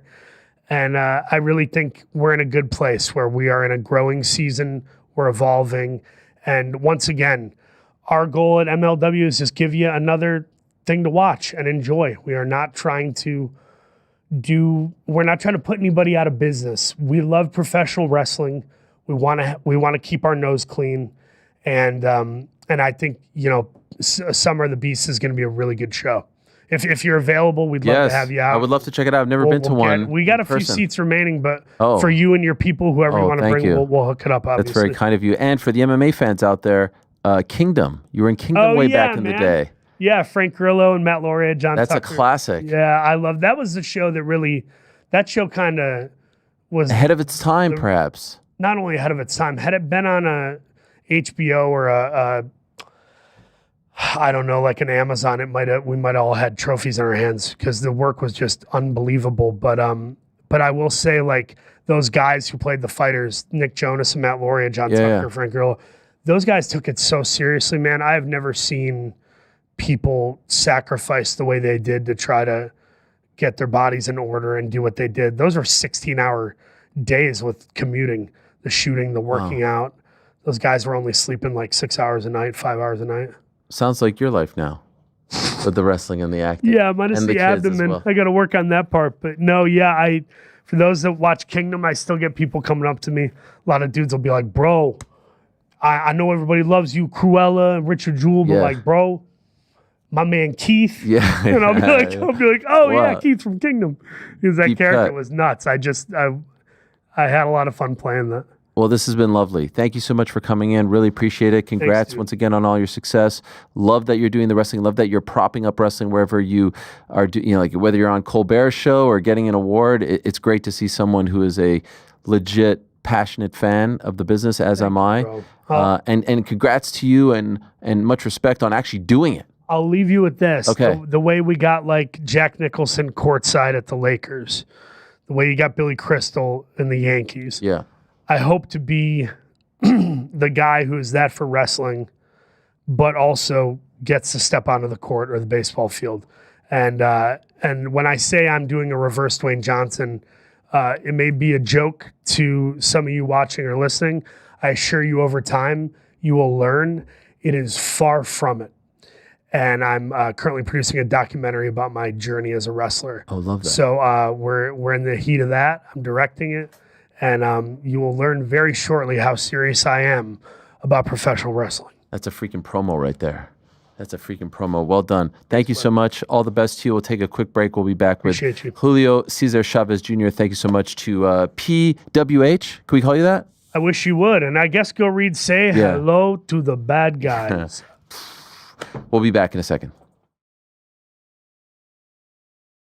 Amanda Nunes, the return, should I say, of Amanda Nunes against Kayla Harrison, and how it stacks up as one of the biggest fights in women's MMA history. Tell me, Ben, how do you feel about it? Do you think this is the biggest fight? Dana White said after UFC 316 that just the scale of the sport is bigger, and what Nunes has done is a lot bigger than it was, say, when she had fought Cyborg. Do you think this one stacks up with the Cyborg Nunes fight, which was billed at the time as the biggest women's fight? I mean, I guess it depends what we mean by biggest. If we mean like most important, the highest stakes, the most relevant claim that you could make, that this one is really to see who is the best. Because I think that you can reasonably claim that what you're looking at is Amanda Nunes, who has a rare distinction in the sport where we'll argue about who the GOAT is of everything in this sport. We'll argue about who the GOAT is for each division. We'll argue about who the greatest is in all aspects of MMA, except in this one area when it comes to who's the greatest female fighter of all time. It's Amanda Nunes. And no one even argues that. That's amazing for this community. We will argue anything. And no one argues that. Everyone just kind of says, it's Amanda Nunes. We're bored with the topic because it's so obvious. Like there's no argument to be had there. So to have her come back and fight Kayla Harrison at this point, who you're starting to look at her and go, she looks like she could be. You know, maybe she beats Amanda Nunes. She can claim that she is the greatest of all time. So it's like, in terms of like that pure athletic importance, maybe, yeah, the biggest. But in terms of how many eyeballs are you going to get? How many people are you going to get to click buy and give you 80 hard-earned dollars in order to watch it? I don't know if just where the sport is, if it's possible for these two to surpass kind of a Ronda Rousey era female fights. And honestly, if you're talking even about the importance of sort of lifting up the women's side of the game, maybe it's not even as big as like Gina Carano and Chris Cyborg in its own way. Like as far as just like broadest popularity, no, I don't think this gets there. But in terms of just like most athletically meaningful, yeah, maybe. Wow. Are we disrespecting Cyborg and Gina Carano and those who have gone before, Drake? Yeah, I think so. As just kind of the self-proclaimed historian I like to be, and on the women's side of things, which many people will know that I'm very excited for this question. And I could shout out the remix tournament from 2000 finals as the real answer here, but I'm not gonna do that. I don't know, man. It's really interesting. Like, obviously, phenomenal fight. Very excited for it, but I really, in all of the metrics, I think the only one you could say that it would be the biggest in could end up being maybe the drawing ability and right, like the eyeballs aspect of it. Because for me, it's still when you look at legacy accomplishments and all of those things, I don't really. It's going to take a lot to beat Nunes versus Cyborg as the biggest fight of all time. And then you look back on that one, and it didn't even get the love that it deserved by being second fiddle co-main to what was it, Jones and Gustafsson 2. It was on that card. But that was a super fight as it gets, especially for the women, champ versus champ. And we saw how it played out, of course, and that was a rematch that unfortunately we're never going to get. That would be bigger. That would be a bigger fight, I think. Maybe not. I mean, if it was to happen now, the timing would be a little bit off because of how the steam has kind of died down on Cyborg's career, clearly at the end of that as well. But I don't know, just some of the factors with Harrison and All right, back on the program. That was an excerpt from the crack. That was Paul Walter Hauser in studio. Love that chat. Love the chat with Raimondi as well. Let's not waste any more time and say hello to our final guest of the day. He is returning to action on the 28th of June. That's in 10 days from now at the Pond in Anaheim. On DAZN pay-per-view, he's going up against Jake Paul. He's going to be the one to try and end all of this. He's going to be the one to try to end the Jake Paul experiment. He is the former champion, the legend, the son of a legend as well. He is the pride of Mexico. Julio César Chávez Jr., kind enough to join us. Hello, Julio. How are you? Thank you for the time. Yes, good. Ready, almost ready for the fight. 10 days away now. Can I ask, when you got the call about fighting Jake Paul, were you in right away? Did you like the idea, or did you have to think about it? I like the idea because I think it's the fight that I needed this day. So yes, I'm thinking about it. Jake is very popular, but I'm pretty sure that I want this fight. I want this fight. Do you respect Jake as a fighter? I respect all the fighters in general, but I don't have nothing significant to respect like Jake, like a good fighter. He's a real fighter. I think so. He's a fighter now. He have 11 fights. But that's it, it's nothing special. It's strong, that's it. Do you think he respects you?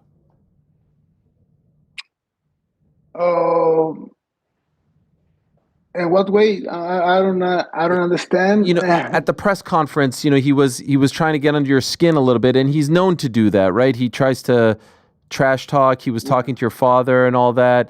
And so I was wondering if you felt disrespected or upset about anything that he said in the press conference.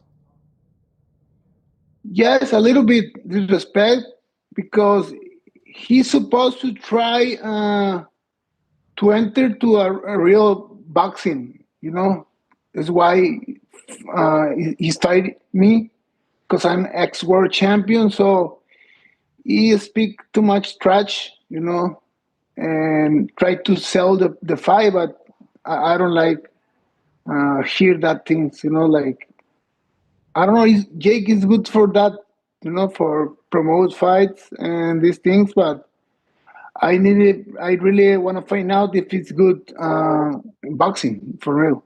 So a lot of people who have fought Jake have tried to sort of, as I said, end Jake Paul, like end all of this. They don't like that he's in boxing. Is that a motivation for you to knock him out so that he says, I don't want to do this anymore, so you could be the one to say you got Jake Paul out of fighting? Yes. So that's, I'm still thinking that I'm better than Jake Paul. So I think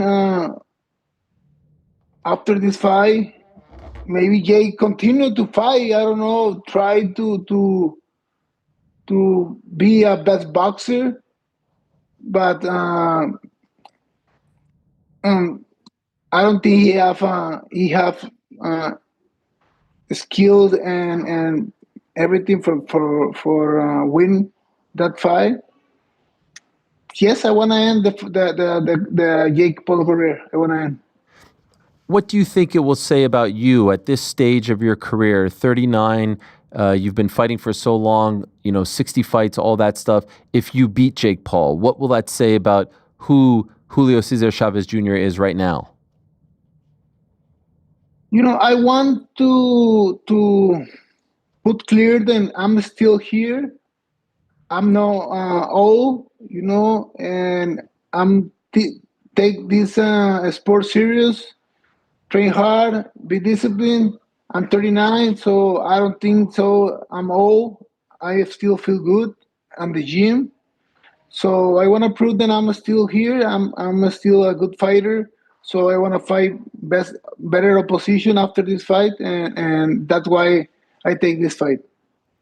It's interesting that you talk about, discipline, about taking it serious, because in your career, some have accused you of not doing that at times. And so do you feel like now in this chapter, you could prove to people you can end your career on a positive note and show people that if you take this seriously, you can be a great fighter, just like your father? Maybe not like my father. Is great fighter. But yes, why not? I want to prove, and I want to make everything possible. Everything like correct, running, training. So I stay 100% in this fight. Why now? I don't know. I have experience. I'm sober, so that's two things I think is so important for me or for athlete. Athletes is never good like drink or don't train. So I'm training hard, and I'm disciplined, and I'm clean. So that's it's good for me. How long have you been sober for? I am sober, so 1 year, 8 months. Wow. Okay. Yeah. And your reaction when I mentioned your father is interesting. Was there a point in time where you said he's one of the greatest ever, Hall of Famer, one of the most beloved fighters, where you said, I need to stop trying to be like him or comparing myself to him and just be my own person? Did you have to learn that lesson at some point in your career to not try to be like your father? Yes, I never tried to be like him. I tried to be the best, and I tried to be world champion. So I win our title, and I'm still trying to show the people that I'm a good fighter. So yes, so I don't have that pressure, and this fight is different. And I want to prove that I'm a great fighter. I'm a good fighter. The last time we saw you was last July when you beat Uriah Hall. Yeah. Were you happy with your performance in that fight? I'm happy because I really take this fight because I want to fight Jake Paul next.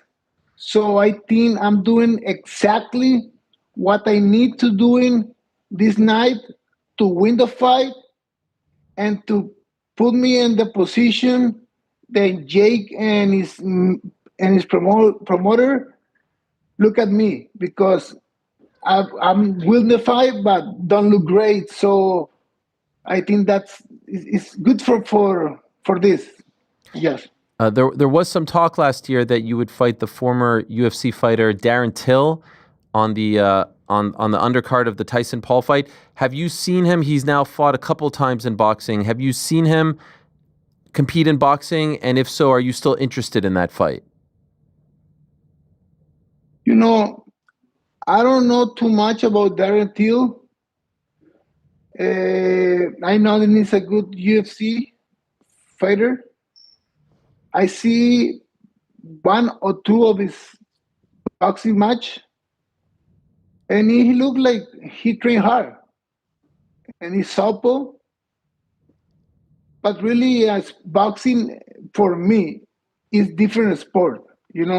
For me, like when I lost with Anderson Silva, but I'm out of shape. So these things, like the fight with Silva and a couple other fights, make the UFC fighters or the other people thinking then this guy can beat like a real boxers. So I don't think that is not possible, because when you're a real boxer, you train right. It's different, different sport. You in boxing you need to do in point, to win rounds, and UFC you're only thinking and I don't know, kill the other guy. So it's different. So I'm very excited. I'm training very hard to prove that I'm much better fighter than Jake Paul. So and of course Darren Till. Do you regret the Anderson Silva fight?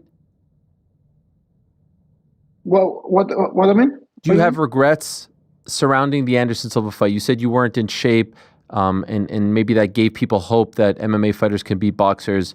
Afterwards, your father said if you're not going to take it seriously, you should retire. So when you think back on the Anderson Silva fight, do you have regrets? Yeah, no, I'm in very bad situation at that time. Very, very bad situation. But in boxing, it's no excuses, It's no excuses. So whatever what happened. Of course, I feel bad about this situation to lose with a UFC fighter for years, because I'm not in shape this night. So when I'm not in shape, I don't feel happy with myself, with my performance, no matter what happened, if I win, if I lose. So that's what I'm talking about these things. Yeah. I'm in shape. So I'm in shape and I'm focused. So I know that then I want to make good fight.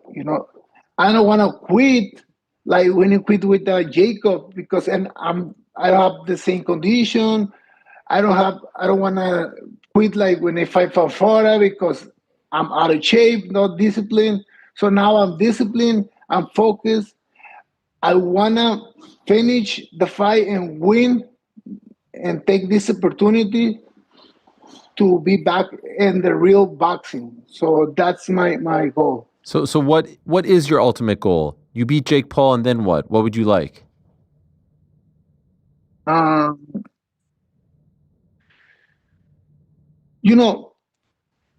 can say a lot of things, like I want to fight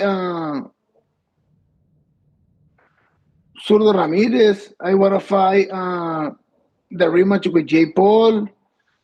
Rematch with Jake Paul is money, Yeah. It's a money fight. So that's why I don't want to say no of if this thing happen. But for real, what I want is fighting the best, I love to fight like Zurdo Ramirez. I love to fight a cruiserweight champion. I don't know. No, Opataya is very strong guy. That would be he's a super strong guy. You want that? You want that guy? That Yes, guy? I want the guy. I want that. You know why? Because it's not like I tell you, I won this guy, I beat this guy. I'm here because I want to fight the best. So if Opataya offer me, Ramirez offer me after this fight or after this fight and another fight, so I'm there. I'm there. I'm ready to fight Bivol and cruiserweight, or the other guy beat Bivol with Beterbiev. Yes. These are so that's my goal. Killers, man. These are killers. Yeah, it's a killer. Yeah. So wait for June 28th. After that, I want to give you another interview and talk about this fight. Okay, so but that is, you're not here just for like influencer fights or celebrity fights or MMA crossover fights. This, in your opinion, is the bridge to get you into those massive fights against the best in the world. That's how you're viewing this. Yes. This is my mentality. Of course, it's good media fight, But for me, what? Like a lot of people talk about this fight, but I'm asleep, I'm running, I'm eating. So it's the same for me. So it's a good business, good fight, because a lot of people I know want to see this car, because it's a great car. And it's everything is just good in this fight, but of course it's not but I like it, I like fighting or other things. I saw you did an open workout and all the fans were chanting F Jake Paul, F Jake Paul. That had to feel good, right? Here they are, all chanting F Jake. So you feel like the people in California are going to be behind you. They're going to be supporting you and not him.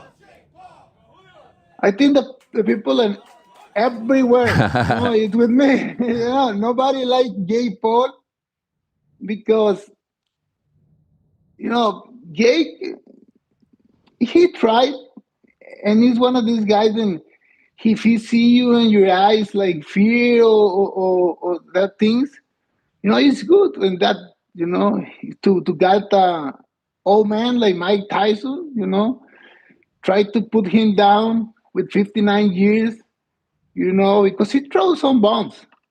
So I never want to do these things, it's disrespect like legends, and that's why I want to beat Jay Paul. That's why the people is in my side. Well, I'm looking forward to your return.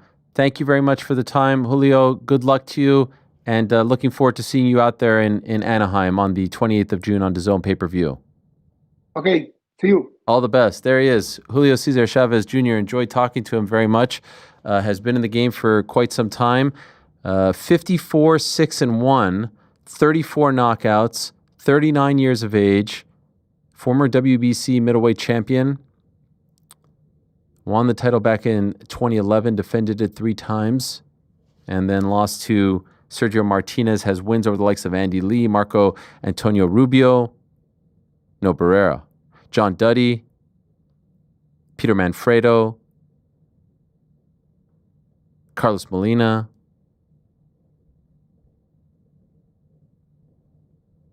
Last fought against Uriah Hall. I was at that card. That was the July 2024 card in Tampa against it was Mike Perry against Jake Paul. And didn't look great in that fight. And by the way, it is Marco Antonio Rubio. Not to be confused with is he the Secretary of State? Marco Rubio? I think so. Former governor. Who, me? Is the governor of Florida, former governor? You got this, man. Yeah, I got it. I do have to say, I like it hot. It is really hot in here today. Yeah. Did you guys Let's see? not make the guest uncomfortable, though. Like you could have offered him some water. What? I said, is everything okay? Celsius. Well, these. You're like, I asked him if everything was okay. You asked if everything was okay hospitality. in front of right in the middle of the interview. What do you think he's gonna say? Bro, man, I'm hot. We got to finish. I'm out. I don't know. What do you want me to do? What do you want me to do? He was struggling. Maybe fan him. What do you want me to do? Feed him Get grapes. a large fan, and we can or perhaps in the back, someone's like, hey, maybe we should put the AC on. Oh, okay. So and then the thing will start up. Or open the window behind you. I was trying to show empathy in that moment. He was hot. He took off his shirt. He's flexing on me. I don't know what to do in that moment. You do it like Hot Ones, and you take off your shirt. Like everything That's what they should do, have happened. you do. I can't believe you guys are turning this on me. We actually should have cranked up the heat more. And just then to it make it turned hotter into under a the sauna. lights. Yeah. Or maybe we should get a fan. And you guys progressively just start drenching I in low-key sweat. thought he was going to jump onto the desk. Like it was a whole work. He was hot. Yeah. Raimondi was hot. I like it hot. Maybe the answer is Aljo was cold. Aljo was cold. Maybe the answer is when there's in-studio guests, we make it a little bit cooler just for them. I like it hot. I'm fine right now. I'm perfect. Oh, it's all about you. I'm perfect. Anyway, it's been a great day. It's been a great few shows. A few things have happened, and then let's get the hell out of here. What about this this tweet here from Alex Pereira, weighing 243 pounds? Is that legit? That's pretty heavy. Oh, wow. Let's see. Okay, well, he's stepping on with shoes, so it's like, what is that, like 3 pounds, 4 pounds? What shoes do you own that are 4 pounds? 3 pounds? 2 pounds? By the way. Yeah, it is heavyweight. And he doesn't look big at all, right? Like, he kind of looks the same. Is that an uncrowned shirt? What is going on? That's Kayla Harrison shirt. Oh, it looks like an uncrowned crown. It's the Kayla Harrison uncrowned collab. She first referred to herself as the uncrowned queen, right? Yeah. So, no, I like that. What about Darren Till? We just mentioned Darren Till to JCC. People aren't getting it, and neither are some of these fighters. When I say no one will fight me or people are turning down fights, this doesn't just mean that everyone who is willing to make a name for themselves can call me out. If I don't respond, I am scared. It has to make sense, and you have to be a pay-per-view draw. Most of you donuts who are calling me out couldn't sell out a phone box. Couldn't fight out of a egg box. Whatever it was. Me and Misfits are looking for a pay-per-view star that brings in crowds, people who are willing to pay to watch me and someone else punch fuck out of each other. So unless you are that, keep your mouth shut and you could be on the undercard if you're nice to me. Platinum, Nate, Gamebred, Carl Froch. Can we get this done with one of you? Any of you? I don't mind taking less money, being the B-side, anything. Let's just fight. Till's had enough. What about the scene at the Azerbaijan Open workouts today? Golly, look at that. We haven't seen this in quite some time. Fiziev, this looks like Coachella. That many people outdoors, beautiful night in Baku. Look at this, fired up. Zim Sadikov? Yeah, The local Azerbaijani. look at that spinning wheel kick. Who we got here? Jamal. Jamal loves it. Yeah. Look at how many people are there. I'm pretty excited for this card. By the way, they don't do this anymore. I know. I wish they did it. We don't get the open work. Look at that crew there. Khalil. Can we just talk for a moment about all this nonsense regarding him having custom shorts? I mean, are we that bored? Are we that bored to where we're debating who deserves and who doesn't deserve custom shorts? Give everyone custom shorts. Who gives a fuck? Give everyone custom shorts to the point where everyone is just wearing their own shorts. Which is what it used to be. These are his shorts. They're sick. He's a UFC headliner multiple times. He's a UFC title contender. He was one half of one of the best fights of 2024, and he took Alex Pereira to the brink.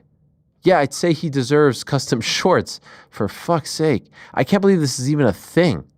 I can't believe it's even a thing, like that people even care or talk about. Oh, he deserves custom shorts. What? What are you talking about? It was so much better when everyone had their own look. Like even at the workouts, the fact that they're all wearing the same thing is ludicrous. Ludicrous. What is this? Silliness. Don't get caught up in all this custom shorts and nonsense. And that's why if I'm an upstart organization, I say whatever the hell you want. Go crazy. Be unique. Be yourself. Be different. Have a fun walkout. Sort of like what Dustin Poirier is trying to do on July 19th in New Orleans.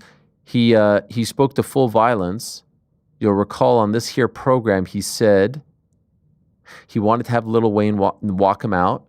And he spoke to Full Violence and said, his guy said he's in. We're still a good ways out. But as of right now, yes. That's very exciting.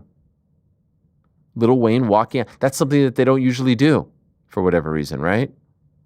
And so I love this. Anything else? Anything else we need to get to? They're extra super today. Yes. Starting with Boyd. With the tough tourney format. What happens if a fight goes to sudden death round and that third round is scored a 9-9? Has this ever happened, and how would they determine who advances? Thanks. I do not believe it has ever happened. Although I am no tough aficionado, I don't believe it's ever happened. I could be wrong. So how would they determine? I don't know. It's a good question. Anyone have any guesses? Would they just go to another round? Dana just votes, I assume? Or do they rematch them the next day? Coin toss. Coin toss. Yeah. I don't know. I don't know what would happen. It's a good question. I'm going to ask Craig Borsari or Craig Pelagian or even Dana White himself.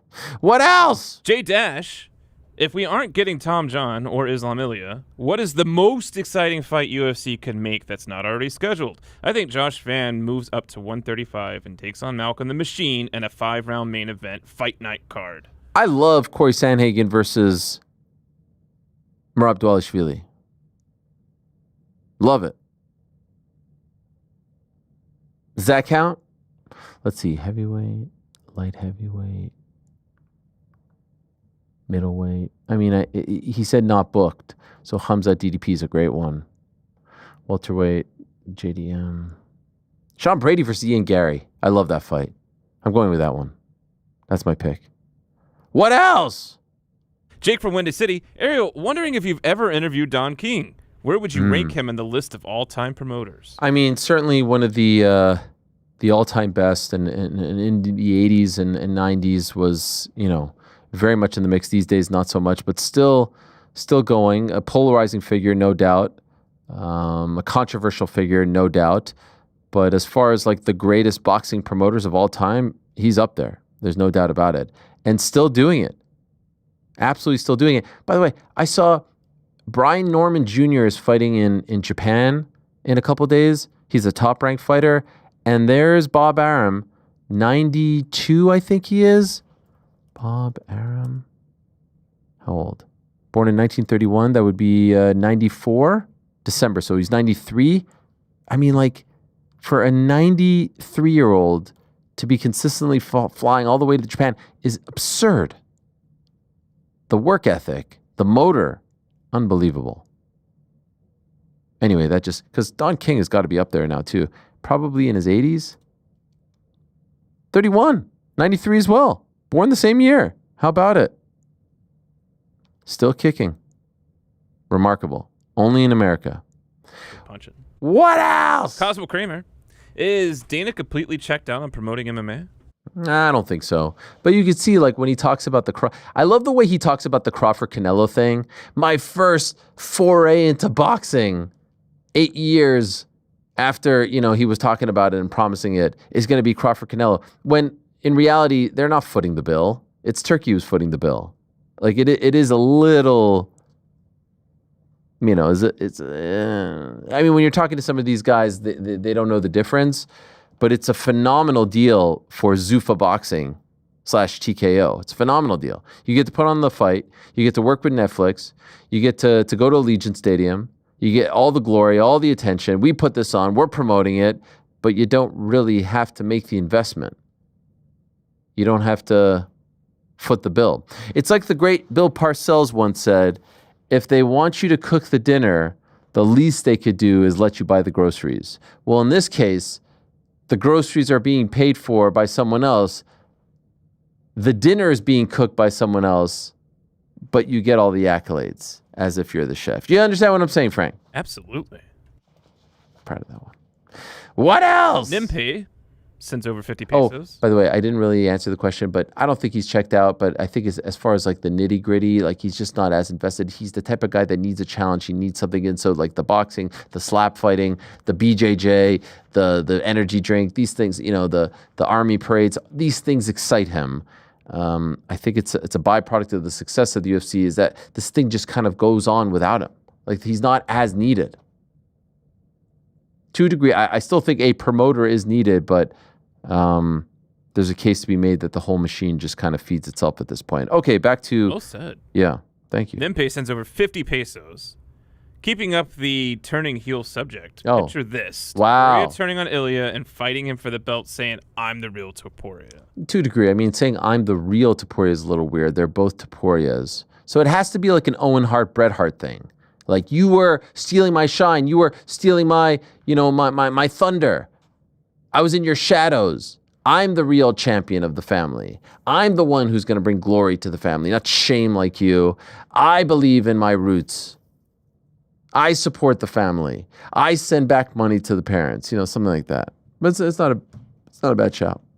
What else? La Mancha MMA. Ariel, give your kid a dumb phone. It's call and text only. Yeah.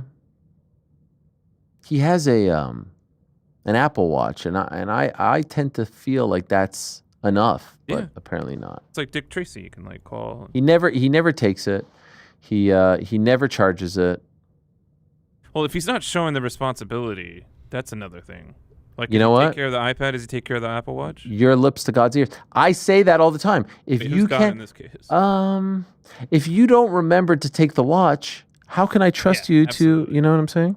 Wait, has he lost a watch or iPad? He lost it once, and also he just never remembers to take it. So he'll go to his friend's house, and be like, "Okay, you have your watch? I'll text you." No, I forgot it. Well, And then they're, well, you know what? I forgot to buy you a phone. Hmm. My kid's dropped his phone a couple of times and has asked me for a newer model, and I'm like, bro, I'm not shelling out the cash just so you can drop it again. Isn't it nice to know that he's not attached to that thing so much that maybe he won't be attached to an iPhone like that? all things considered, though, if I'm being honest, it is nice. It does say a lot about him. Like, he'll bring it up, but this isn't a constant conversation. This isn't like him hounding us, crying, throwing a face like, this sucks. I'm the iPad kid. And then he moves on. Like, I think it's actually saying a lot about who he is and how comfortable he is in his skin. He doesn't feel like he needs the phone to, be a part of the cool crowd, keep up with the Joneses, because the truth is, he is the cool crowd. You know what I mean? There we go. You saw him up there, Frank, on Sunday. Absolutely. He was owning the moment. Riz that was there? Damn. Wow. Okay. What else? Sloppy MMA. Who would you give to Wellmaker next? Mm. He's 31, so a bit of a faster push, perhaps, than if he were a younger prospect. Is a hobby, maybe? A bit of a jump there. Marcus McGee, number 13, getting Peter Yan at 3 is crazy. You've got Montel Jackson. You've got Vinicius Oliveira. You don't necessarily need him to fight a top 15 guy just yet. Let's build him up, get a few more knockouts. Let's do this the right way. But I love the guy. I love him. Love everything about him. His body reminds me, and like just his general demeanor reminds me a lot of Benson Henderson, although Henderson wasn't knocking people out like that. He's just a lot of fun, and he's an easy guy to root for. So they've got something special. I reposted a highlight reel video that someone made of him. Just amazing. Amazing stuff. What else? Lastly, yes. Sir Spliffington III says, if Lil Wayne walks... Who's talking back there? What's happening? Frank's over here stressing about whether or not he used Riz correctly. Oh, yeah. You really got in his He's head. like, did I say that right? He's like, this guy goes on camera and talks about glazing nonstop. I think I can say Riz once. I said that to you with confidence. You actually didn't say it to me at all. You said it to Jordan. We just overheard you. And by the way, what's wrong with glazing? Glazing is worse. Well, we'll talk about this off the air. Yeah, you shouldn't be throwing it as willy-nilly as you do. Let's be You said the same thing about sus. I was correct.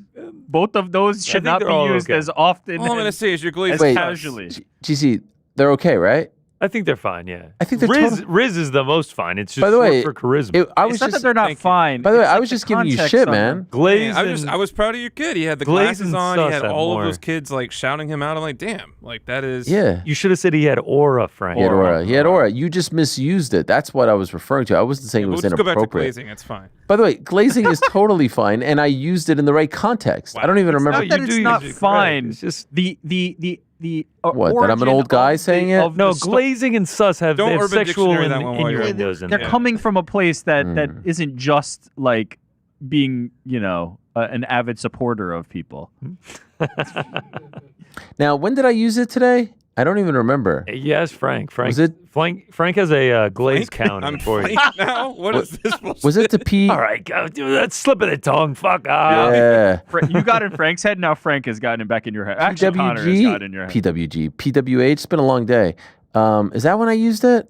When did I use it? Honestly, I don't. Yeah, I think you did use it. Yeah, and you're like, that's what the kid's saying. He's like, That's Yeah. right. He did say that. Oh, that was great. Oh, by the way, his kids, before we move on to his that, kids are super young, so he wouldn't know about that. when he asked you yeah, about you're using lingo that he's not ready for the yet. crow and Sting, and you kind of nodded along, did you know what he was referring to? I was genuinely curious here. 1,000%. Listen, this is my Just making sure. Crow. Sting the singer? Yeah. Yeah, we gotta put on a red line. Crow was wait, don't tell me. Well, you know this. Yes, Joaquin Phoenix or River Phoenix. Huh? Didn't one of them die? Brandon Lee, the Brandon daughter Lee. of Bruce. The- Of You're Bruce thinking Lee? of River Phoenix. Oh, the daughter, the son of Bruce Lee. Daughter. Wait a second. What set did he die on? The Crow. Brandon Lee. Brandon Lee died on it. Yeah. So Joaquin Phoenix, when did he die? His younger brother, What? River, died Joaquin outside Phoenix is of... River Phoenix died. He Yes, died River- outside of Johnny Depp's club. Yeah. And Oh, it was just an overdose? Yeah. yeah. Okay, I got confused. Just No, Brandon Lee was the Brandon Crow. Lee died on the set, right? There was a mishandling of the firearm Fucking thing, hell. and he died. Crazy. Awful. Bruce Lee's freaking son. I know, legend. So I remember when that all happened. I remember the movie, and then Sting went from being like the surfer dude with the bleach blonde hair, spiked, and the colorful paint to the dark and disturbed guy. And as Mark said, he didn't speak for over a year, which So was awesome. tremendous. Do you remember this, Frank? Yeah, I do. Yeah. Okay. That was actually one of my favorite wrestlers. The singer? Jesus. All right. So Is that Sir true? Spliffington. Were you a Sting guy? Yeah. You watched the Pound for Pound. Oh he yeah, was yeah. singing The Police earlier. Yeah.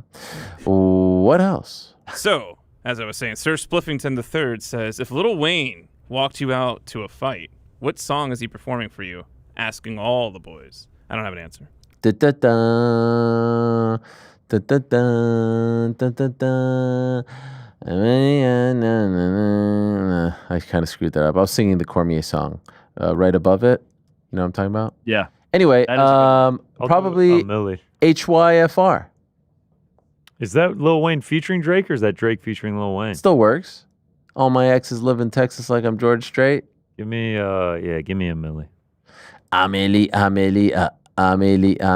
That one? Yeah. It's a great track. 6 foot, 7 foot. Yeah.